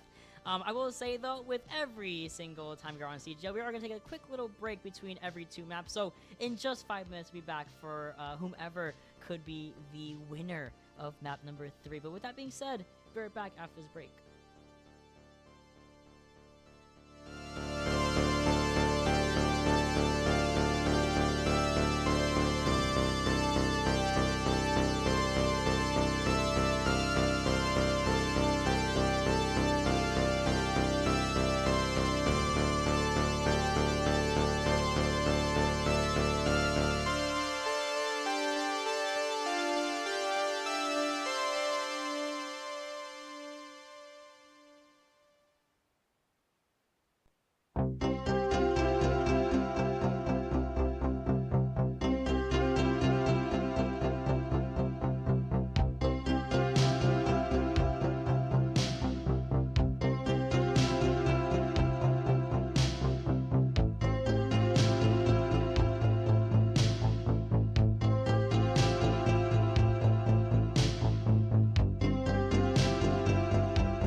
And of course, after a very quick little break, we have returned we are here to crown whomever is the champion of the GOATs CGL winter event. And of course, we're on match point. Citrus Nation looking absolutely fantastic out there. Keeping it so even, though, is not Collegiate, who have been going toe-to-toe, round for round, fist for fist against these guys, trying to get that win away from Citrus Nation. But as we move into map number 3, Bullskunk, this is where it becomes do or die.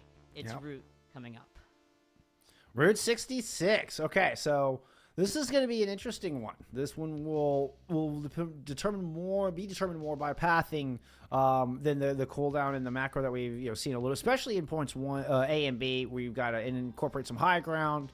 So there's even more wrinkles, even more complications we've added. First, you just start off with, hey, it's GOATs. There's a lot going on. It's fast. You got to be very, very perfect with your cooldowns and your ult management. Then we added a payload, and we're like, hey, okay, now you have to do that across the length of the map. You have to do that in time and see where you're controlling your angles and stuff. Now we add high ground into the mix. Now we're like, okay, now do that on a vertical area and combine it all.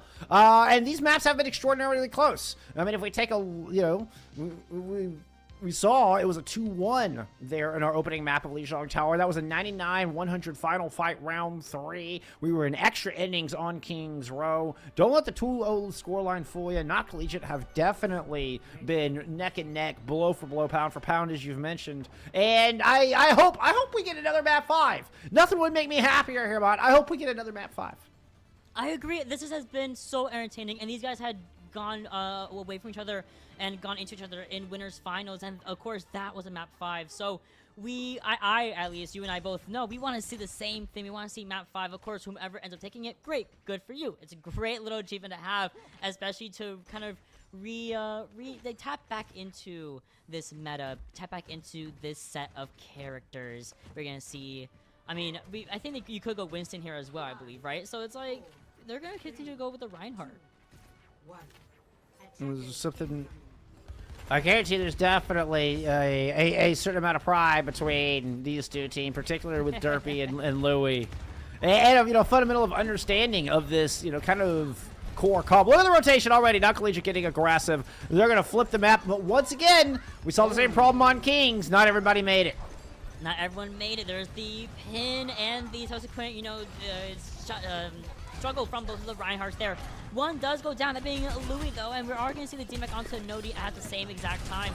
Not Collegiate struggling a tiny bit right out of the spawn room, whereas Citrus Nation are looking so good on the first initial defense here. We do lose Azaria, so we're going to be seeing them back up towards this initial rock corner. Ooh, because you're going so low, able to restabilize, thankfully, as now both teams have reset. Yeah, I was worried not Collegiate were going to get a little impatient after, finding a wonderful pick on the PK. Last thing you want to do is trade out as you try to pursue more. But they managed to get to the corner kind of stage for the second part of this fight. Watch for ultimates to start coming on live. Oh, Ninwai's down. Freedom does it again. Oh, and there goes Louis. Oh, no! From the aerial, from the skies, it comes down. The Devo bomb. We are going to see at least the first sound barrier coming in. Unfortunately, Why being taken down first, and now getting back to the fight is not going to have a sound barrier to even help this fight. Alongside that, you see he's now there, but we're losing numbers. We're also going to be seeing the Graviton Surge come through from the side of Freedom, and it does find a couple of people kind of inside of it. Nodi, of course, notably going to be DMAC'd out of this engagement, and now we're seeing Not Collegiate pushing with all of their might, and now they're in back into another Graviton Surge coming in from the opposing side from our defenders. But here's a shatter from the side of Derpy. Is it big? It sure is. Pretty much going to be the thing that solidifies the win here, ideally for the side of Citrus Nation. Not Collegiate kind of spent everything a little too early on that one. I ended up with nothing to fend off the incoming tank ultimates from PK and Derpy.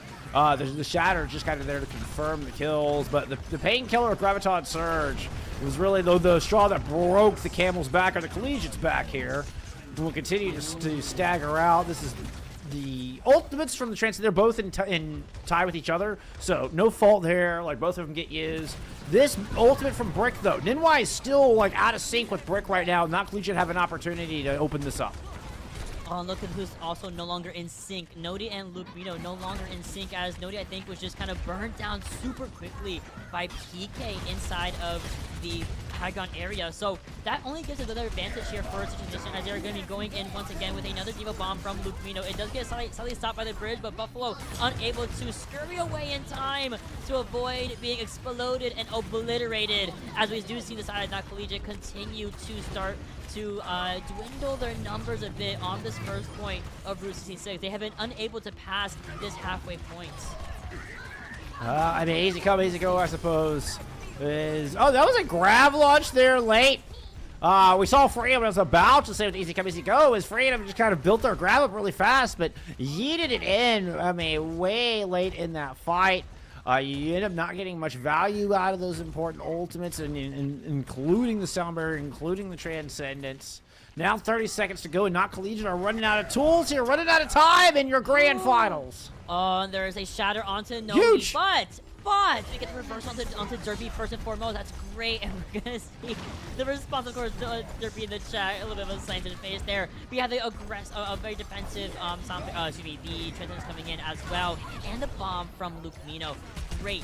Guess what? Kashir is the one that finds the Diva, lacking a bit in the Baby Diva form. Venus has to use her Transcendence just to make sure that we can stabilize in the event of a lack of a Diva here from the side of Stitches Nation. We are in overtime, by the way, and Kashir is continuously finding names and finding bodies. So, of course, Derpy coming back just now goes right back to her spawn area. Here comes the grab, and here comes an advantage for the side of Not Collegiate. Finally, they've been looking for a break. Yeah, Freedom has stayed ahead of PK as far as the ult charge on the Graviton Surge. We are going to get this late stagger on a Lupino. Doesn't make it back in mech, actually. So Lupino is in Mega Cave right now in mech. About half health. PK tries to come out from the front. Shatter's going to fly 2 here from Louis. And the Shatter's gonna be able to actually find 2 of them at the same time. It's a little bit trade-off though. One for 3 here. Situation looking a little bit worse for Where. All we have is the Graviton Surge from PK, and I think PK knows. Oh no, we have expanded it. Honestly, not too bad. A little bit 20% to 0%, not the worst in the world. But we are gonna be able to find Not Collegiate a cap here, giving them another 2.5 minutes, thankfully, to run through the rest of Route 66. Yeah, I saw the try hard. The try hard thread in chat. It's amazing. Hey, I just want more time. I want more goats. I love it. It was really just a very disorganized. Lupino was never able to regroup on the point A defense. Louis is just going for broke here. Oh, they catch Derpy. All right. Now it's Not Collegiate's turn to turn into the hyper aggressive, Vancouver style team. Yeah, Not Collegiate completely overtook their turn. Like, they're just, you're not playing the game today. You're not getting out of the spawn door. We're gonna turn the corner. And this is a much more favorable position, I would say, for Route 66 players. I feel like when you're past the opposing high ground, or the oppressive high ground of the first point, or the first parts of second point, my goodness, it gets a little bit easier, right? Because they're on the point, they're on the high ground, they're stuffing these guys out completely. It's only really Lupino who's able to kind of fly out. Here comes, of course, a Sound Barrier as well from NY. Venus and Buffalo, both, of course, holding on to their Transcendences like their life depends on them, because honestly, it really does. Well, there's a big push into the corner. Self-destruct is going to get used.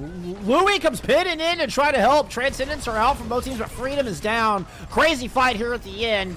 Watch for the Earth Shatter out of Derpy. No, never mind. Derpy, poor guy, called out in the middle of the field there. And even more so, Nodi also being able to get demeched. But at the exact same time, you're waiting on some of your players to come back. You're using a bomb here for the sake of having to, even up the ult charges here at the same time. Nodi gotta get remeched again, only halfway towards it. We also have our tank back. Yeah, I mean, you're able to get a kill onto Louis, but Not Collegiate have to wait for Freedom. They're just missing so much of the composition's damage. Oh, that is a Nene grab. That hit absolutely nothing. The shatter too. Oh, give me a fight with nothing. Oh no, wait, we're moving the car. Are they just extending this? Are we like, all right, we're just gonna extend this out? Hey, they want what we want. They want more games, and I'm A-OK all for it. Buffalo and Brick mirroring these ultimates at the same time from the defenders, and it is just a mess of positioning, of bodies everywhere, but there is going to be the shatter right onto poor old Zeb, taken down by the side of Louis, and there it is, a cap for the ages, but not a very forgiving time bank. Only a minute and a half to play with. That's too funny. I can't help but feel this is like a circle back around to the mental game we were seeing in the match chat, you know, of like, fine, we'll just grab the corner. Initially with the grab, I thought, okay, maybe they just clipped the corner or something. But after the shatter, it's like, no, that felt like it's intentional now. We're doing it for the content. We're doing it for the content here in the GOATs tournament. Nobody's going to throw out a self-destruct. Look for a pin? Nope. No pin this time.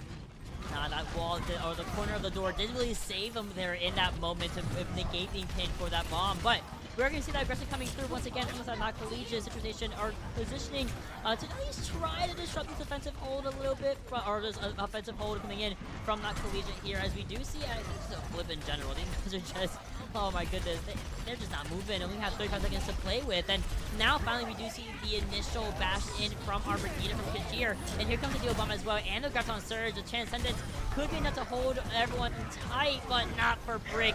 He's be taken down, and there's a shatter right underneath the payload. It does find in 2 stuns, and it comes in with a couple of extra kills too.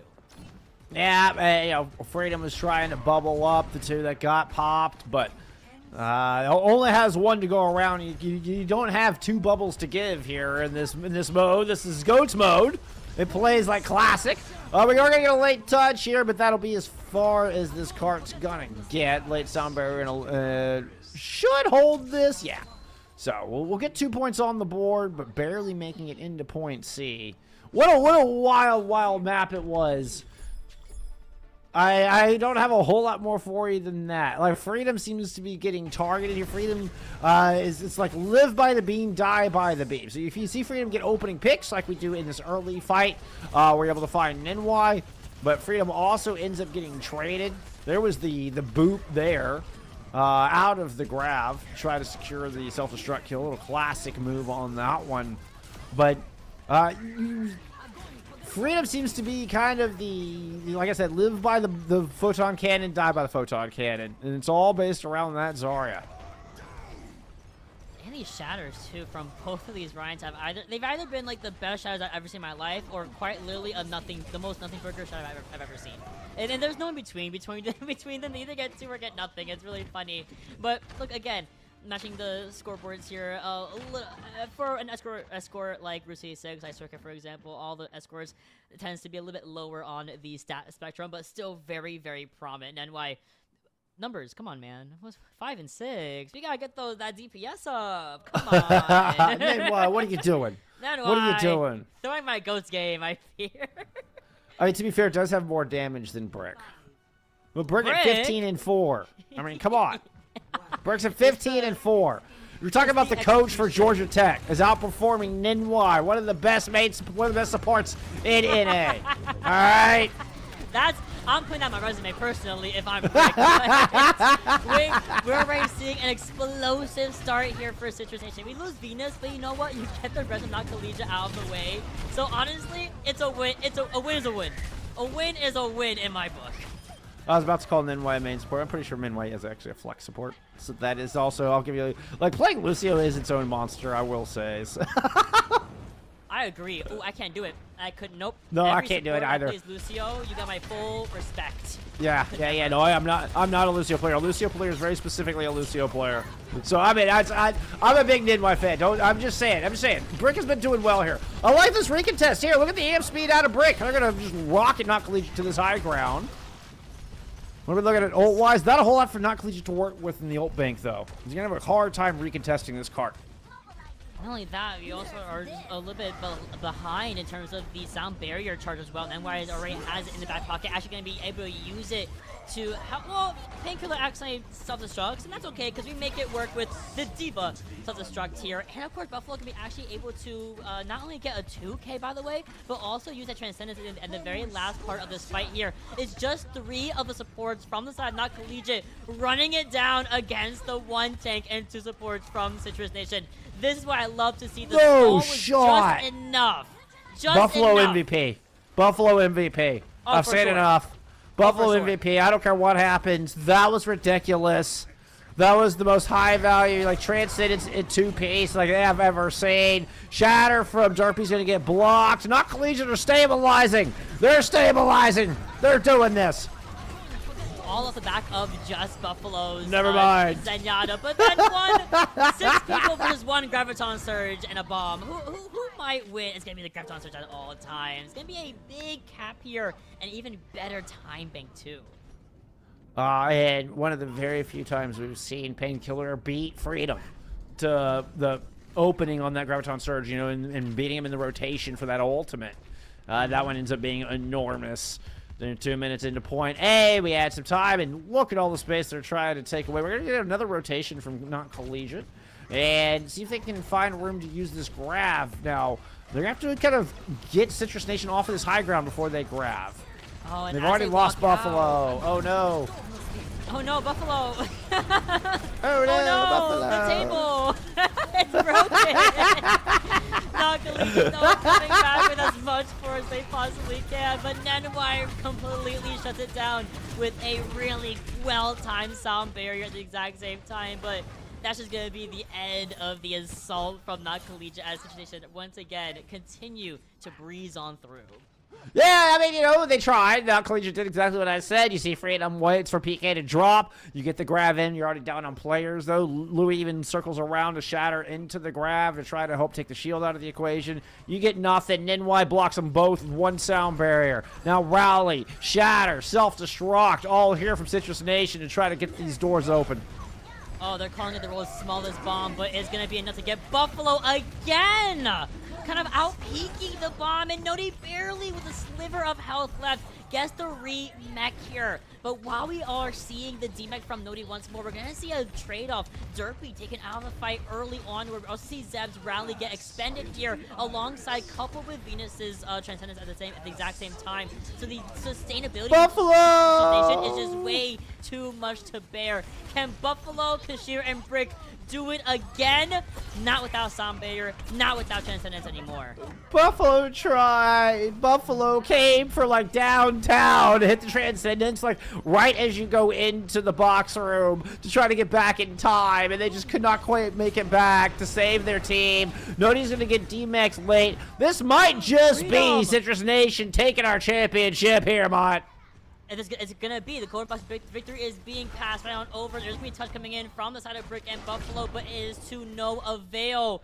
What started as a 5-map beef session has ended in a 3-0 in favor of Citrus Nation, making sure that the first time was definitely not a fluke. The student has become the master.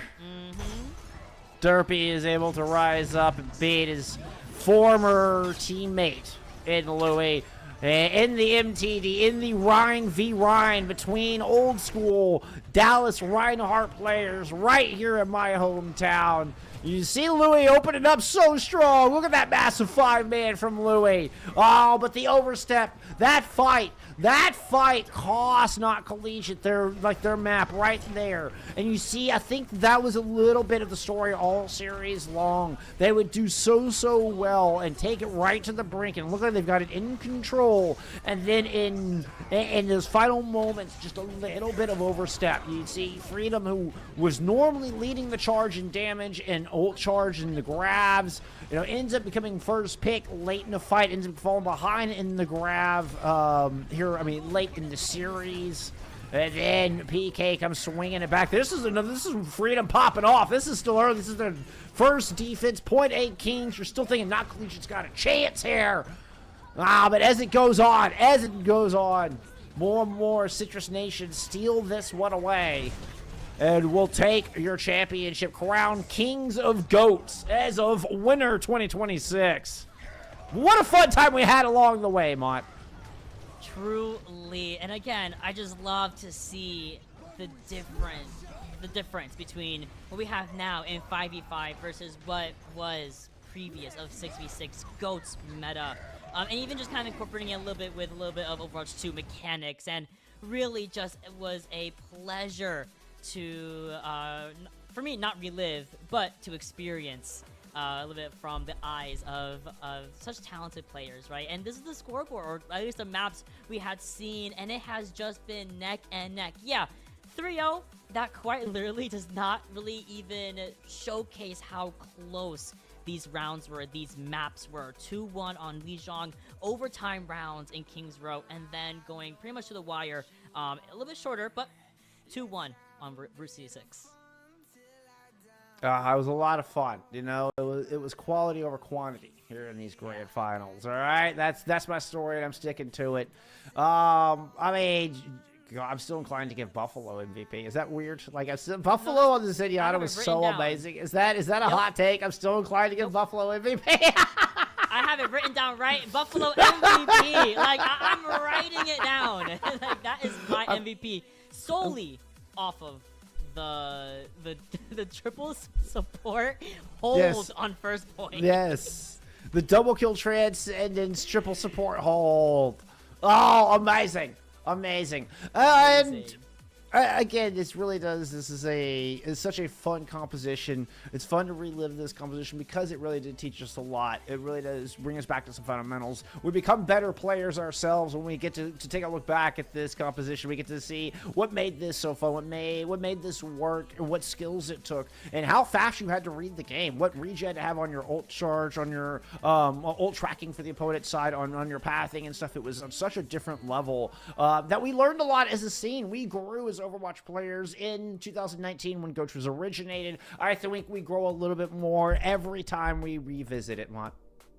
I feel like I grew. I didn't even play it. I just watched such amazing no, for real, exactly. gameplay. And it's so... My mind has expanded tenfold, I feel like, is what I'm trying to say here. But we do have a little surprise. We're going to be able to talk to one of our victors for tonight. So we're going to go to a very quick break, get them set up and ready, and ask them a couple of questions to relive the glory days and their win for tonight. So be right back with an interview.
All right, friends, as promised, we have returned. We have an interview here. We got Derpy in from Citrus Nation to come have a little chat.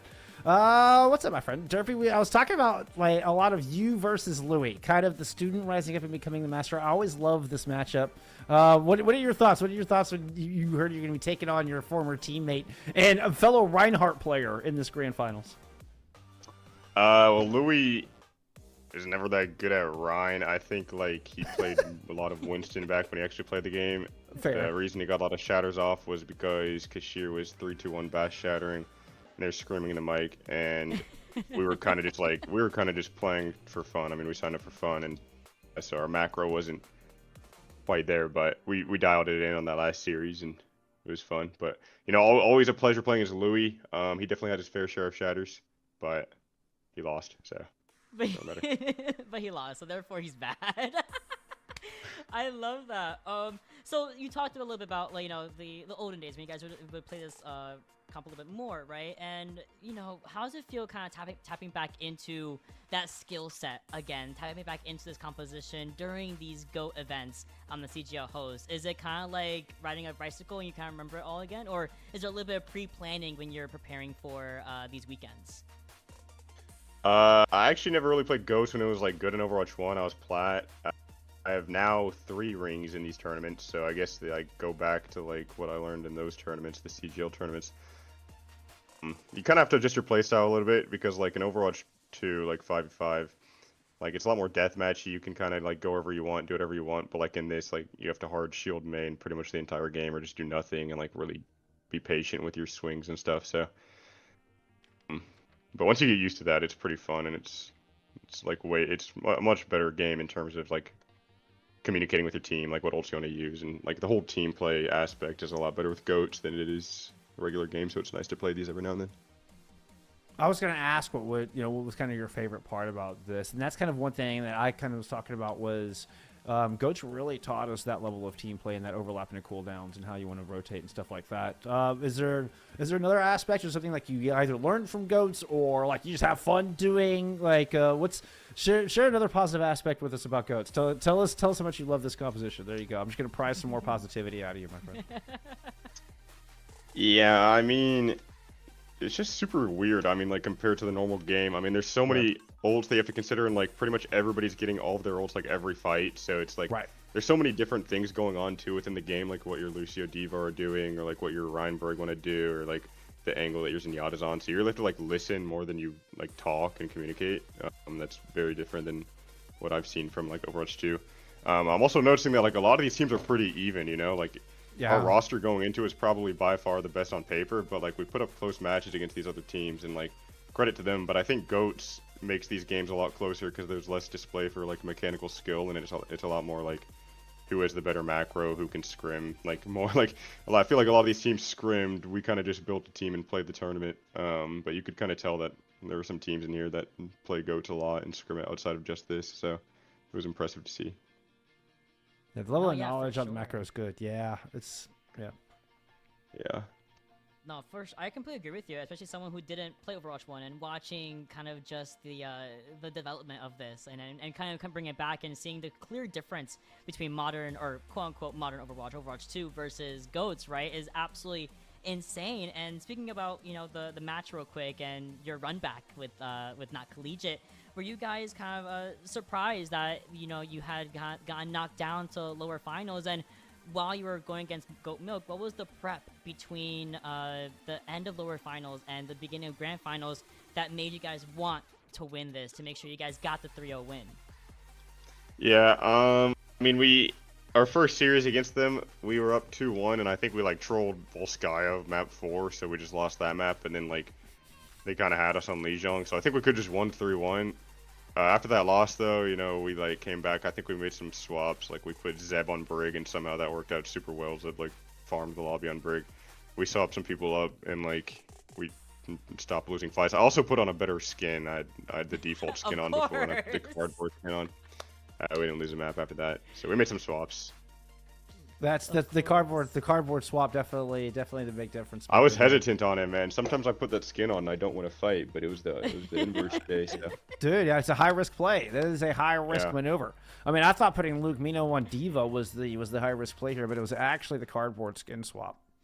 Well, Luke Mino's champ 1 on everything. The real question was putting Zeb on Brig. I was kind of really? Okay. I don't know. He was easily the best Brig we had on the team. It didn't make any sense. So. That's hilarious. And I love how you just like are like, yeah, we had no qualms about putting Luke Mino on Diva. Like nobody. Dude, even they just did it, and I didn't really say problem. anything, and it was like, all right, we just won. So. That's amazing.